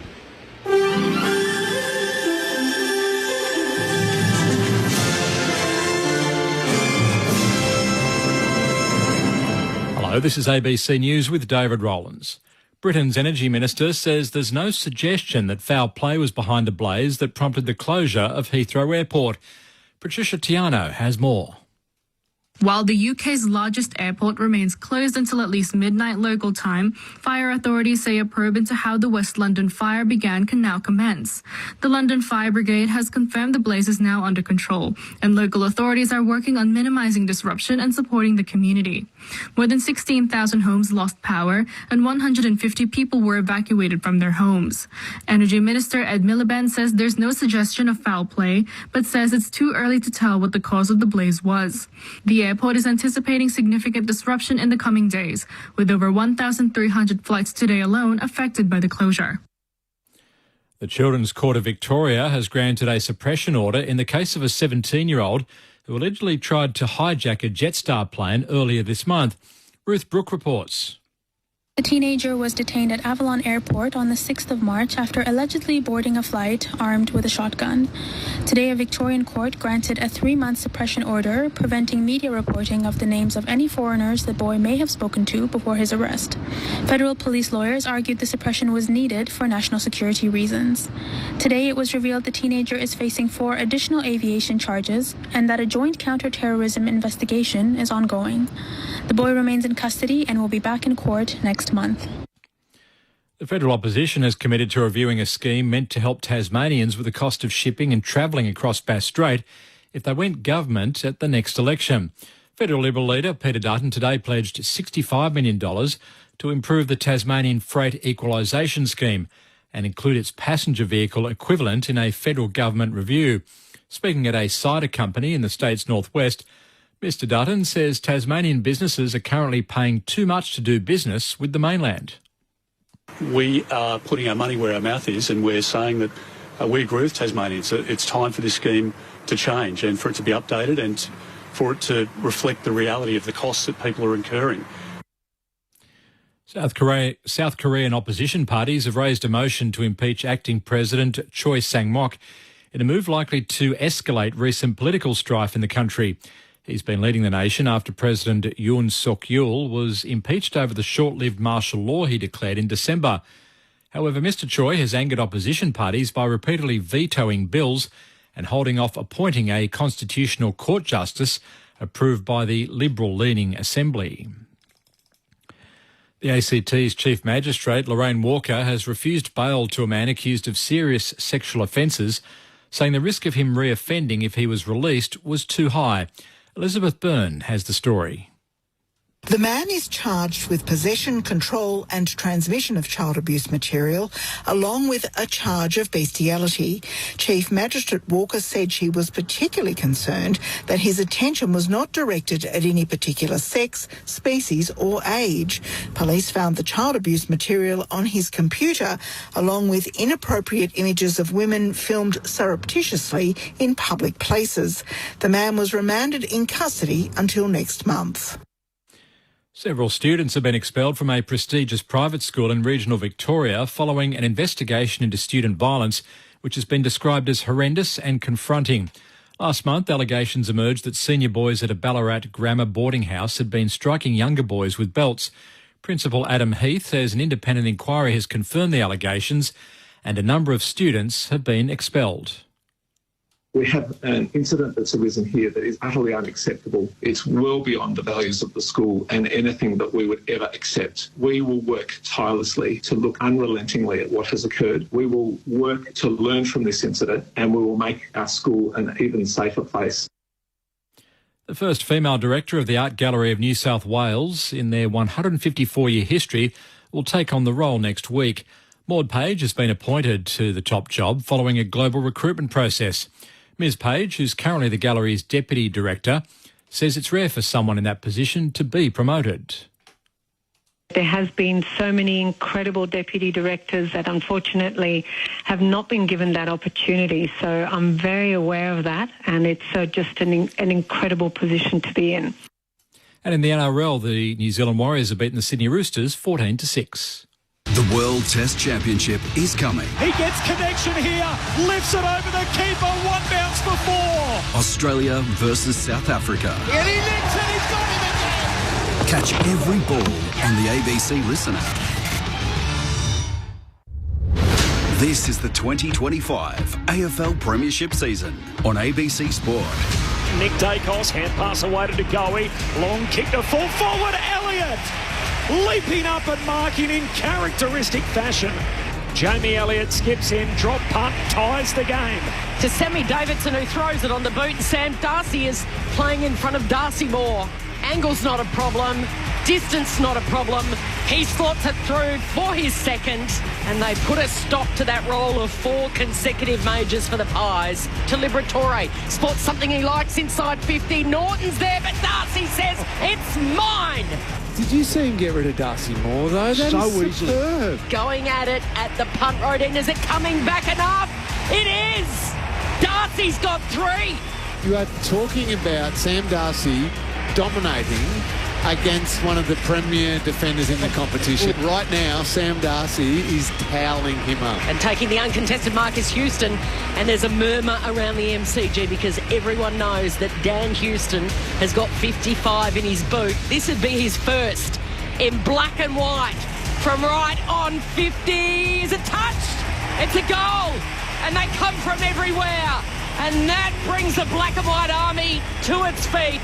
Well, there's a Bulldog that's been taken high here. It was a boundary throw in, and Harms taken high by Maynard, and there's plenty been said, lining up to extend their lead from 48. He's going to celebrate before it even crosses the line. He turns to the Bulldogs fans. He punches the air with delight. This is ABC Sports coverage of the AFL. On your radio, ABC Sport Digital. and on the ABC Listen app. It was an interesting opening quarter in which the Footscray Football Club kicked the first 3 of the night. The Pies responded with the next 4. And then the Dogs steadying up to kick 3 of the next 4 in the game. And as a result, it's Footscray who lead by 5 points to celebrate their centenary tonight.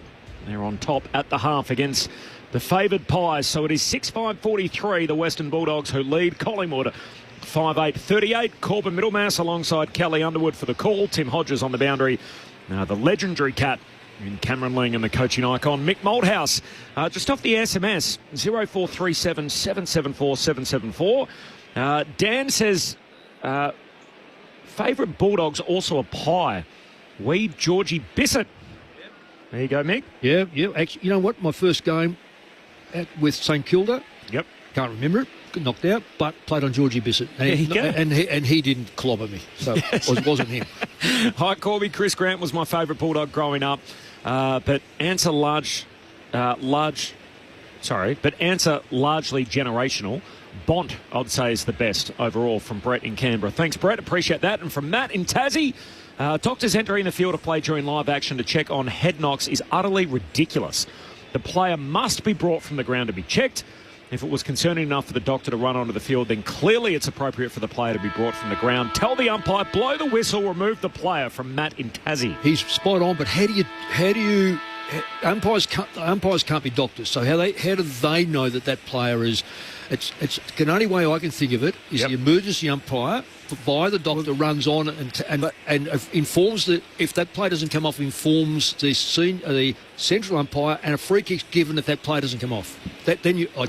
Apart from the free kick part, they can do that now. They can use that mechanism. You're right. The only thing I would say is doctors are so hyper-vigilant that they see anything, they will run on there immediately just to check sometimes. And it might be a really, really minor thing. But if it's anything beyond just a quick, everything okay, Corbs? Yeah. And, you know, everything seems fine, all good. It might be a knock, it might be a corky, it might be a did you roll your ankle, it might be a head thing. But if they see anything beyond that, I absolutely love the fact they can stop the game and bring that player from the ground. It does feel a little bit like that. The AFL is petrified to make any kind of judgment on the doctor's ability to do their job. It's like they don't want to interfere in that space at all. So we have this scenario in our game now where players are getting heavily sanctioned when there's any episode that causes a concussion, almost like we're going to hold the players solely responsible to solve it. And yet all the legal action has come from players saying, hey, my concussion wasn't dealt with properly. Yeah. So if that's the case, almost none of them are saying, I'm suing because I sustained a concussion. It's not because it happened. It's more often than not about how it was treated. So it is surprising in that sense that there's not harsher rules on that front. Couple of stats up until half-time. No surprise, the acting captain Liberatores had at 18, Ed Richards 15 for the Doggies. Footscray, they lead by 5 points. Nick Dacos with 17. I wonder who's going to finish with more. Nick Dacos 17, Libbers had at 18, and the marks 5 each for Sam Darcy and Rory Lobb. 4 of his 5 marks, Sam Darcy, have been contested. Richard from Geelong, can't tell you how much I'm enjoying hearing Footscray by 8 points over the radio. Great nostalgia. It is Footscray by 5 as we start the second half on ABC Sport. Here's Kelly Underwood. And a big leap from English, taps it down into space. Fraser runs onto it, little toe poke. Richards picks it up, gets a kick away, only as far as Cameron for the Pies. Handball's in the centre of the ground to De Goey. Handball's to Perryman. Perryman's kick out wide, left half forward, and McStay kicks it out of bounds on the full. It lands 12 rows back, and the mark's been paid by the Collingwood fan in 12A back there. It's a free kick for the Dogs. Footscray. Karmas has got it. Kicks to the wing, the northern wing. There's Darcy, another contested mark. Oh, no, he's been pinged for a push. He actually did push him. Yeah, he did push him. I don't know whether it had any impact on the contest, but 2 arms out. He's had a night in Play his on. 30th game, Sam Darcy. Cameron goes short to Josh Dacos, told to keep going, kicks down the line and leaping up. Liberatore knocks it away from Nick.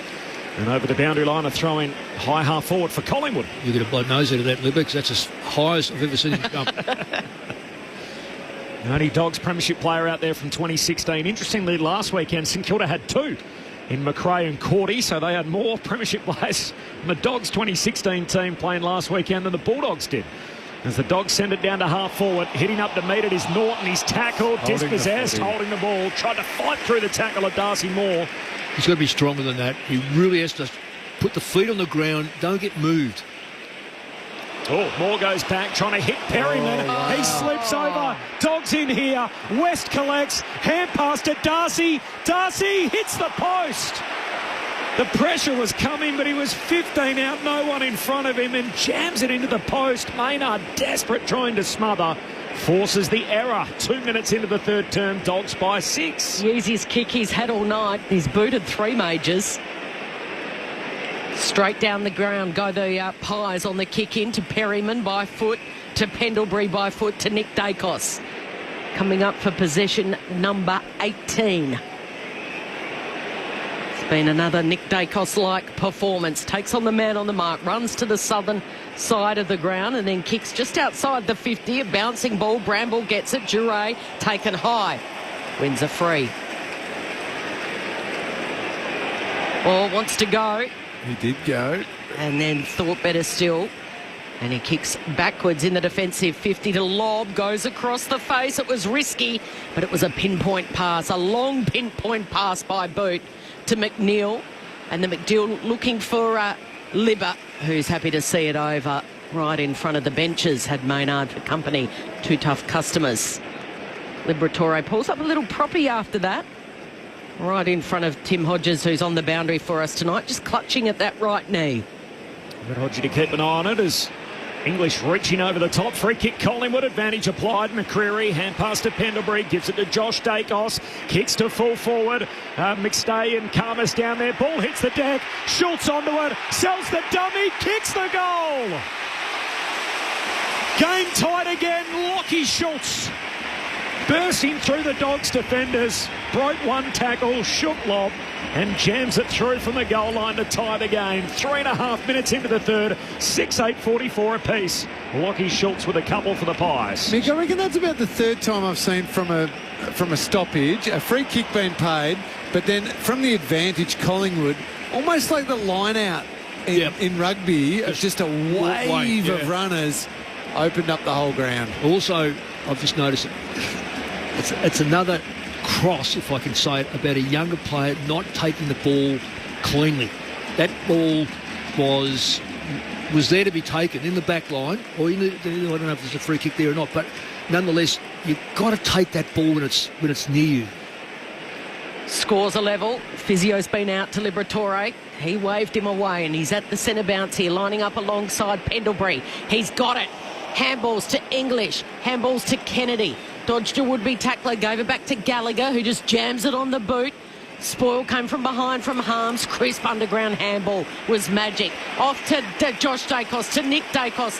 Through the bullseye goes Pendlebury. Back to Nick Dacos. He goes long. Karmas comes across right in front. Ricochets McCreary. McCreary standing start. Snaps around the shoulder. Goal. Collingwood by 6. 7-8-50. Dogs 6-8-44. Couple of minutes into the third. That's the footy they can play really fast through the middle of the ground. Mick, I watch, again, I understand it's easy from up here, but players needing to know exactly what an opposition player's tendency will be. As soon as Nick Dacos got that and gave the loopy-ish handball to Scott Pendlebury, the Bulldogs player just then left him, stopped. You got to know Nick Dacos is going to get the 1-2. Yeah, so the moment he handed the ball to Pendlebury, he was thinking one thing, I'm going to get it back on the run. And that's exactly what he did and opened up the entire ground. Great deep entry. Nice finish. Inside 50 twice. Yep. 2 goals. That's the danger. Third lead change, Collingwood by 6. Cameron palms it down to Liberatore, extracts it off his knees for the Dogs. Hand pass away to Fraser in off the square. Handball to Richards, back to Fraser. Hand pass away to Liberatore, now they're out. Kicks in the Darcy direction, he's got it again. Sam Darcy with Velcro for hands. How you called it, Corby, before he marked it.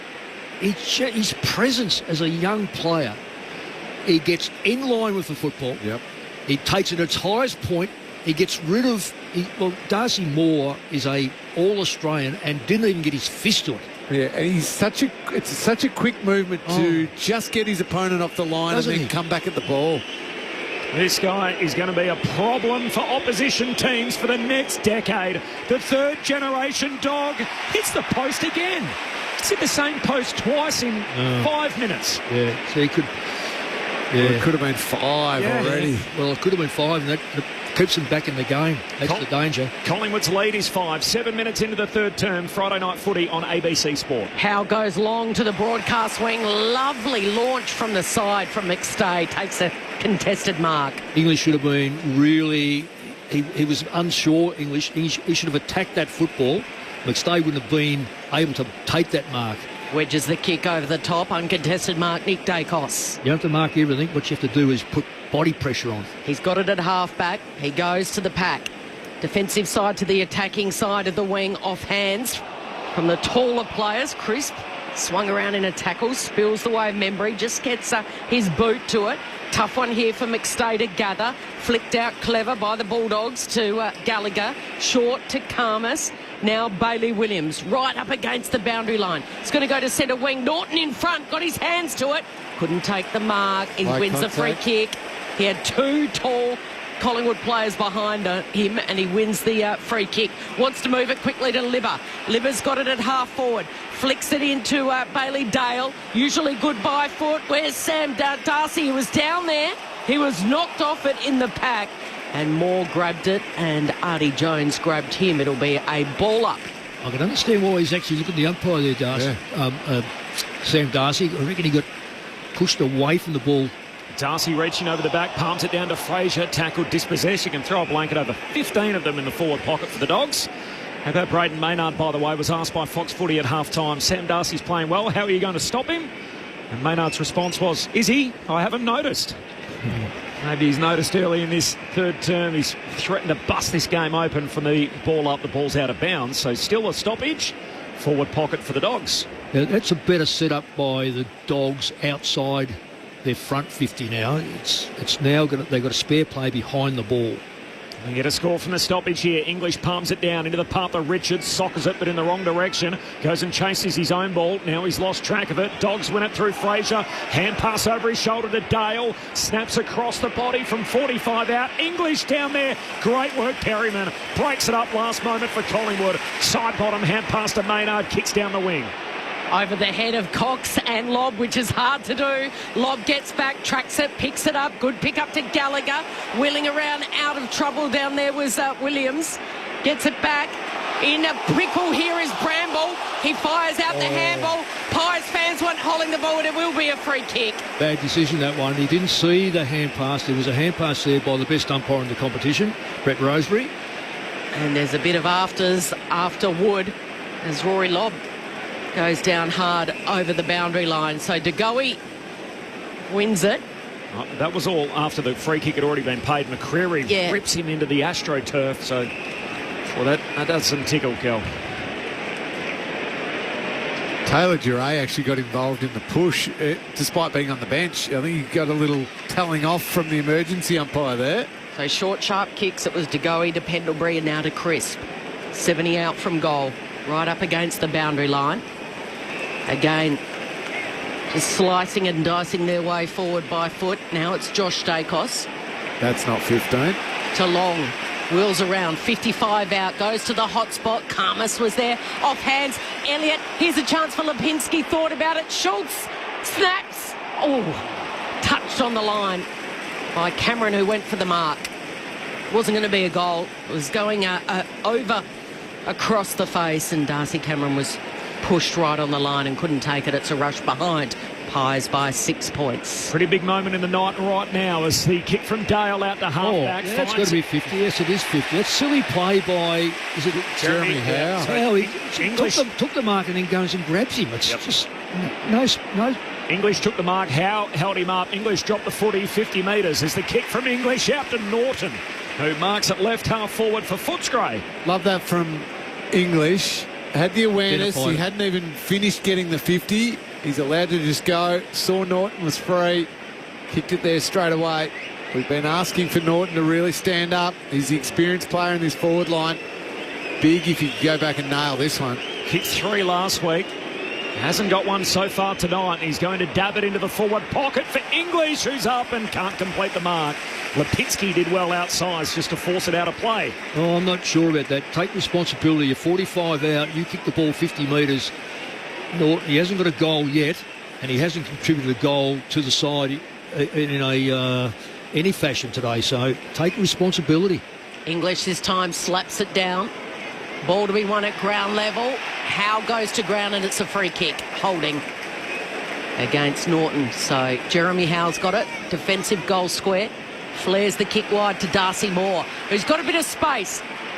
And he glides over the 50, glides down the southern wing. Elliott with the leap from behind, but he didn't need to because Membry was too strong in front.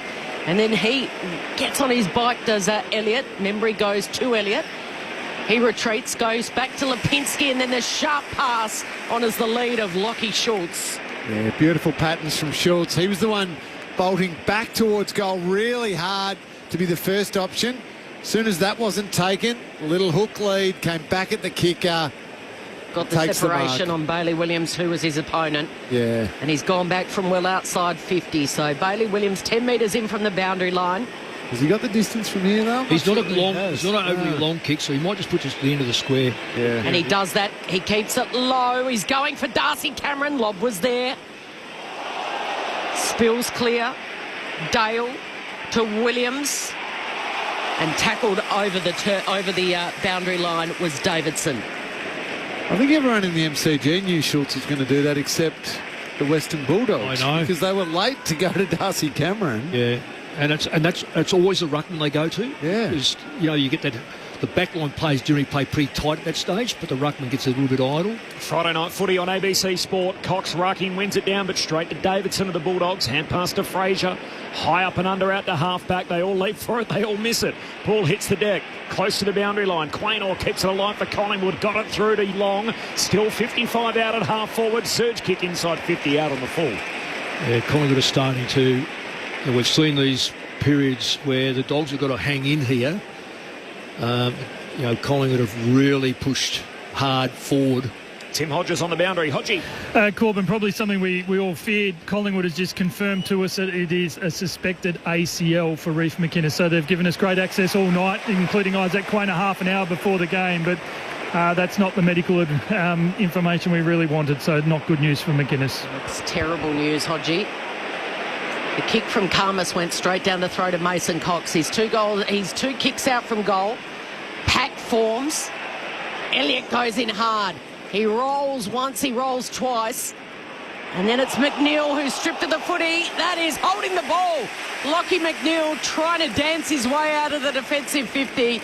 And it'll be a free kick for the sub. A great tackle from Ned Long. Not the first time we've said that tonight. And he's going to line up for goal. Yeah, good tackle. Great tackle. Good call by the umpire. Can't blame McNeil either, too. No. Just trying to take the game on. And we're just trying to get that distance because that right there and then, Collingwood had so many opportunities to get the ball. So Ned Long kept his spot in the team after the big win against Port Adelaide from directly in front. True centre half forward for his first goal of the season. And it's offline. Missing to the right-hand side. A misfire.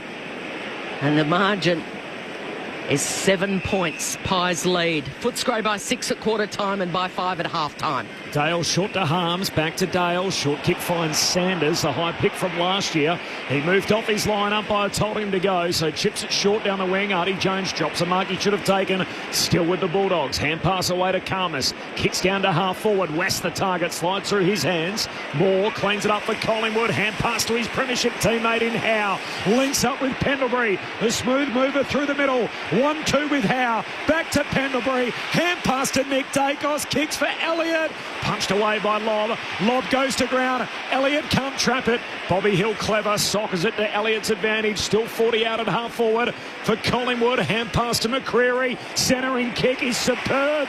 Oh, Lipinski dropped a mark. Had hands to it. Now Davidson tackles him.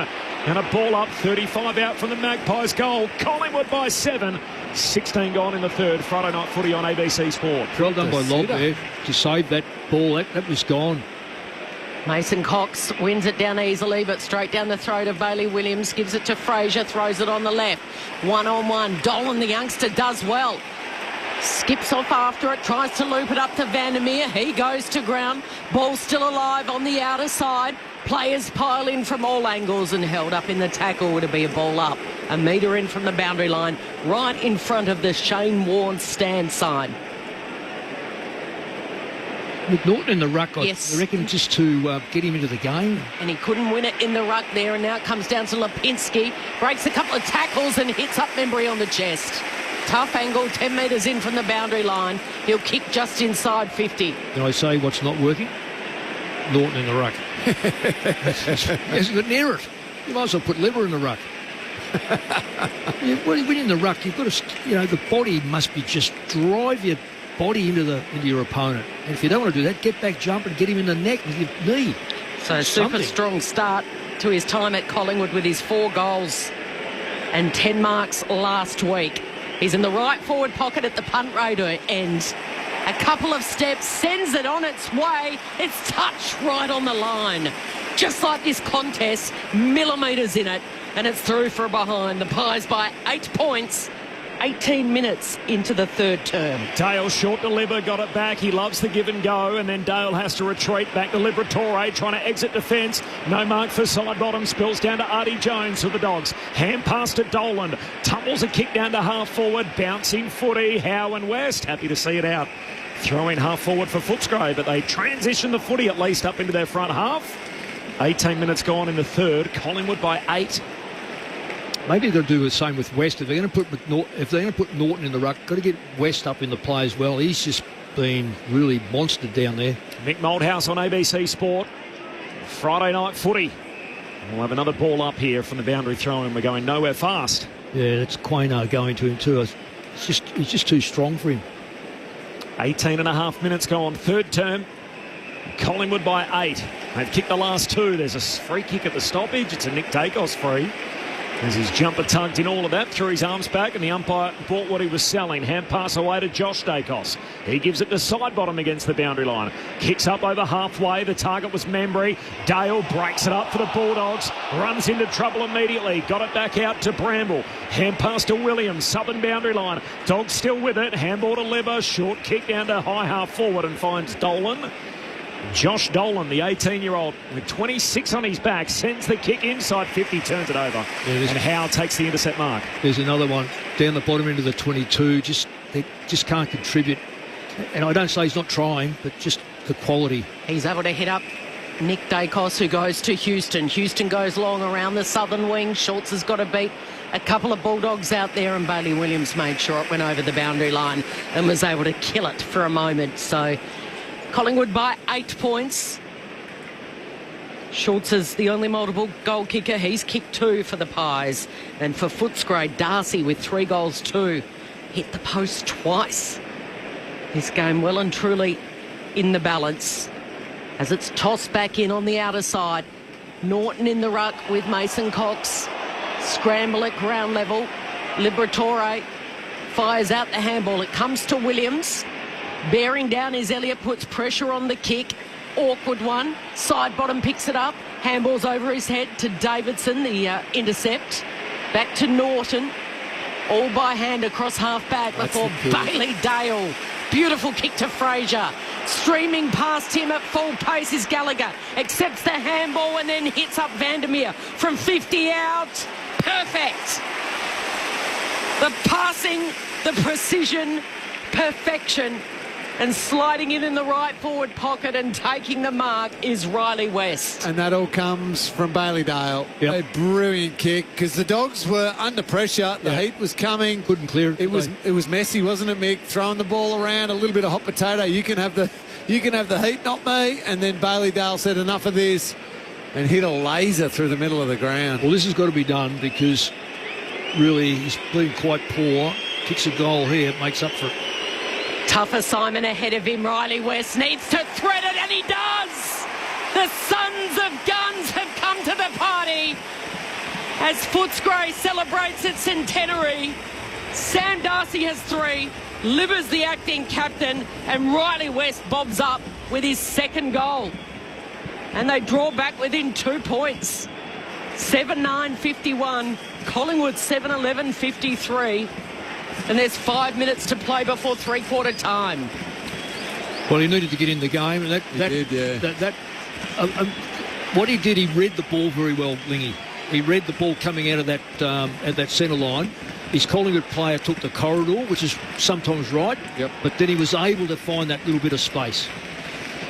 No, you're right. Well, that should give him a bit of confidence now. He's kicked the goal. And I like this, Mick. So throw him into the centre bounce now. So he's kicked the goal, a little bit of confidence, then get in the action. If you get a little clearance here. We call that a couple of minutes ago. They've got to get him into the game. Yep. English palms it down in front of Nick Dacos. There it is now. Take possession. West gets the loose footy. Kicks to half forward. Quaynor can't mark. Liberatore's on. Hand pass away to Sanders. Half forward for the Bulldogs. Handball away to Libber against the boundary line. 50 out. Looks for Darcy. Hands to it. No mark. Falls down to Dolan. Dolan kicks to the top of the goal square. Cameron's back. Broken up by Harms. Free kick. Says free kick. There was a free kick there, but the player wasn't allowed to get to that contest. It was Harms into the back of Cameron. Harms couldn't get to the ball. He was held back, so very lucky there. Gee, they've been good tonight, the Dogs. There's been moments where you think Collingwood are going to break this game wide open and the Dogs hang about, and now momentum. We're in red, white and blue as the Dogs are within 2 points again. The kick out of defence comes wide to Crisp. And marks, he goes short to Quaynor, who we spoke to pre-game. He just dabs the kick over the top to Schultz. He's been better, Schultz. He's coming up the ground, not getting locked into that front 50. No, that suits him because he's got a bit of stamina about him. 2 point lead for Collingwood, approaching three-quarter time. Long kick down the line. McStay can't mark. Tapped into the lap, and Nick Dacos almost slips over. Sweeping hand pass, puts Pendlebury under pressure. Got his arms free. Now he's caught, holding the ball. And Bailey Dale came second into the tackle, made sure Pendlebury was going nowhere fast, and a free kick for the Bulldogs. Magpies by 2 points, 7-11 to 7-9. Once you see Darcy, just kick it to Darcy, Sam Darcy. He's had an incredible night. He's got 3 already. He could very well have 5 or 6 as Dale spears a kick down to half forward, turns it over. It's a better option than that one there where they just kick to nothing. Even if it's to Darcy Moore and Sam Darcy. Well, they're going to spoil it. Yeah, Sam Darcy's been destroying him. Yeah, and they're only going to spoil it. He's not going to try to outmark him. Cameron long bomb down the wing. Hands on it from English for the Bulldogs. No mark. There's lob behind, mopping it up. There's a free for Collingwood, in fact. Shepherding in the marking contest. And it'll go to Membry. Yeah, against Bailey Dale. So they all rush inside Collingwood's forward 50 at the city end. The former Saint Former Swan, Membry to full forward. Karmas punches it away for the Bulldogs. Solid down back. Houston attacks it hard. Centre half forward. Kind bounce for side bottom. The old wily veteran hooks it through. Oh, the oval-shaped Sharon. Smiled on him there, steals side bottom. A kind bounce. And he does the rest from the right forward pocket. Collingwood restore an 8-point buffer. 25 gone in the third. Friday night footy on ABC Sport. Collingwood 8-11. Footscray 7-9. You like to think with 3 goals to 1 that they've dominated the quarter. They have dominated sections. When you look at Sam Darcy's hit the post twice. Yeah, yep. Relatively easy kicks. Yep. Norton chooses to go for a short pass as opposed to a 45-metre shot on goal. Gets knocked out of bounds. Nothing happens about it. It's the moments of taking the opportunity. Steele Sideman's always going to take that opportunity. If it falls anywhere near him, and he's not a selfish player, so if that ball looks like going to go through, he will kick the ball. Yeah, absolutely. And that's the little moments are the ones that Collingwood are. The reason why they're in front, it's the little moments they're winning. Mick Malthouse on Friday night footy on ABC Sport. It's the Pies by 8 points. Bants down in the centre. Side bottom, the recent goal kicker getting involved here. Throwing his weight around, but eventually it's mopped up by English. Quick hands. Gave it off to Kennedy. Inside 50 to a one-on-one. Sanders goes to ground. Maynard's with him. Quick little flick by Lipinski. Could have been a throw. Umpire says no. Houston kicks it out of bounds on the full. Tried to do a little banana, right foot rather than the left. No left foot. Might have a beautiful right foot, but to be complete, you've got to be able to kick that ball left-footed. Harms was the closest player. He's got the Sheridan in his hands. He's 60 out. He goes deep. Howe with the spoil. Darcy Moore at the back. Handballs it off to Maynard. Gives it to Josh Dacos. Wheels it along the ground. And then the professional fumble from Still side bottom. It was very professional. I'd be bringing Oscar Baker on very, very quickly. He's a ball getter. Who for? Well, I'd bring him on for the Dogs, given he's a Dogs player. I know what you mean, Kel. I would say be one of those younger players that just hasn't put his, they haven't contributed enough. Yep. So maybe, I don't know, Jones, Bramble. Jones is the one for me. And mind you, he could be the type of player who could find you a goal, but... So from a boundary throw in to a ball up while you gents were chatting, and now a scramble at ground level. Norton's there, head over it. Lipinski wrenches it clear, gives it to Josh Dacos, curls it around beautifully on the left to Pendlebury, who marks. Still in the D50. Thought about retreating and going backwards, and now a left footer goes down the line. Karmas with the spoil. Umpire saw something in that 2-on-2 contest, and it'll be a free kick coming back to Membry. Yeah, I'm not sure about that. Both players went hard for the football. Started his career on a Friday night in a Sydney jumper. It was a late inclusion for one Lance Franklin at Sydney, Tim Membry, as he kicks down towards half forward, and the turnover as English takes the intercept mark, goes short and wide out to Karmas. The Dogs are just telling Karmas, I think, to just nice and slow, be pretty measured with your kick here, don't bite anything through the corridor, long down the line.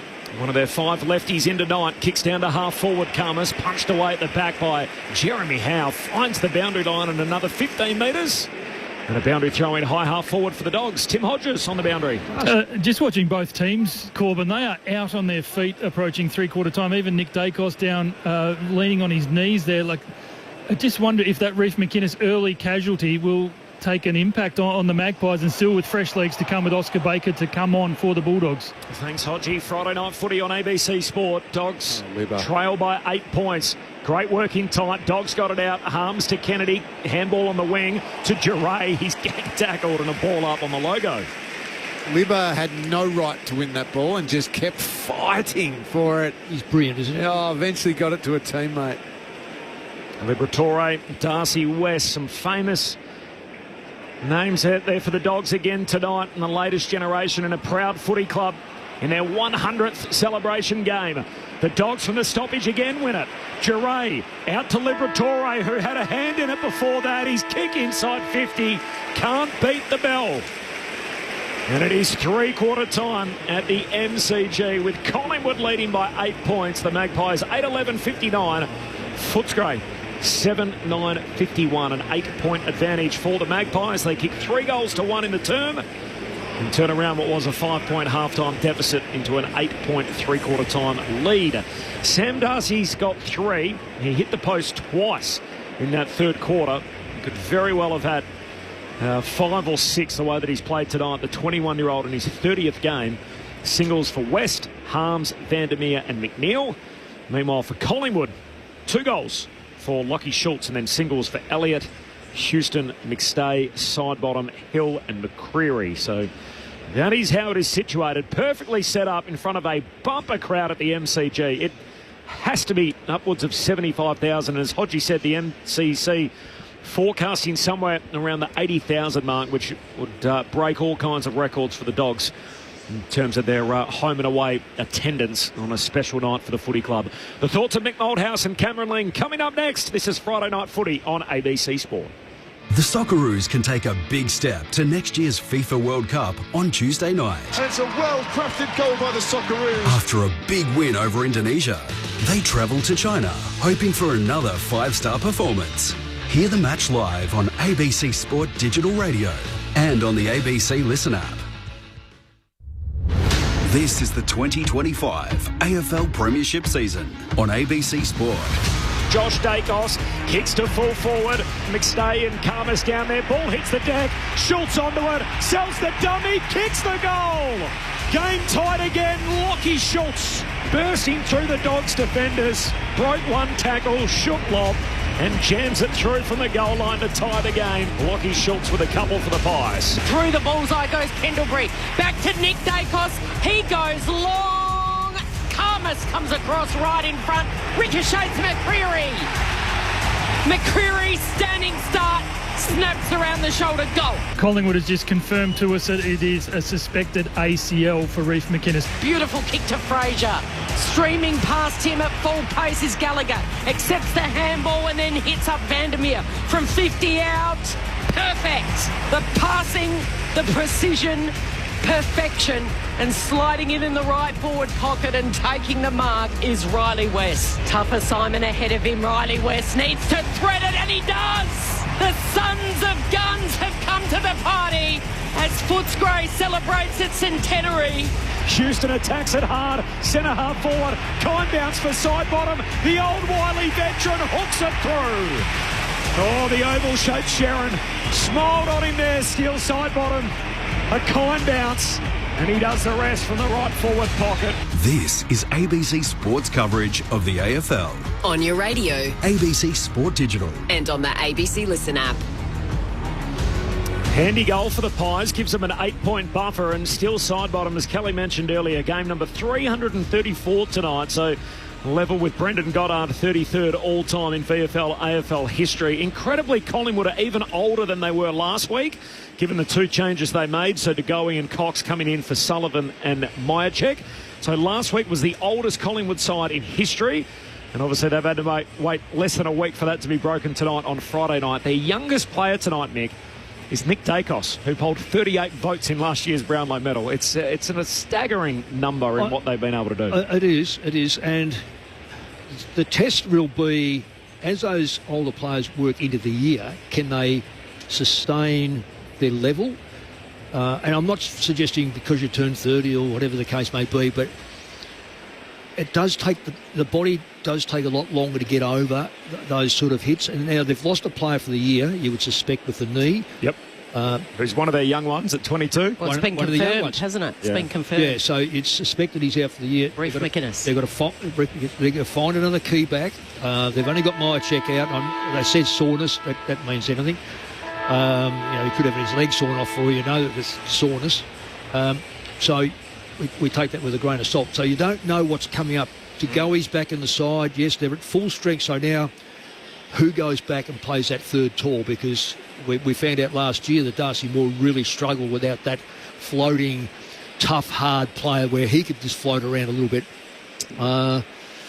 anyway, we'll talk about this game. And you said just before three-quarter time that you'd make the sub for the doggies? I would have made it 10 minutes ago. And I asked you who, and you said a Dogs player, so you've been a bit of a smart bubba. I was. But then you did say Artie Jones. One of them. I thought Artie Jones. Okay. I thought he's just been too fun. I was trying to give Mick a bit of love after being cheeky to me. It is confirmation it is Artie Jones. Oh, it is it? There you go. Yeah, well, it's well picked up, Lingy, because I'll claim that now. I didn't realise that. Thanks, Cal. Because he's just been a little bit... Well, he just hasn't contributed. And fumbling for me. And fumbling. A couple of times he's taken the ball and has been half tackled and coughed it up. Yeah. Not even a big jarring tackle, just a half tackle. But Lingy, Baker is a bit of a fumbler, but what he is, he's a ball-getting player, and he's also a running player. He's got some run, hasn't he? So if you want to put him on the wing, and that's the logical thing is to start him. Now, I hope he starts.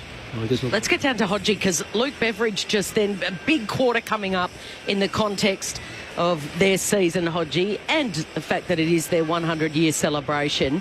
A fascinating huddle just then, wasn't it? It was, Kelly, and I'm still fascinated that Marcus Bontempelli is allowed to be out there. Lingy, did you ever do that when you were captain and you were injured? All the assistant coaches were ushered away. Luke Beveridge wanted his players only. He kept the bond, and it was basically the 23 players plus the injured captain and the coach, and he gave it to them to make this memorable night for the club a memorable result on the scoreboard. Hodgie, you're allowed to do it if you're listed on the game bench. And generally they don't like players there. And I'd never do it. No. Here we go, final term underway. Collingwood lead it by 8 points. If the Dogs got something in those young legs, the underman team to be trying to come back and win this as Harms is caught in the centre square. Baker's on a wing, which is really good. Restart English, straight down to Richards. Gets it going forward in a hurry. Darcy reaching over the top for Moore. Can't mark. Spills down to Howe. Kicks out of the defensive 50. Comes wide to Schultz, who takes the mark at half back. Gee, that's a good kick. Good kick. And this is what I like about Schultz from last year. He's coming further up the ground and getting involved. Schultz with a couple of goals. He steps around Gallagher on the mark here. Keeps going in front of the benches. Sends Collingwood to half forward, and English takes the intercept mark. Friday night footy on ABC Sport. Here with Kelly Underwood. Sam Darcy's on. He's a long lead all the way up to the broadcast wing. And he honours his lead. He's taken an uncontested mark in front of Nick Dacos, and then he goes towards Norton. Has it knocked out at the last minute. He grabbed it clean, and it's knocked out by Darcy Moore. And play on, says the umpire. Quick hurried kick comes up towards Nick Dacos. English does well to tackle him. And then the Bulldogs coming quickly. Fine out handball to Richards. Richards skies it into the left forward pocket. Vandermeer's down there. Quaynor's got him for company. And volleyball slaps it over the boundary line and kills it. It'll be a boundary throw in. Punt road end to start this fourth term. Have we dropped in a first goal important in the last quarter?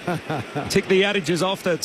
Gee, it feels like a big one here for the Dogs. Oh, it does, doesn't it? Pies lead it by 8 points. We're deep inside 50 here for the Bulldogs. Hurried kick out of the pack. Oh, Baker goes at it hard. So did Schultz. Schultz is down a little sore. Baker gets up and readjusts the headband. And then the ball spills out to the side. Schultz gets it and Baker ties him up. And whatever happened to the rule of push in the back? Schultz just got a massive push in the back then. You've got to pay it. These umpires have just put the whistle away for the wrong reason right now. Cameron got it out to Long. Hurried kick up towards the wing. Picked up here by Duray. Hand pass stolen. Cox has got it. Collingwood out downhill. And how appropriate. Bobby Hill runs onto it. He burns off the would-be tackler. Hill can finish. Great transition footy. Bobby Hill with a second. And Collingwood just burn you on the turnover. The Pies by 14 points. 2.5 gone in the final term. Friday night footy on ABC Sport. A little bit ambitious trying to handle over Mason Cox's head here. Oh, that's right. Silly. But, you know, I know that it's 14 points. If Collingwood get the next one, it's going to make it difficult. It's just the way the Dogs have come out here. And I like Baker on the wing because he's going to give him fresh legs. And I like what happened in the third quarter where they started to put West and these sort of players through the middle. So it made Collingwood then have to put different players in there. This game's not over by a long shot. McNaughton marked that ball down here, wasn't paid. That's a 50-metre kick or 40-metre kick for goal. This game's outside of the next goal, and I'll take it back if Collingwood kick it. Perfect bounce in the centre. Cameron and English tangle. Cameron gets it down. Dacos was there. He couldn't control it, and English tackles Cameron. Secondary ball up, still in the bullseye. This time English slaps it down. Umpire says there's a free, and it's high contact. Yep, it's going to Nick Dacos, is it? No, it was in the ruck. Yeah, Nick was claiming it, but Darcy Cameron takes it, gives it off to Josh Dacos. Spearing pass inside 50 to Goey. Had two grubs at it, couldn't claim it on the third. Fires out the handball out wide from the Dogs. Here's Baker that hits it at speed. Can he keep it in play? He handballs it over to Richards. Richards runs past the benches, has a couple of bounces, glides across, brings it back inboard. It was a tough one for Darcy to get down at his bootlaces. Darcy Cameron did. He fires up the handball to Josh Dacos, back to side bottom, goes down the line, unable to take the mark was Crisp. Crisp mark is paid. That's no So Norton's wasn't paid, Mick, but the Jack Crisp mark has been paid on the wing right in front of us. No difference. Collingwood 4 goals to 1 after half-time. As Crisp sends it to half forward. Kick favours English. Cox breaks it up down to Kennedy for the Bulldogs. Hand pass out to English to Sanders. Handball to Buku Kamas. Got a handball away to Baker. The sub with the fresh legs. Hand pass to Gallagher. High up and under in front of the benches. Moore trying to mark, and Darcy punches it away from him. That's Sam Darcy and Darcy Moore. As we've tripped over all night, Darcy Cameron, well represented, the Darcy clan. Darcy on Darcy all night. It's been fascinating, hasn't it? 5 gone in the final term. Collingwood, 4 of the last 5 goals and a 14-point buffer. Margin hasn't been this wide since the opening quarter, in which the Dogs got it out to 22 points, a game high at 1 point. And now the Bulldogs with it all to do on their special night. Pendlebury, smooth mover through traffic. Hand pass to Crisp. Handball away to Long, up over halfway. Pendlebury feeds it to Crisp. Kicks to centre half forward. McStay marks. Yeah, too good, too strong. Scott Pendlebury at 37 years of age held his ground, followed up the work, and handball fantastic to pick the right target. Yeah, and it was Fraser, wasn't it, who just didn't quite bodyline the ball the same way Pendlebury did. As you said, that strength and then composure. Just like Neo in the Matrix, like everything's going slower when he moves his way through. What a player he's been for a long time. McStay on the drop punt. It's left, it's a behind. Oh, they're keeping the door open. They are, aren't they? To Goey drop mark, McStay miss. Collingwood by 15, 6 gone final term. Pies 9-12, Dogs 7-9. Friday night footy on ABC Sport. Cameron Ling, Mick Moldhouse, Tim Hodges on the boundary. I'm Corbin Middlemass, and here's Kelly Underwood. As Bailey Dale flares it wide to Kamas. Kamas goes along to the northern wing, and the spoil came from Houston. Right up against the boundary line. Pendlebury comes in with a smother. Pendlebury's got he's gritting the teeth here. Comes up to side bottom. He's going to get it back again. Works his way forward. Handballs to McCreary, who slips over and then leapfrogs over Bailey Williams. Williams kept his feet, went up and got it. Quick little handballs. Got it at half back. Centering kick straight to Quaynor. Goes the spoil to DeGoey. Handballs back to Cameron. Pangren gives it to Houston. A steadying kick to Josh Dacos. Got it right on centre wing here in front of the broadcast. Josh goes off his left peg as he's closed down, high up and under to half forward. English hands on it, can't complete the mark. Fraser cleans it up for the Dogs to Williams, to Dale. Hand pass to Sanders through the phone booth. Got it out to Williams. Back to Fraser, sweeping hand pass. Gallagher took on side bottom. Caught. Umpire forgiving, says ball up. Did he have prior? He took him on. Well, I don't think he did. I don't think he did, but it's the same as earlier on in the game. But I didn't think the player had it that time either. Collingwood by 15 early in the final term. Cameron wins it down. Fraser for the Bulldogs. Hand pass to Sanders. Slick hands. Got it through to Kennedy. Kicks along the boundary line for the Bulldogs. Howe there. Norton spoils in the end, but straight down to Josh Dacos. Hand pass into the path of Quaynor. Quaynor looking through the corridor. In the end goes laterally. Long kick out to Hill, who marks on the southern wing. There's no one near Bobby Hill. Looks left and now goes right. Into the pocket. Oh, Elliott. Ambitious up over the back of Buku Khamis. But he didn't get anywhere near it, and the Bulldogs are able to clear it out of the defensive 50. It's knocked down there. Membry gets it. He's been held with one hand, gets a little kick away. Only favours the Bulldogs. West. And now Richards, the centering kick. Norton marks it on the defensive side of the circle. The centre circle. He goes wide to the southern wing. Davidson, a strong mark. Up over the top of Maynard. It was 2 Bulldogs to 1. And Maynard outnumbered, brings it back in play in the corridor to Dale, who can pierce it and pierce it into those gigantic hands of Sam Darcy. And Darcy will go back and line up for his 4th goal of the night. Well, he hit that. He's wow. Come out with Darcy Moore right on him. Darcy Moore still hit the arm and everything.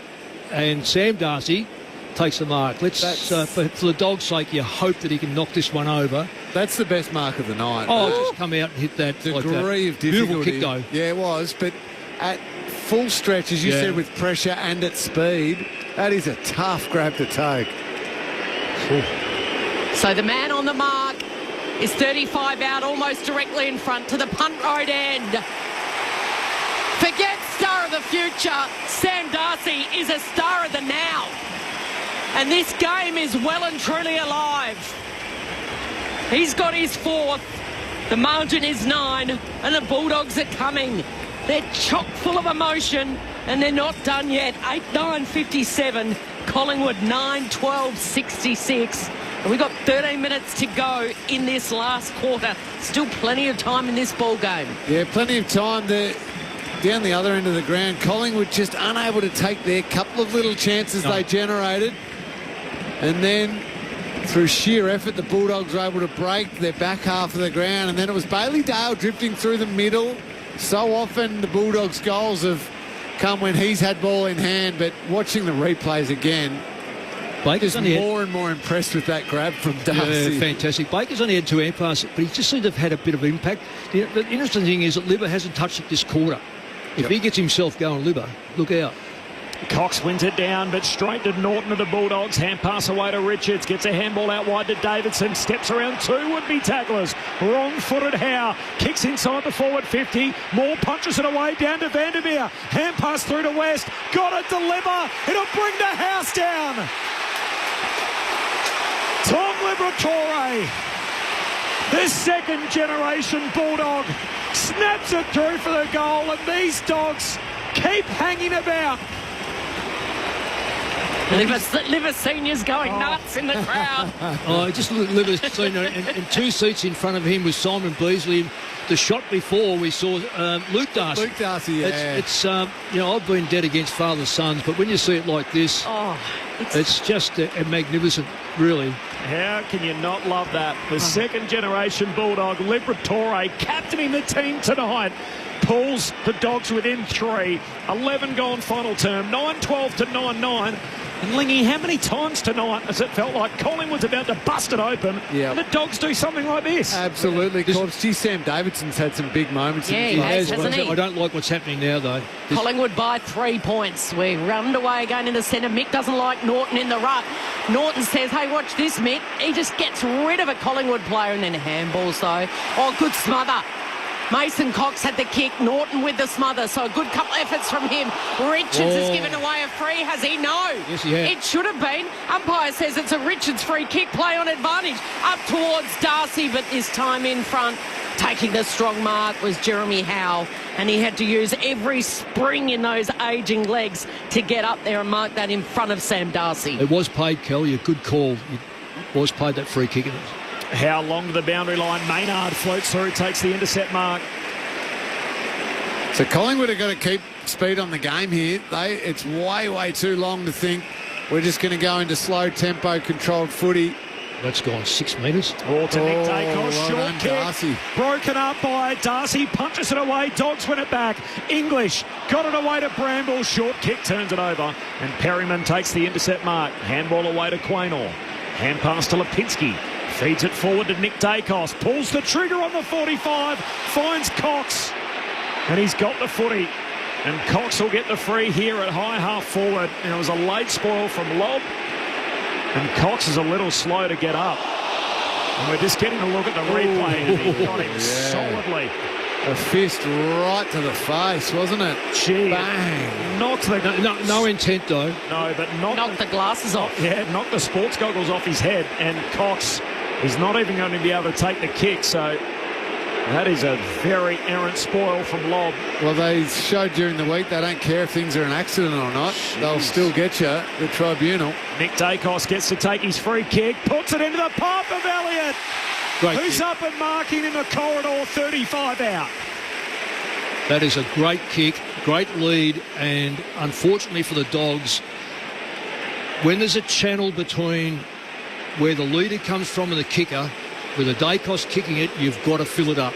And Elliott was able to lead on to that for that very reason. There was no one there.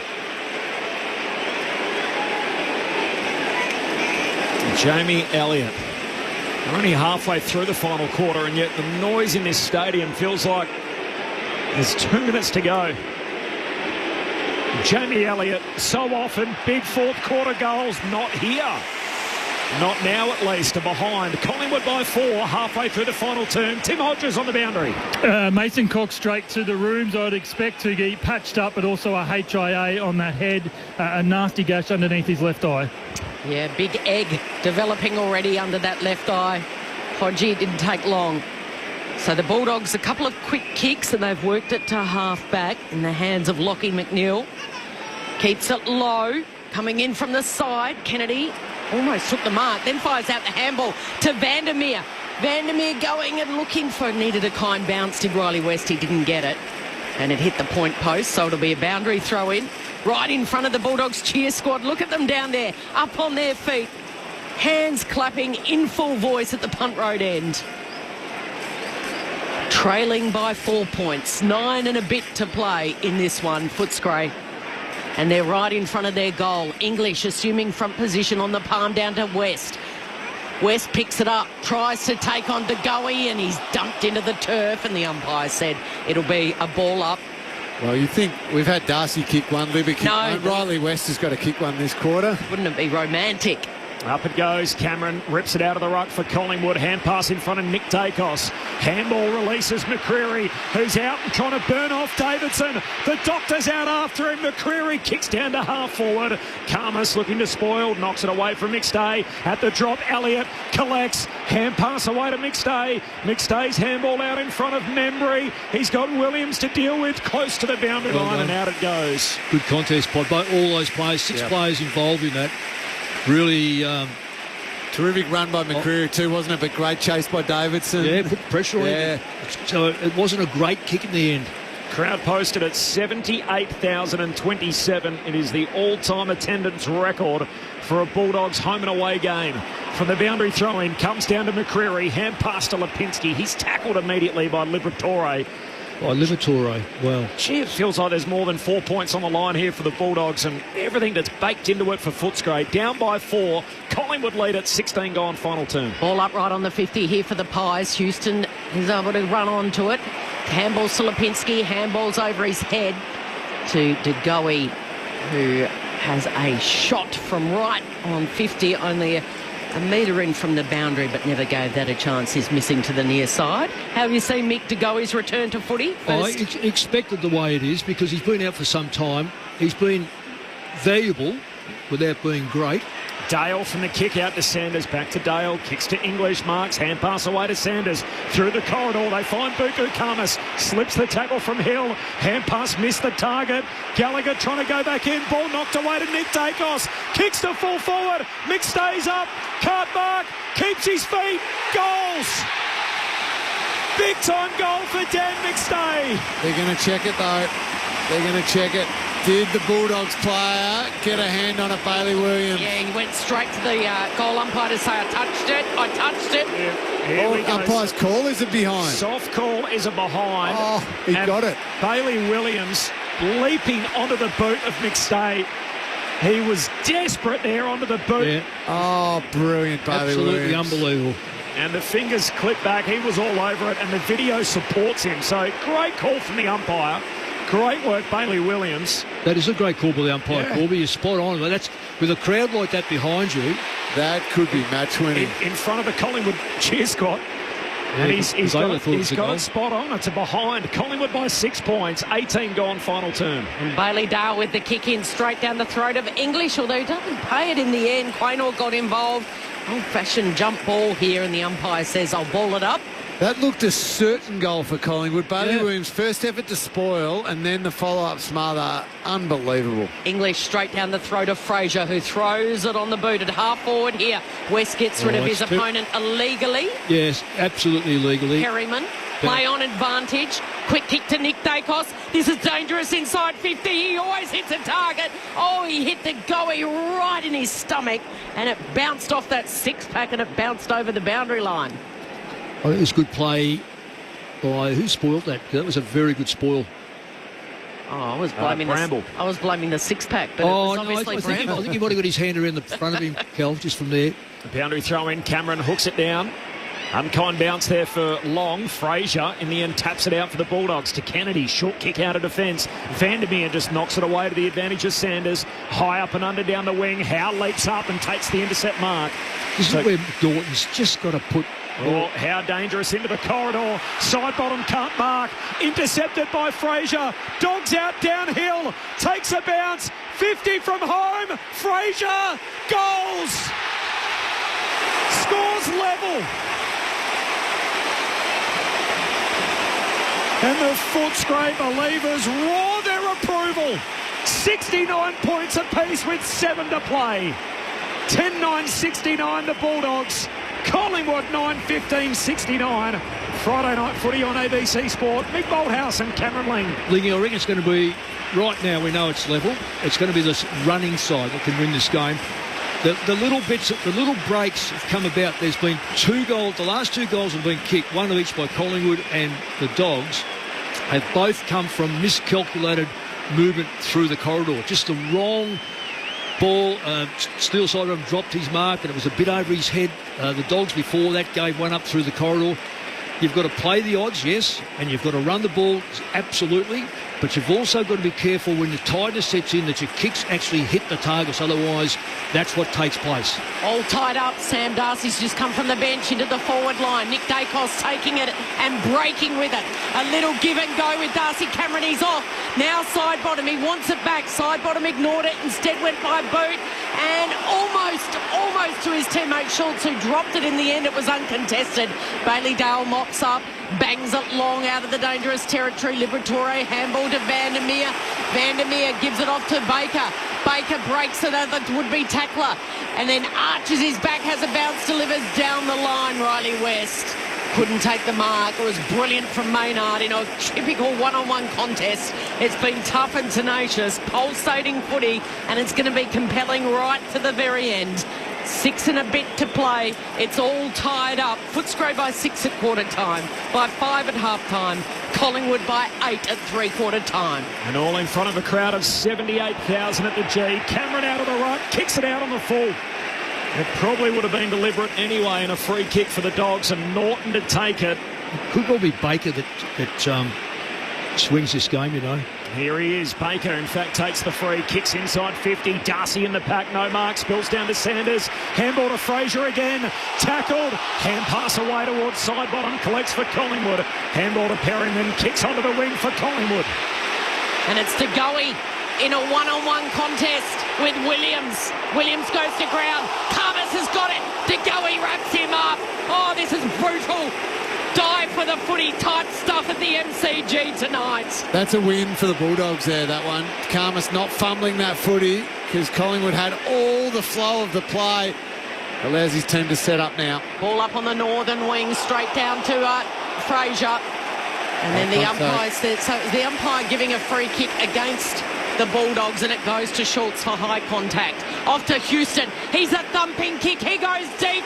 Launching is McStay, and he's going to claim it. Oh, he's paid the mark. No. McStay came in from the side. Oh, he no, grabbed that's it with awful. one, and then De Goey got it. And McStay looks up, and they said, yep, you can have it, to De Goey. Oh, no. No, hang on. McStay got hands to it first. Oh. Buko Kamas can't believe that he's not getting a free kick here. The push. Oh, my. And the umpire's right next to him. So DeGoey has pushed him in the back. McStay rises high, hands to it, lets it go, and it lands in the arms of DeGoey. DeGoey claims it. 20 metres out, as easy as you like, and he's missed. He's missed the unmissable. And the Doggies fans, the Footscray favourites in the crowd, say there is a football god.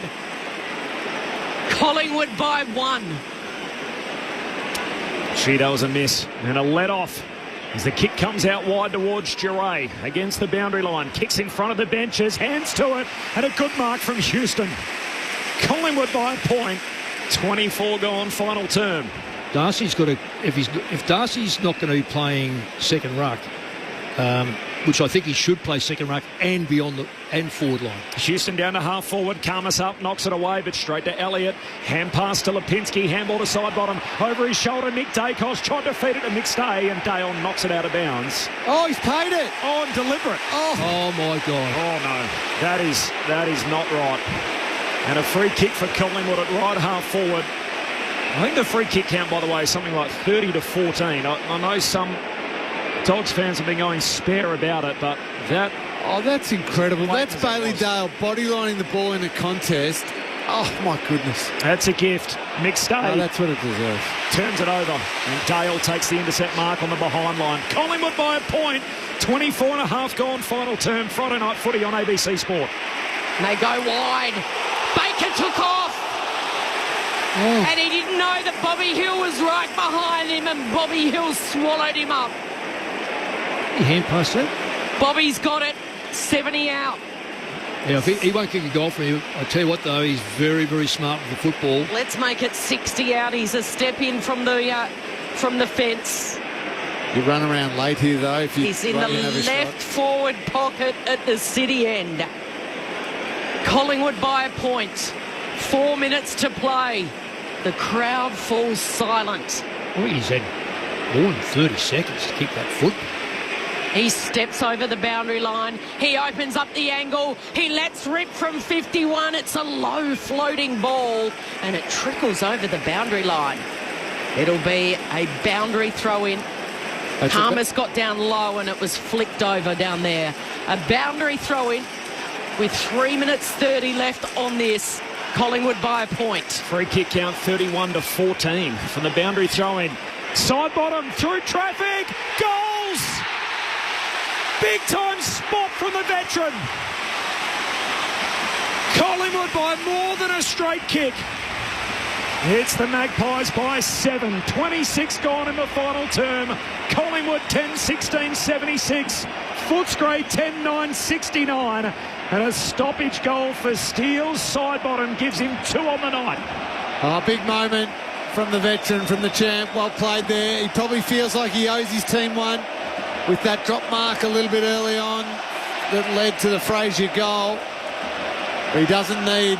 Doesn't leave too much space. No, he doesn't. That is brilliant. Watching the replay, that is just superb. He was already turning his body, Mick, knowing where he was going to snap before the ball had even got into his hands. Yep. So clever. So even if he got hit, he's still facing the goals. Yep. Pies lead it by 7 points. Black and White Army has gone up early with the Collingwood chant. In the ruck, it's Darcy Cameron and English. Nick Dacos slides in. Libba picks it up, gives it to Richards. Handballs to Frazier. He goes without it. Libba just wills himself to the contest. His kick was smothered. Ricochets to side bottom. He's gone for the safety of the boundary line. The foot race is on. McCreary overruns it. Picking it up is Membry. Handball straight to Gallagher for the Dogs. It's a turnover. He's caught. Umpire says play on. Side bottoms everywhere. He gets there. Handball's back inboard to Perryman, who goes long.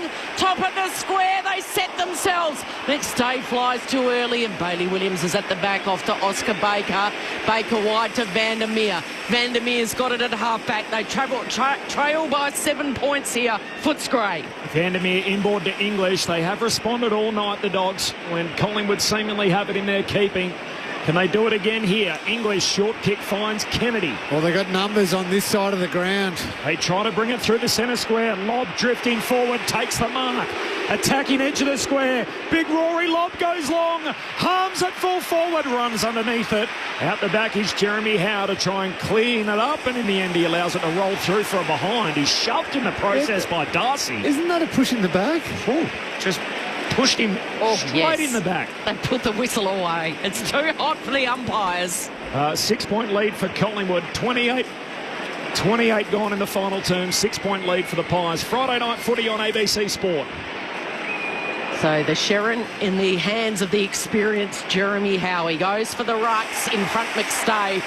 Darcy Cameron also in the contest as well. McStay takes the mark. Wow. He goes through the centre. Oh, what a kick. Oh, what a He mark. hits up Schultz. Had to stand his ground. He had 3 dogs bearing down on him, and he stood his ground beautifully. Schultz then just trying to take seconds off the clock. Kicks it wide to Darcy Cameron. Cameron short to Nick Dacos. Why would Of McStay course kick goes the to his ball brother there? Josh. My goodness.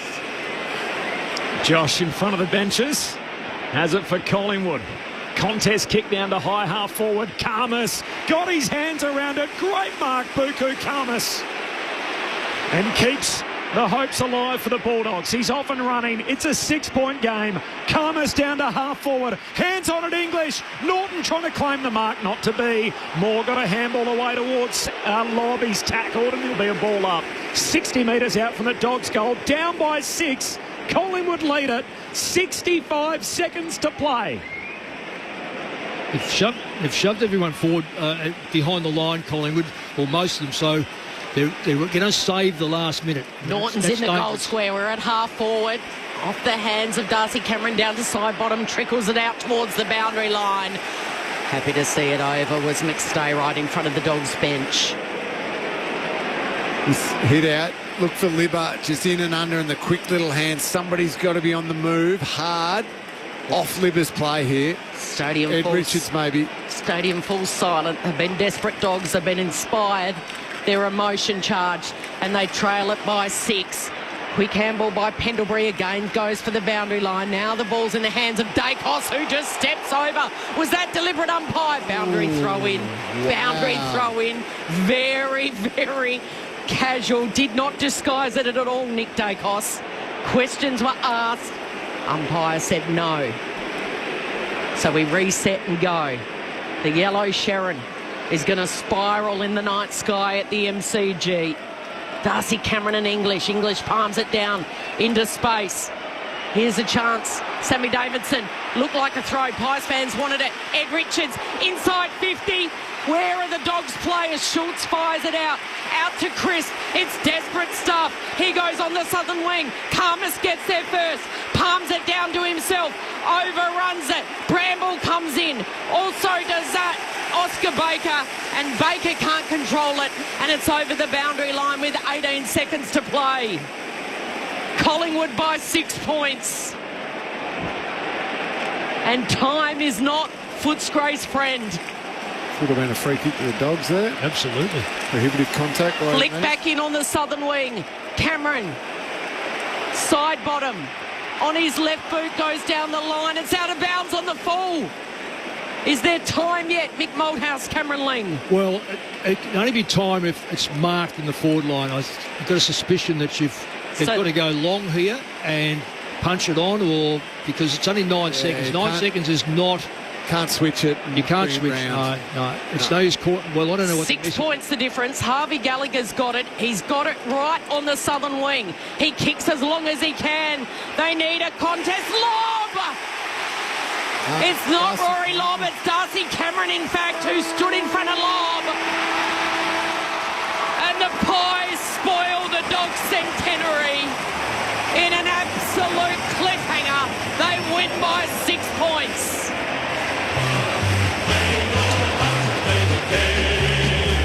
Side by side they stick together to uphold the Magpies' name.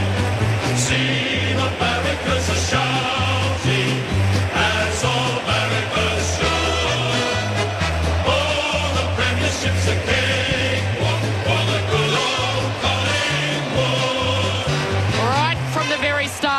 like it could be the recipe for a very special night, and that's exactly what was delivered. Both teams giving their all, the Dogs throwing the kitchen sink at Collingwood, and they fell agonisingly short in front of their biggest home and away crowd ever. 78,027, Collingwood 10-16-76, the Bulldogs 10-10-70. Good old Collingwood forever. They know how to play the game. Side by side they stick together to uphold the Magpies' name. See the barricades are shouting as all barricades should. Oh, the premiership's a cakewalk for the good old Collingwood. Collingwood 2-1 on the season now. Footscray 1-1. A 6-point victory for Collingwood. 33-14, the free kick count in the finish. I'm sure that will be the focus for a lot of frustrated Dogs fans. And a couple of big moments, particularly down the stretch in that final term. Collingwood ruin the birthday bash of the Bulldogs, and for the Dogs, it's their birthday and they'll cry if they want to. That is a heartbreaking way to lose it in front of a record home and away crowd for them of 78,027. What a night at the footy. It's rich in storylines again coming out of it. Cameron Ling and Mick Malthouse. Collingwood by 6. Yeah, Collingwood probably, Mick, get out of jail a little bit, even though they had the game through that last quarter. They just didn't take a couple of chances. I think there was a De Goey shot a goal. There was a De Goey drop mark earlier. There was an Elliott and McStay shot a goal. Touch ball. So it felt like they had all the play. But then in the end, gee, the Dogs could have grabbed it and almost should have grabbed it. And yeah, the umpiring is going to be a discussion, and probably rightly so. There's a lot of frustration. You could sense it in the stands, probably from our listeners with the Bulldogs. That last one at the end, the prohibitive contact below the knees. That's a free kick. That's what it was brought in for. Yeah. Quainer sliding in low. Should have been a free kick. So Karmas getting the shove, and the free kick goes to De Goey. Correct. A lot of confusion around. Sometimes with the insufficient attempt was paid, other times not. Holding the ball was paid, other times it wasn't. Yeah, that's going to be spoken about, I think, all weekend. Did it cost the Dogs a game? Oh, it was a bit. When you analyse each one of those, if you add them up, it's always harsh to say that those decisions or a decision, but on a collective, I would say yes. There was a lot of, there's too much. And it denies Collingwood too, because you never know what would have happened if they were. Like, you can't prove the counterfactual, but it was a huge moment in that final term. It was. And the numbers in the end, and there's nothing in the game that says free kick count has to be even. No. But it was... I didn't really notice it much until halfway through the last quarter, where I felt like, gee, and it felt, to be honest, the first 10 minutes, it felt like the Dogs were getting the rub of the green with the whistle, and yet the last 15 minutes, when the game was on the line, it probably stood out to me. I think at three-quarter time it was 26-12. The count. Yeah. So... 26-12. And what did it end up, Kel? 34 to... I'll tell you in just a second. Hang on. The text machine's going off. That's for sure. You guys. I think we've had a similar message from the same guy about 10 times. I think, which is all to do with around the umpiring. 33-14. 33-14. So even the last quarter was 7-2. Yes. Yeah, and you know, there was just a couple. Even the Nick Dacos one right in front of us. That's as deliberate as you'll get. Yeah, and yet that was Bailey deliberate. Dale gets done over for hitting the ball with his body, and it goes over the line. Now, if both of them are paid or both of them aren't paid, you live with that. But if one is paid and the other one is not, they're the ones that you think just don't make sense. Just on Steele Sidebottom and Scott Pendlebury, they broke a record tonight. They've played more games together than any other pair in the history of the game, and they've just swapped jumpers, which is a beautiful touch. So ordinarily in the history of our game, you're used to seeing the jumper swap, and Nick Dacos has just ruined the beautiful photo too of the pair of them as he's come back from a television interview and jumped between. That's a fan though, just wanting a absolutely. photo. That's exactly what I thought. A fan. He's going to frame that, isn't he? Absolutely. Gets a photo in between the two record breakers tonight, Sidebottom and Pendlebury, the dual premiership players.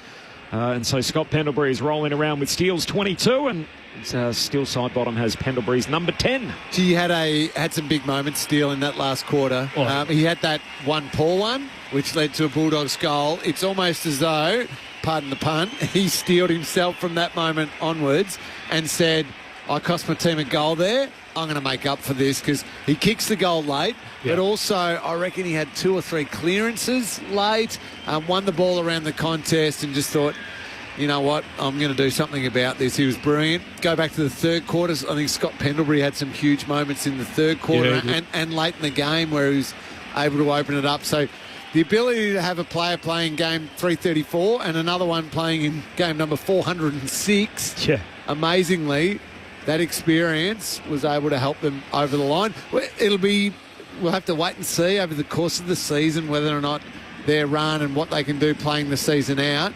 They'll manage them as best they can. But in games like that and moments like that early on, it's nice having that sort of experience. On-field coaches being out there. Full-time Collingwood by 6 points, 10-16 over Footscray 10-10 as the Pies lap it up. The Dogs have already disappeared off the ground. All your post-match interviews, analysis, and all the breakdowns still to come as we're on air for another 40 minutes. I'm going to say, if I was a Dog fan, well, got a touch of Dog fan in me, let me say, that when you analyse that game, there's a couple of things, coaching side of things, that you would just maybe tweak a little bit. I just thought that when English went off the ball and Darcy went on, the Dogs lost nothing. When Norton went on, I just thought that Collingwood had a bit more say where the ball went. I can understand why Norton went on, and he's got to be one of the most disappointing players out there for a Dogs' point of view. Didn't score. Probably got robbed of a mark at 50 metres, took a mark 45 metres, elected not to have a shot. He's got to see where he sits in the side and take that responsibility. Sam Darcy, as a younger player, did. He sat back and kicked the goals from those. And when we dissect the Dogs, we've got to give Rory Lobb a lot of love, because he's been a much maligned player of the year, but I thought he was he's really in the men's good. Department now. Yeah. He's in the back line. But he was right very solid tonight. Fantastic. We will talk about that, but at the moment it's still Sidebottom and Scott Pendlebury leading the Pies down the race, and they'll turn into the room. So they've swapped jumpers, and still Sidebottom's got a little bit of room in his, and Pendles is just... Every muscle is rippling in this. I don't think he can breathe in that jumper, can he, Lingy? It's painted on, isn't it, Cal? He's sucking it in, isn't it? It's very tight. Let's go into the winners' rooms. Tim Hodges is downstairs. Collingwood by 6. Hodgie. Well, as you can imagine, it's pretty jovial in here. No worrying about the umpires. We were a bit dirty in the first quarter, all the Magpie fans. Pretty happy with the last few minutes. Scott Pendlebury and Braden Maynard leading the Pies in. We'll talk to Nick Dacos on ABC Sport after they sing the song, which is pretty cool. Talk about that moment that he shared with Steele Sidebottom and Scott Pendlebury jumping into the photo. So Jack Crisp and Mason Cox, who has an unbelievable shiner underneath that left eye, is the last to join the song. They'll gather in, go arm in arm, and then as they do at the Magpies, they go deathly silent. And we've just seen Reef McInnes just walk out of the rooms, actually. He's been in the players' rooms, strapping on that left knee, just repeating the news that they fear. It's a suspected ACL, which is horrible news for the young defender. They're very quiet now. Here's the song.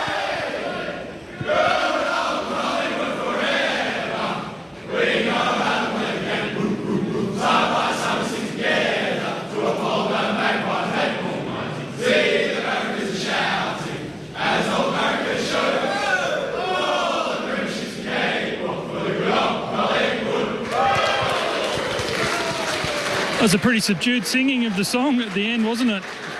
Did feel at times like that was more than 4 points, and you can actually see all the Magpie players go up to Reef McInnes now and just check in on him, almost ask him what's wrong, and he's probably breaking the news to them. So the Pies will go in for a short meeting, guys, then we'll be back with Nick Dacos. Thanks, Hodgie. Look forward to it. So we'll get some reaction from the Pies rooms and also see what's happening with the Dogs too after heartbreak on their big night celebrating 100 years in the competition. And a 6-point win for Collingwood with so many flashpoints in that final quarter that I'm sure we'll work our way through in the next 35 minutes. It's such a crucial game for the Bulldogs too, because they are just trying their hardest to almost tread water, hang in there until Bontempelli can arrive back and Treloar can arrive back and Waitman and Jones and all of these players. And if they can... you're focusing more on the skipper because he's the best player in the game, but if Bontempelli's, let's say he's going to miss 6 games, if somehow they could be 3-3, 4-2 when Bontempelli arrives, they got a massive launching pad for the season. And they pick up a game tonight to go on the back of last week's win and go 2-0. That's a huge, huge thing. But now back at 1-1, and do they drop 1 or 2 still because of those players missing? And then it becomes really hard for Bontempelli to come back in. I don't believe they should, but there'll be another one out this week through a tribunal. Yeah. Well, there's a whole lot to work through on that front. So, do you mean Rory Lobb on Mason Cox? I hope he doesn't, because I don't know what he's supposed to do when he's going to spoil the ball. I know that... I agree with you, Mick. I agree with you completely, but we just saw during the week that the tribunal doesn't care if it's accidental anymore. So the thing that will help him is Mason Cox put his goggles back on and was ready to come back on the ground. So he did return to the fray. It wasn't as if it ended his night or anything of that substance. But it was a full-blooded spoil that literally knocked the sports goggles off the head of Mason Cox and ultimately busted him up. So I'm with Mick. I don't think in that situation, genuinely trying to spoil the ball, he hasn't changed the direction of his fist at all. It's not a swinging arm either. That's right. Yeah. The other one last week, Ridley, was it Ridley? Scrimshaw on Ridley. Yeah, when Ridley was running in, I don't reckon he saw Scrimshaw at all. All of a sudden he was there, and I don't reckon Scrimshaw thought, oh my God, what's happened? So he did swing the arm. Yeah. There was no swing here. This was a direct attempt to punch the ball clear. We have got a contact sport, and we've got to be realistic that there's going to be contact in some instances. The other 2 incidents I'm sure will be looked at, but again, there wasn't huge damage, so you're probably not anticipating sanctions. It's ordinarily on the outcome of the player that leads to the bans. Scott Pendlebury put his head in the hole, and Liberatore came in from the side early in the game and collected the ball. He got his hip or his backside in the hole and collected Pendlebury front on with his head. Pendlebury went off, got a check, came back, was all okay. And the other one is Jack Crisp, who laid a slam tackle on Riley West. Now, West received a free kick. He was right to go. Now, the extra kicker in this is Jack Crisp has played 240 consecutive games. He's 4 away from catching Jim Steins on 244 as the all-time record. So, again, on both occasions, Pendlebury came back, kept playing, and Riley West played out the remainder of the game. No, I couldn't imagine that one going. Not with Crisp. No, I agree again. But this is the thing that frustrates me and a lot of other footy fans is those decisions are made on outcome as opposed to action. Mm-hmm. So if Crisp lays that exact same tackle and Riley West gets knocked out, he's probably looking at 3 weeks. Yeah. Whereas this one, Riley West plays on. I agree. He'll be fine. He'll get off for that. So do we want them to stop the action, or are we going to say, hey, if you do it and you happen to hurt someone, we'll only get you then? So is it as simple as saying... Oh, I'm sorry. Is it simple as saying with Rory Lobb, as you said, came through for the spoil, punched him in the side of the eye, Mason Cox? Look, half the crowd wanted that to happen anyway. Yeah, oh, come on, Mick. Yeah. But so Mason Cox went off. If he would have been tested for concussion, we don't know what the result... No, he did pass. He came back, put the goggles on, sat back in the front row of the bench. Right, so he's passed the concussion test. Yep. So he's fit to play next week, unless there's some sort of fracture or something like that. Yeah. Or delayed concussion. Yep. So we will wait and see if there's delayed concussion or a little crack in there. Mm-hmm. You would think that Rory Lobb will go. Well, but if he's okay and fit to play and there's no injury, no concussion... The first thing Michael Christian needs to do is say, was it a reportable offence? So is it But aren't we waiting on the outcome of the player, of Mason Cox? So technically the first thing Christian's meant to do is say, was it a reportable offence? That is the jumping off point. Is it a reportable offence? I don't want to relitigate the week. Yep. But Tom Lynch's action was worse than Archer's action. Yep. Jumping into someone and... Yeah, jumping into somebody and choosing to bump and getting them in the head. Yep. he gets 1 week for that because Tom de Koning's fine. Yep. Archer runs into a contest and approaches it at speed and collects a Cleary high. Yep. He gets 3 weeks because Cleary unfortunately was knocked out. Yep. But the pure action, I think Lynch's was worse than Archer's. But it was decided upon by the outcome. So what should happen with Rory Lobb? I think Rory Lobb should be fine because the action that he did was purely a spoil, no swinging arm, straight arm, and it was an accident. I worry that if who was it, Mason Cox gets delayed concussion, then Lobb gets suspended purely because Cox ended up with a concussion, not based on the action. Yeah, which is keeping a little bit with the court of law. I know it's hard to try and transfer that onto a football field, but if you run a red light and no one gets hurt, the penalty's not the same if you run a red light and you kill someone. Then all of a sudden you've got much more damage. You've got damage on your hand, you've hurt someone, and so you've got a higher penalty as a result. Same way, that's... How long does he wait for, though? That's exactly right. What if Cox says, I've got a headache by Wednesday? Yeah. So how long do you wait for? So they get a medical report, so they'll ask for a medical report, and the match review officer findings will be in tomorrow. But this is again a classic, man. Kel, you raise a really good question because this is how it feels like we look at it. We go, right, was anyone concussed? Right, what incidents were they concussed in? And we all think that kind of works back to front. Backwards, yeah. The way it should really work, and what they tell us that this is how the guidelines look, is Michael Christian's first tick box of the graph that he goes through in the order of merit.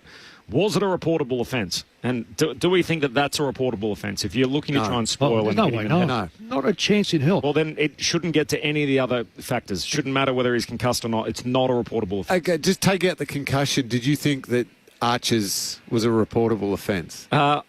No. I thought he made a terrible case at the tribunal. I think they completely butchered that. Yep. So I would have gone to the tribunal and said I was trying to contest the footy. But they went to the tribunal and Archer said I was trying to tackle. And immediately he sort of acknowledged that he was going to be second to the ball. And then it was like, oh, well, if you're second to the ball, that's on you to take more care, and ultimately he failed in his bid. I wanted to hear how the case would have played out if he went there saying, I was attacking the ball. To pick up the ball, yeah. Whereas they didn't make that point in North Melbourne, which was, it almost like that ruined the whole debate for all of us to have by the fact that they, I think, got their defence so wrong. So you got that one. I can't remember seeing the penalty one, quite frankly, but the Pendlebury one was early. The tackle one on Riley West. Yep. That's... Look, I didn't think he really... In fact, I was surprised it was actually a free kick because I thought he just pulled him down. I don't know if he slammed his head. Maybe I've looked at it wrong, but I certainly wouldn't have thought that would be a report either.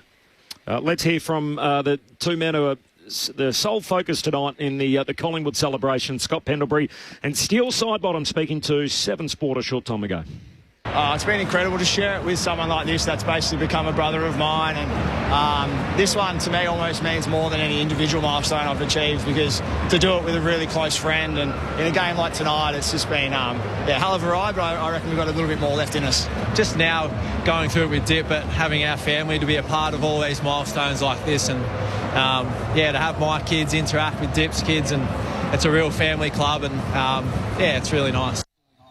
It's pretty cool, isn't it, as a milestone? So, as he said, Scott Pendlebury and Steele Sidebottom there, for everything they've achieved in the game, to now have played more games together than any other duo in the game's history. They get to 308 tonight. Andrew McLeod and Tyson Edwards were the previous record holders. Just on Pendlebury, by the way, so this is his 406th game tonight. I wonder how high he can climb. So, you look fourth. He's currently fourth on the all-time list. He'll catch Burgoyne on 407, you'd think. That'll happen as soon as next week. Michael Tuck played 426, and, of course, our mate Boomer Harvey out on top on 432. Let's go into the victorious Collingwood rooms with Tim Hodges. Hodgie. Corbin, Nick Dacos was going to join us. The TV has gobbled him up, but the skipper, Darcy Moore, has been very good to come and join us. We appreciate that. It felt like more than 4 points out there. What a titanic Friday night struggle. It was, wasn't it? A real struggle. That's how it felt. It was like no team could take ascendancy for long periods of the game. I thought, we had some patches of some of our best footy really there, but they looked super dynamic coming back at us and put us under the pump for long periods as well. So felt like a big arm wrestle and a big 4 points. there was some good, but gee, there's some bad, wasn't there, from your team? What, you must take so much out of it to think, how are we going to unpack this? All of us. I mean, everyone has their moments. That's AFL footy. Such high pressure, especially in the early rounds. Like the early rounds, super chaotic.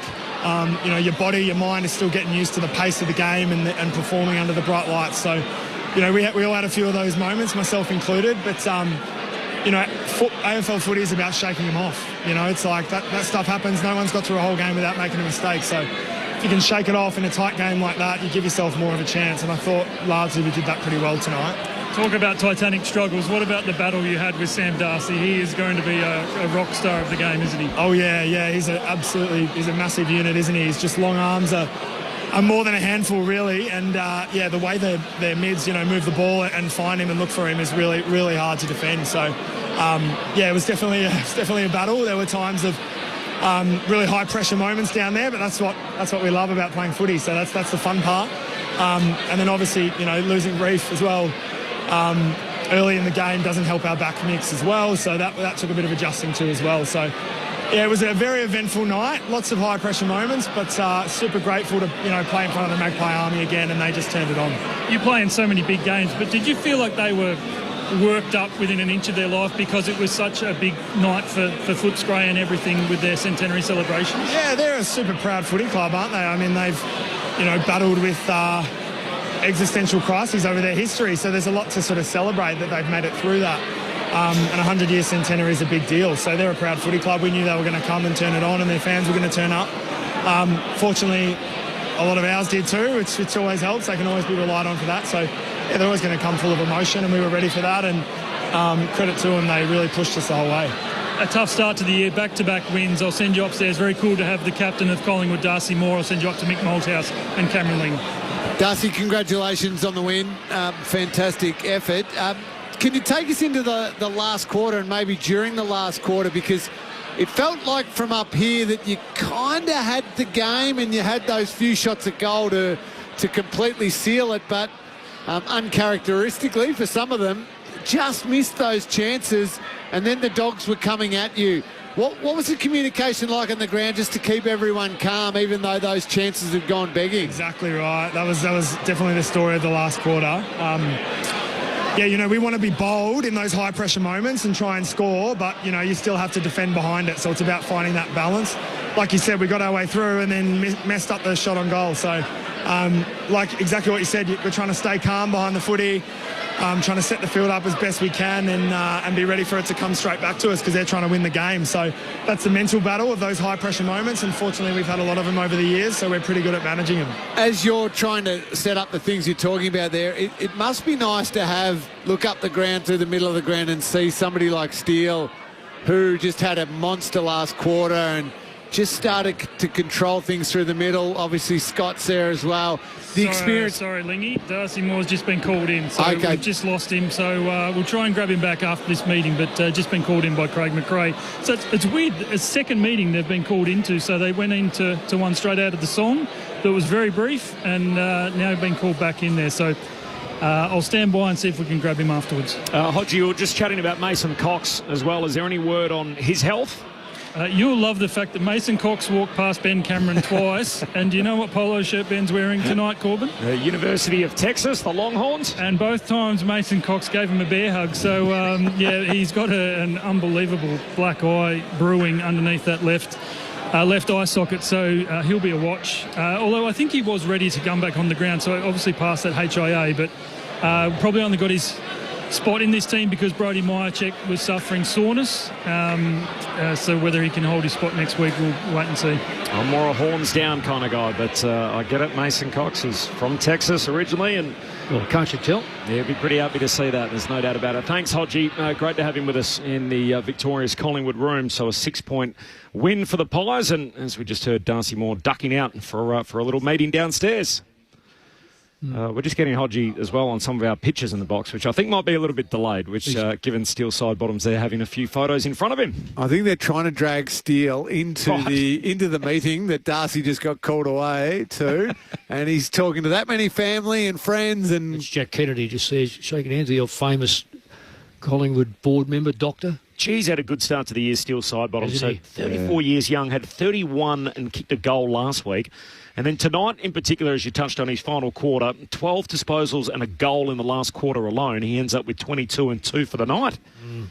More importantly, there's one stat there that won't even show, is that tap on right in front of us where he had to put a lot into it. He swung his arm back like he's going a big forearm drive or forehand drive, knocked it into the space where the Collingwood player was able to run onto it. I can't remember. I know the result. I think it would have been to go with it, that it latched onto it. But just smart plays. And I think you were saying, Lingy, before he even received one of those, that football, he already had his body twisted around so that when he received it, he was in a kicking motion towards where he wanted to go. Yep. Well, that's almost 20 years of experience, or 15 years of experience. So he's been an absolute. I reckon 2 years ago, I spoke to a couple of people from Collingwood, and they saying, "What do you reckon?" I just thought he just dropped off. He wasn't using the ball well. His speed was down. His possession rate was right down, and the question was, can he go back on a half-back flank and start to recreate again?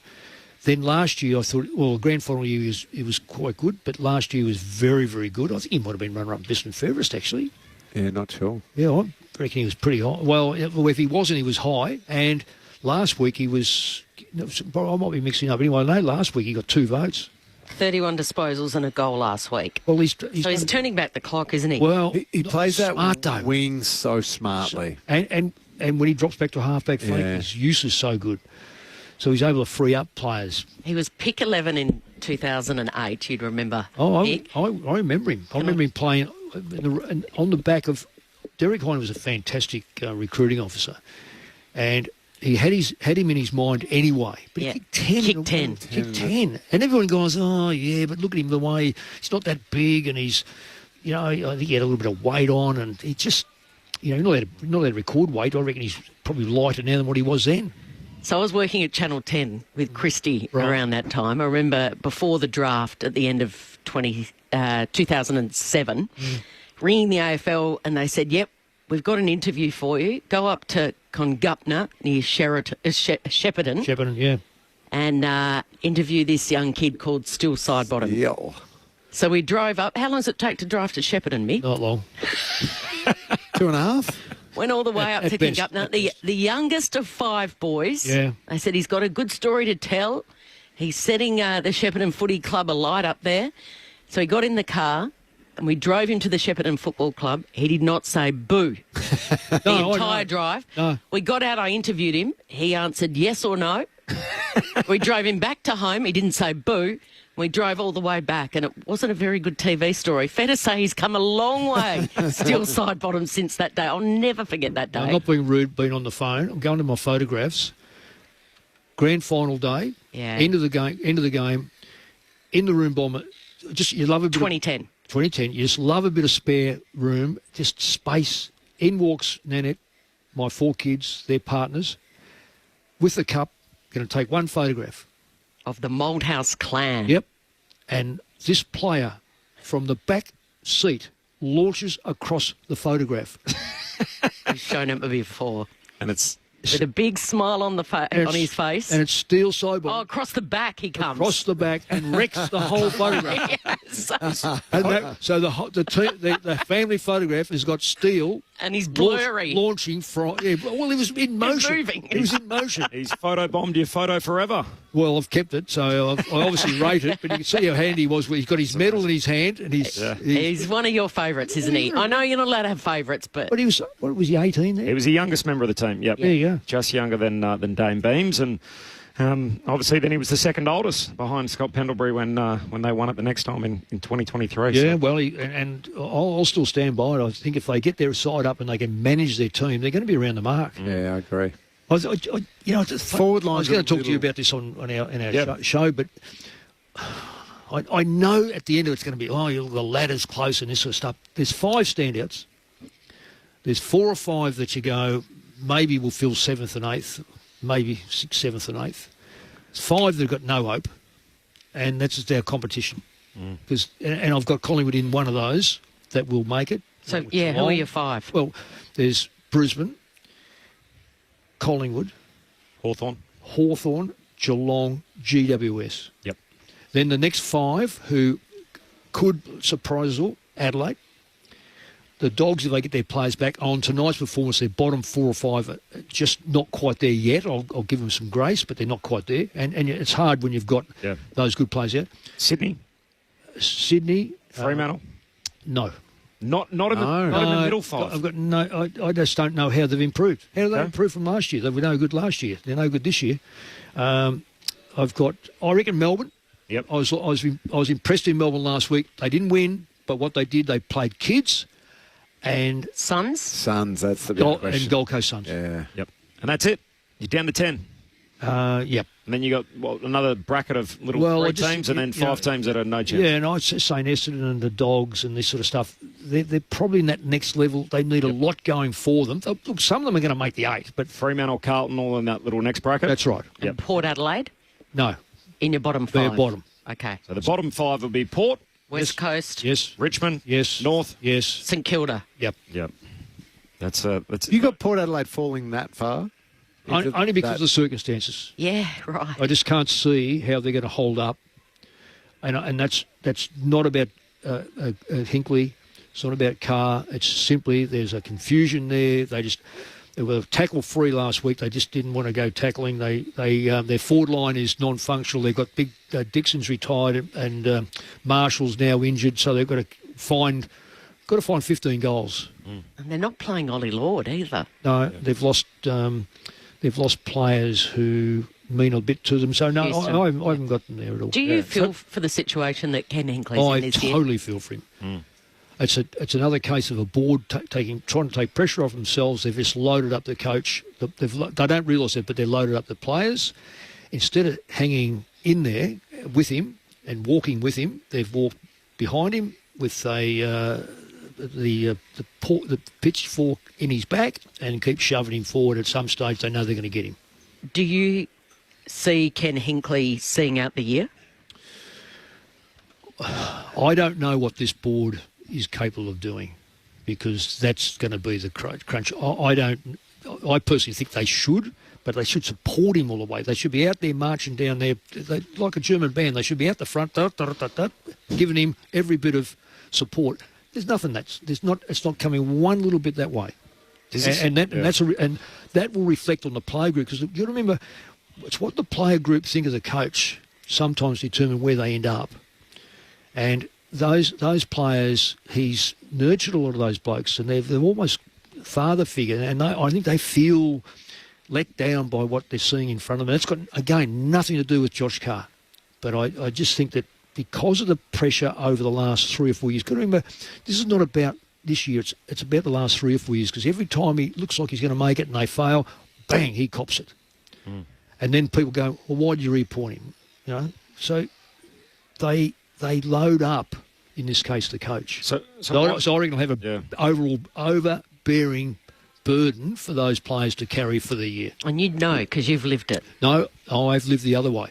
See, I was lucky because we, in my case, I think anyway, I had a player group that was committed. They were in fair form. We got on well, and you had more of a runway too, didn't you? I had yes, I did. Look, I know it was Eddie's decision in the end, but I still had support from Eddie, strong support, and I think that was important. Maybe a few other blokes at the football club not. So you administration and board level, but I just dismiss them. Yep. Punch them, but you think. But anyway, you're not allowed to say that. Even. You think, looking in, that Ken Hinkley doesn't have the support of David Koch? Not at all. That's the way I'm reading it. Have you spoken to Ken? Not recently, no. Yep. No. It must be hard for him to live that. Well, I think it's hard for him to live that because of where did they finish last year? I can't remember where they finished. Top 4. Yeah, top 4, but lost to the Swans in the prelim. Yeah. So it's another prelim, and I just think that is the 4 prelims. It's the hammer that's just belting you on the head. Why can't you? It's like John Longmire, smashed in the last 2 or 3 grand finals they've played in. Really got them there. They didn't play well, but I think that got him in the end. Had they been beaten by 10 points last year, he'd be still coaching. I just think it's to live in a coach's shoes. It's non-stop pressure, winning and losing, unless you are coasting. Very rarely do you coast. We'll talk more about this tomorrow on AFL Saturday. Mick Moldhouse will be there from 12 noon Australian Eastern Standard Time. Or Daylight Time, I think we still are. Australian Eastern Daylight Time, my apologies. So Mick Moldhouse, Luke Ball and myself, Corbin Middlemass. Around the country, you'll have SA Grandstand, you'll have Sports Talk in WA, and of course you'll have Grandstand in Tasmania as well in your local market. The Pies winners by 6 points over Footscray tonight in what was an intriguing game of footy. Steele Sidebottom kicking a goal with 2 minutes to play. It was his second of the night. And on a milestone night for him, he spoiled the party for the Dogs, who were celebrating their centenary celebrations. Let's go into the Western Bulldogs rooms and check in with Tim Hodges, who's jumped across. Hodgie. Hello, guys. Tom Liberatore, the skipper, has been good enough to join us. Tom, thanks for your time. That was a hell of a game, hell of a night for your footy club, and just came up a goal short. Yeah, obviously a great occasion. It was very special to have the crowd we had at the G. It's great for the club. Unbelievable history, 100 years now. So, but unfortunately, as you said, as previously mentioned, Steele and Dacos, they were just too good in the last quarter, and couldn't go over the line. It's only round 2. Did it feel like it was almost finals like that, especially that final quarter? It was just helter-skelter. Yeah, a little bit. Probably a bit less contest. It was probably, ball was sort of popping here and there, and felt a bit more free-flowing than, sort of the back end of the year a bit. But, definitely atmosphere, and, the Collingwood fans always turn out, and, it was quite hectic in the end, but, just couldn't get done. We've got Libba for a couple of minutes. I'll just send you upstairs now. We've got Mick Malthouse and Cameron Ling. Libba, bad luck on tonight. A fantastic effort on a big night for the club. We were discussing it up here. This might be a bit hard for you, but we certainly felt like you copped the rough end of it tonight when it comes to the umpiring. Did you sense that out there? There seemed to be a level of frustration that had us all scratching our heads. I think, it's quite obvious. I think the numbers speak for themselves, but I just don't think, it was in particularly critical moments. I felt like it didn't go away, but, I'm not going to sit here and blame them. So, probably our fault in the end. Libba, congratulations on your game. I thought it was outstanding the way you attacked the football. We're noticing also there was a little bit of hostility towards you. You noticed that at all? There was a little bit off the ball, a little bit of getting into you a little bit, or trying to? No, not really. I don't know what you picked up there, Mick. But to be honest, I actually didn't feel like it was any time compared to usual. So. Yeah. Well, let's talk about the rucks. I just thought English and Cameron together, virtually, it was roundabout even. It looked okay. When Darcy went in the ruck, there's no doubt you had the advantage of even against when Cox went in there, and then later in the game, Norton went in against Cox and left Darcy forward. Yeah. How'd you rate that? How did you work with that? Norton v Cox, you mean? Yeah. I mean, it was. We went in going just sort of negate their mids. But to be fair, Naughty gave a fair crack. Naughty was really good. And we had to keep him inside shoulder. But I think Naughty did his job.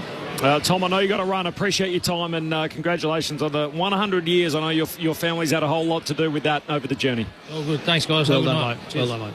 Tom Liberatore in the Bulldogs room. So Footscray falling 6 points short. They gave it a good crack. Oh, yeah. There were multiple times tonight where you felt like Collingwood's about to bust it open and the Dogs would come back. We had 3 lead changes, and then that last quarter they kicked 3 goals on the bounce after they found themselves, 15 points behind. Got scores level. Sidebottom when Collingwood leading by 1, hooked through that goal with 2 to play, put them 7 clear. Then there was a behind, and there was still another minute to navigate for Collingwood, and they were able to do it with Darcy Cameron marking on the bell to deny Footscray tonight in their centenary celebrations. All right, the votes in the ABC Footballer of the Year. Cameron Ling. Tough one for me tonight, exactly to do it. I think I've gone against Mick here a little bit, but I may have been swayed by some vision I've been watching. So we'll see how I go. 1 vote. I'm going to go... I don't know how I've left Libba out of this, Mick, but please don't kill me. Please don't punch me. All right? I'm giving 1 vote to Sam Darcy. I just think Kicked 4 goals too, 8 marks, lots of contested marks, just fought hard. I know he didn't maybe finish off in the last quarter, but I don't think that was necessarily because of him. I think they should have used him more there. I agree. He was threatening at times where they just put it in his area to his advantage. So I'm giving Sam the 1 vote.